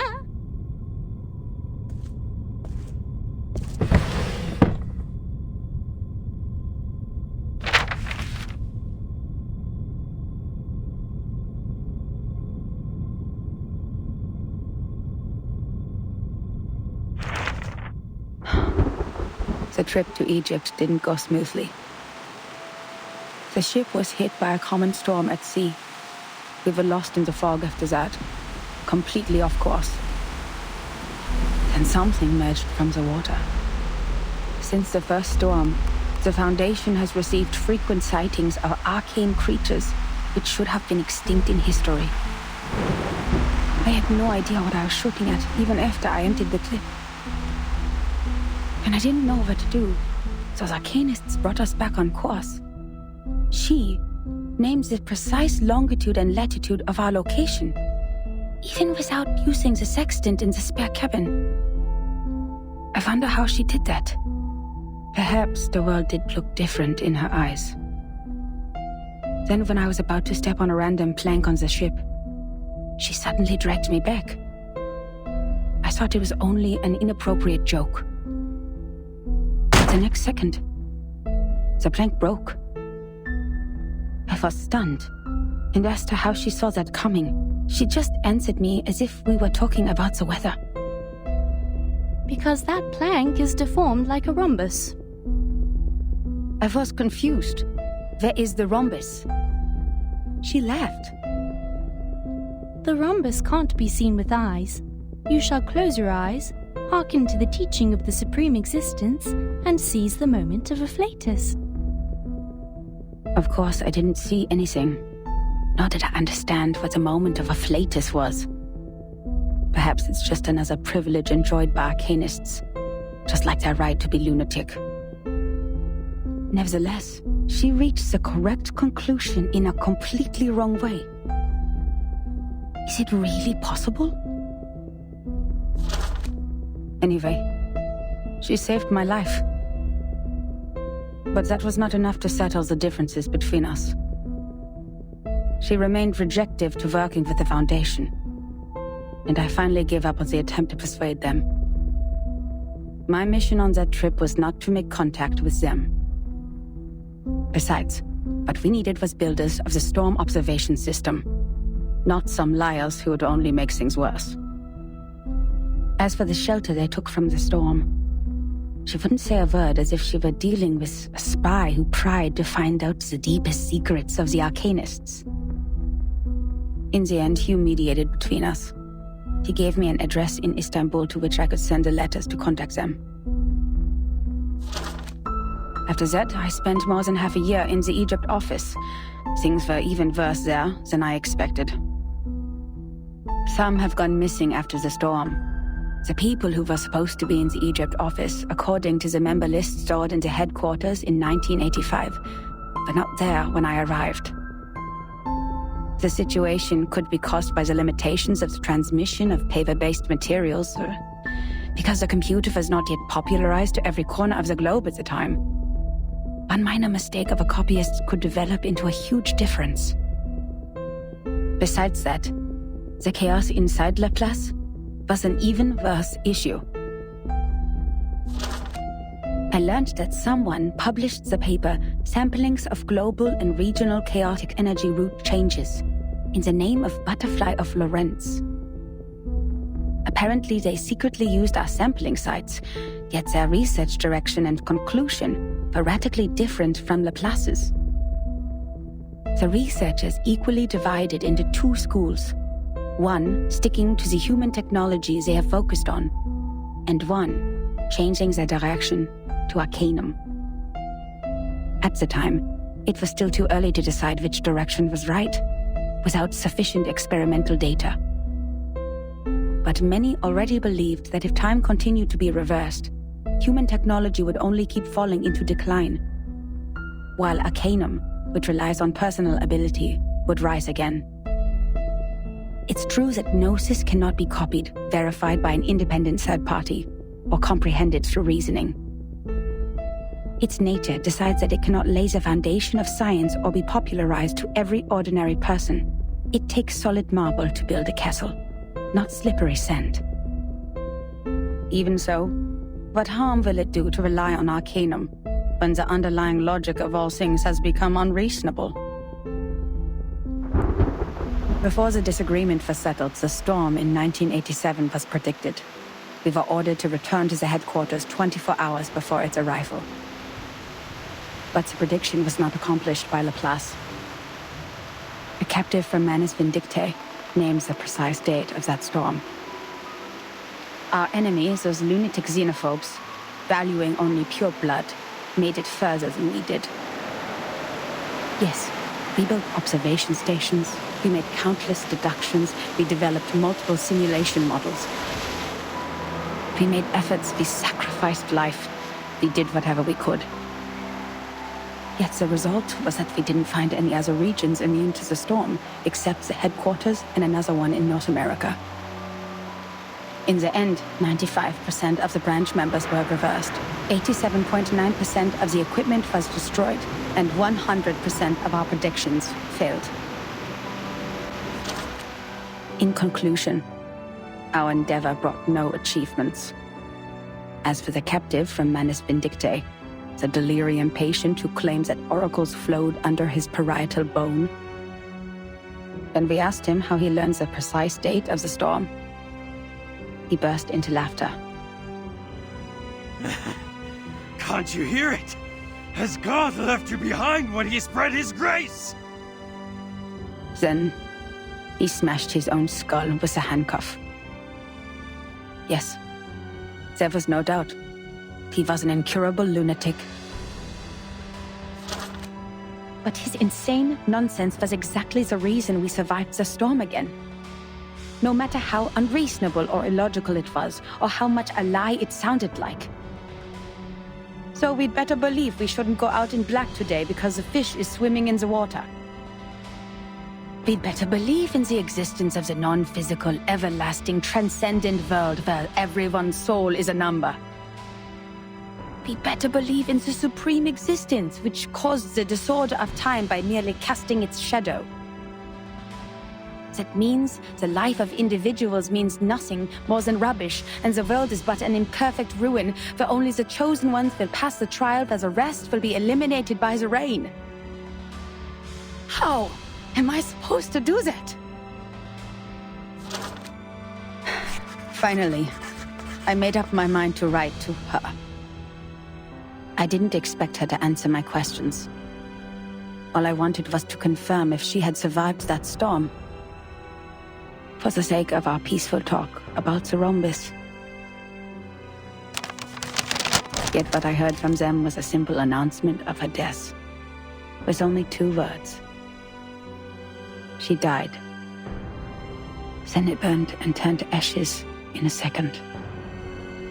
On the same day, the first and only timekeeper who just took office, the 12-year-old child, returned alone from the storm.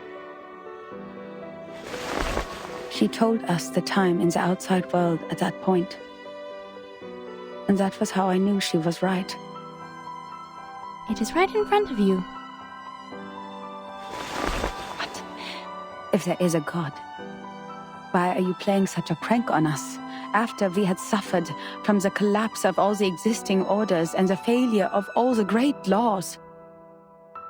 If this is what she calls a glimpse of the supreme existence, the moment of a flatus, do you have to present it in such a cruel way?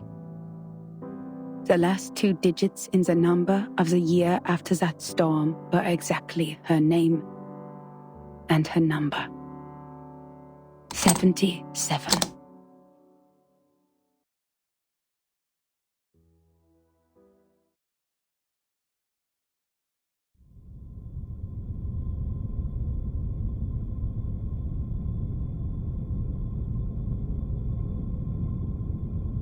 Incroyable! Incroyable! C'est vrai! Quelqu'un a vraiment fait cette prophétie! Ertin and Soneto will be thrilled to know what we found! Well done, Miss Sotheby! You performed as well as a formal investigator! We need to submit this report to your instructor immediately!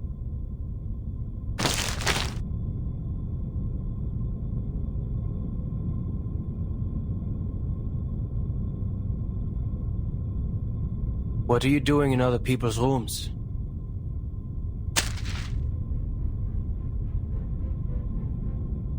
This is my personal item. You have no rights to take it. Please leave immediately. Personal item? This is a precious record that should have been submitted to the Foundation. According to Administration and Regulations for Dispatch Personnel, St. Pavlov Foundation Decree number 259, every member of the Foundation, when acting as a field investigator, is required to create a comprehensive investigation report of all their actions and promptly submit it. And they are obliged to ensure the authenticity, objectivity, and impartiality of the report. No personal bias is allowed in the content. If you have read this report, miss, you should know that it's not even qualified to be filed. But this is an emergency!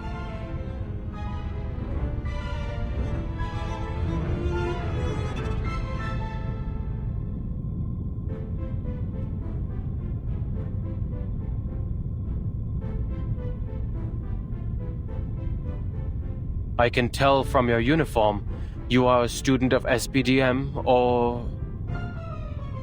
This is Laplace. Do you have your guardian's approval to leave the school, Miss Underage Student? Approval? I don't need that. I am not a student. You are talking to the exceptionally promoted monitor assistant of SPDM. Here is my ID.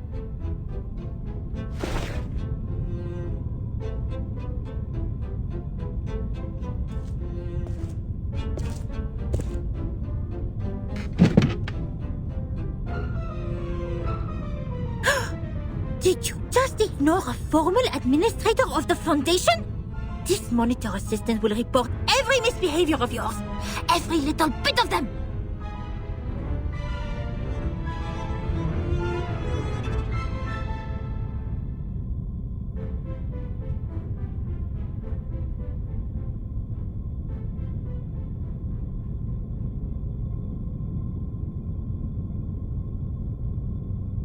Miss Moisson, we found that report here. The great Miss Buanish and I discovered some important information. I came to you and Madame Z immediately after we read it. Miss Buanish, why are you confronting Mr. Chair?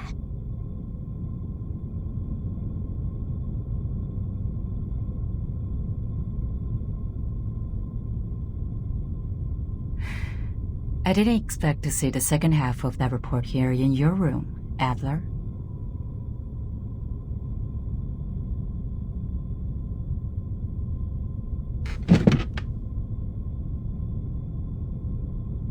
Don't call me that, friend. Why not just call me Enigma? Just like everyone else. Relax. I know nicknames mean no harm. But I don't understand.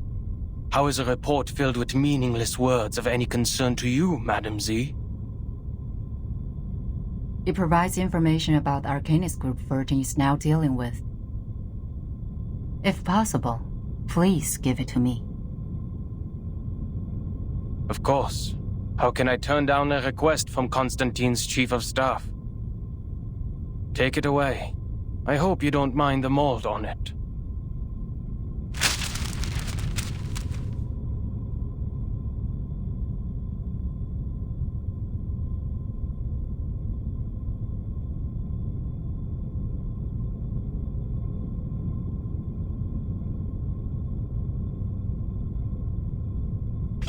Attention to your manners and do not bring disgrace to the computing center, Mr. Rude.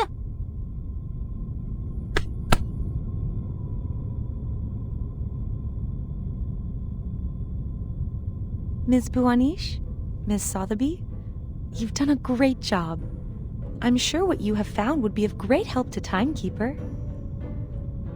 And I will report your active performance in this mission to SPDM as soon as possible, Miss Buanish. We need to further analyze the files you found. The first on the scene could provide more detailed information. Let's get out of here.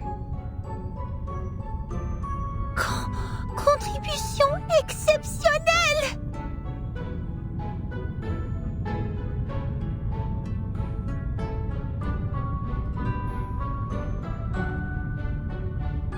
Oh là là, exceptionnel! Non. Calme-toi, Mathilda. I didn't accomplish it alone. Assistant Sotheby also played a significant role. Hooray!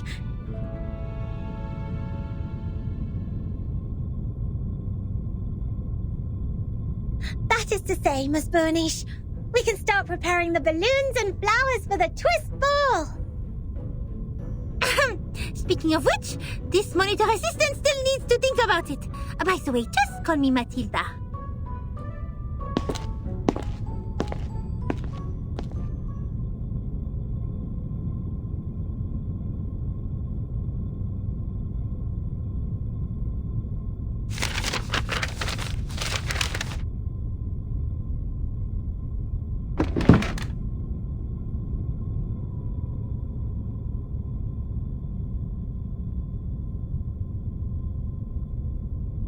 There will be no advance in human technology.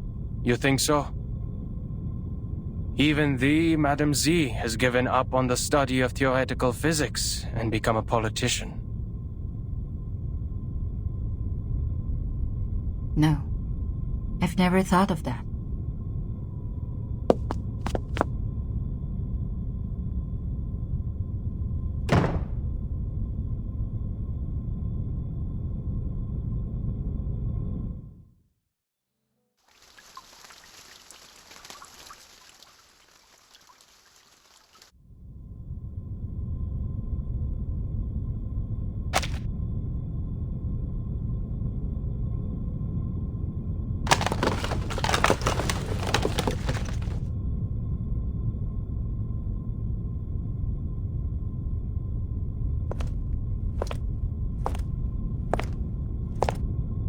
I am astonished by the fact that you are interacting with others.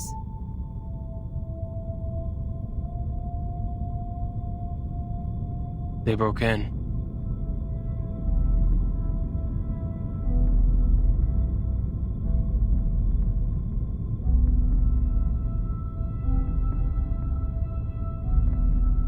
If it was a complaint that you were making, you know it is within your rights to submit an interdepartmental complaint within 7 days after the incident. Don't bother. That file means nothing to me. I didn't file it because it is a report against the rules.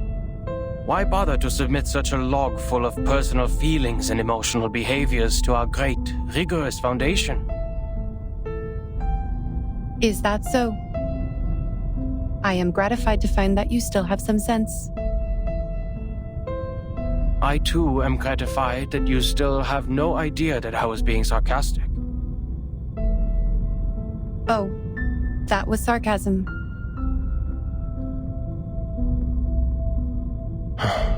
Never mind. What do you want from me, Madam Lucy?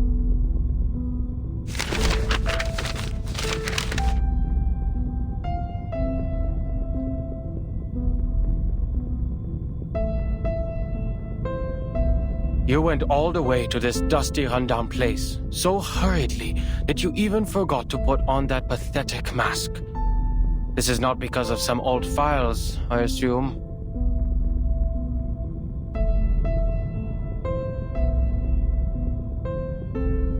Certainly. I hope you can be the cryptographer of the Manus Vindictae's ritual. You are still the best. You are asking me, a human, to decode the ritual of a pureblood arcanist group? I don't see how I'll be helpful to this project. You cannot evaluate your own level of being of value, Adler.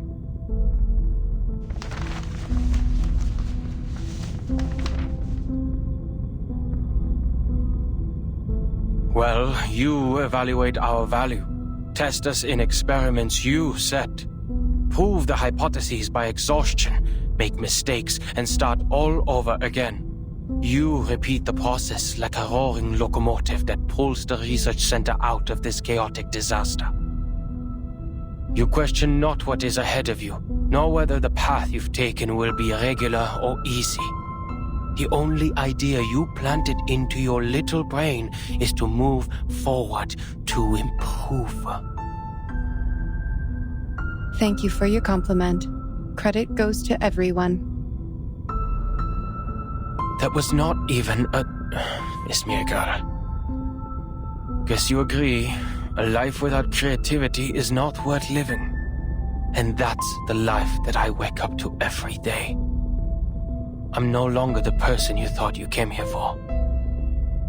I'll never be able to combine human technology and Arcanum. And I'll never comprehend even the slightest part of it. I am useless to you.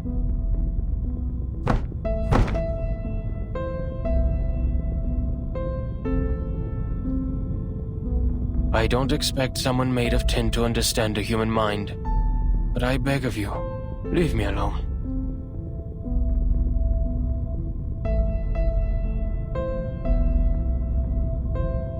The work of analyzing the masks of Manus Vindictae did not go well.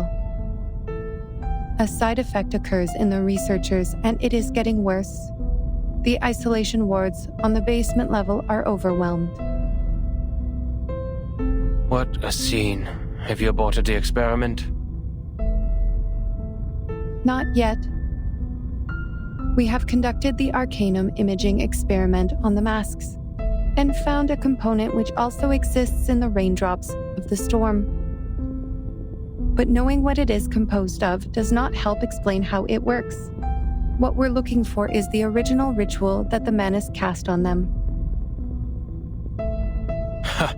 You're trying to figure out one's career planning from one's physical examination report.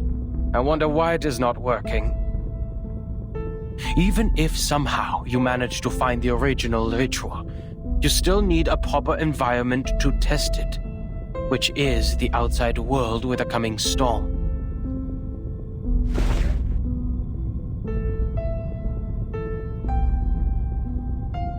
That's why we can't tell if we're getting results. Even if we had the right ritual, proper permission from the Foundation to travel, and strong-minded volunteer subjects, experiments performed in the Ivory Tower won't succeed because... An experiment about the storm can only be done in a storm. Glad to see your brain is not rusty yet. It only took you 3 sentences to draw the conclusion which took the seminar a week to reach. That proves you are capable of the project.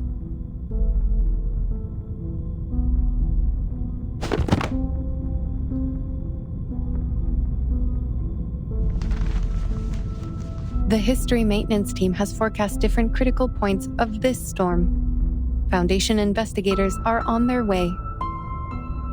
If Manus Vindicte still plans to accelerate the storm, like what they have done in 1929, there will be a high possibility that their people will show up at the transformation point of history and society, also known as the critical point of time, the center of the storm. Your sister, Greta Hoffman, is also one of the investigators.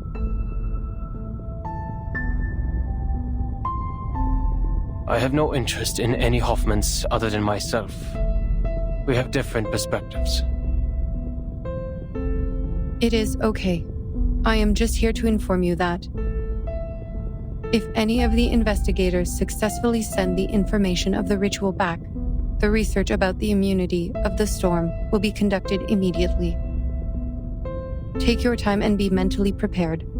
But once the storm alert is issued, we only have 24 hours to verify the feasibility of the ritual.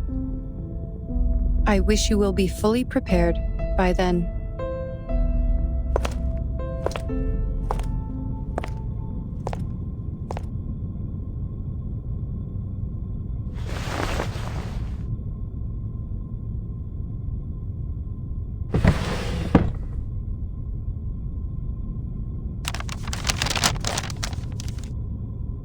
One thing is for sure now. The age of humans has come to an end.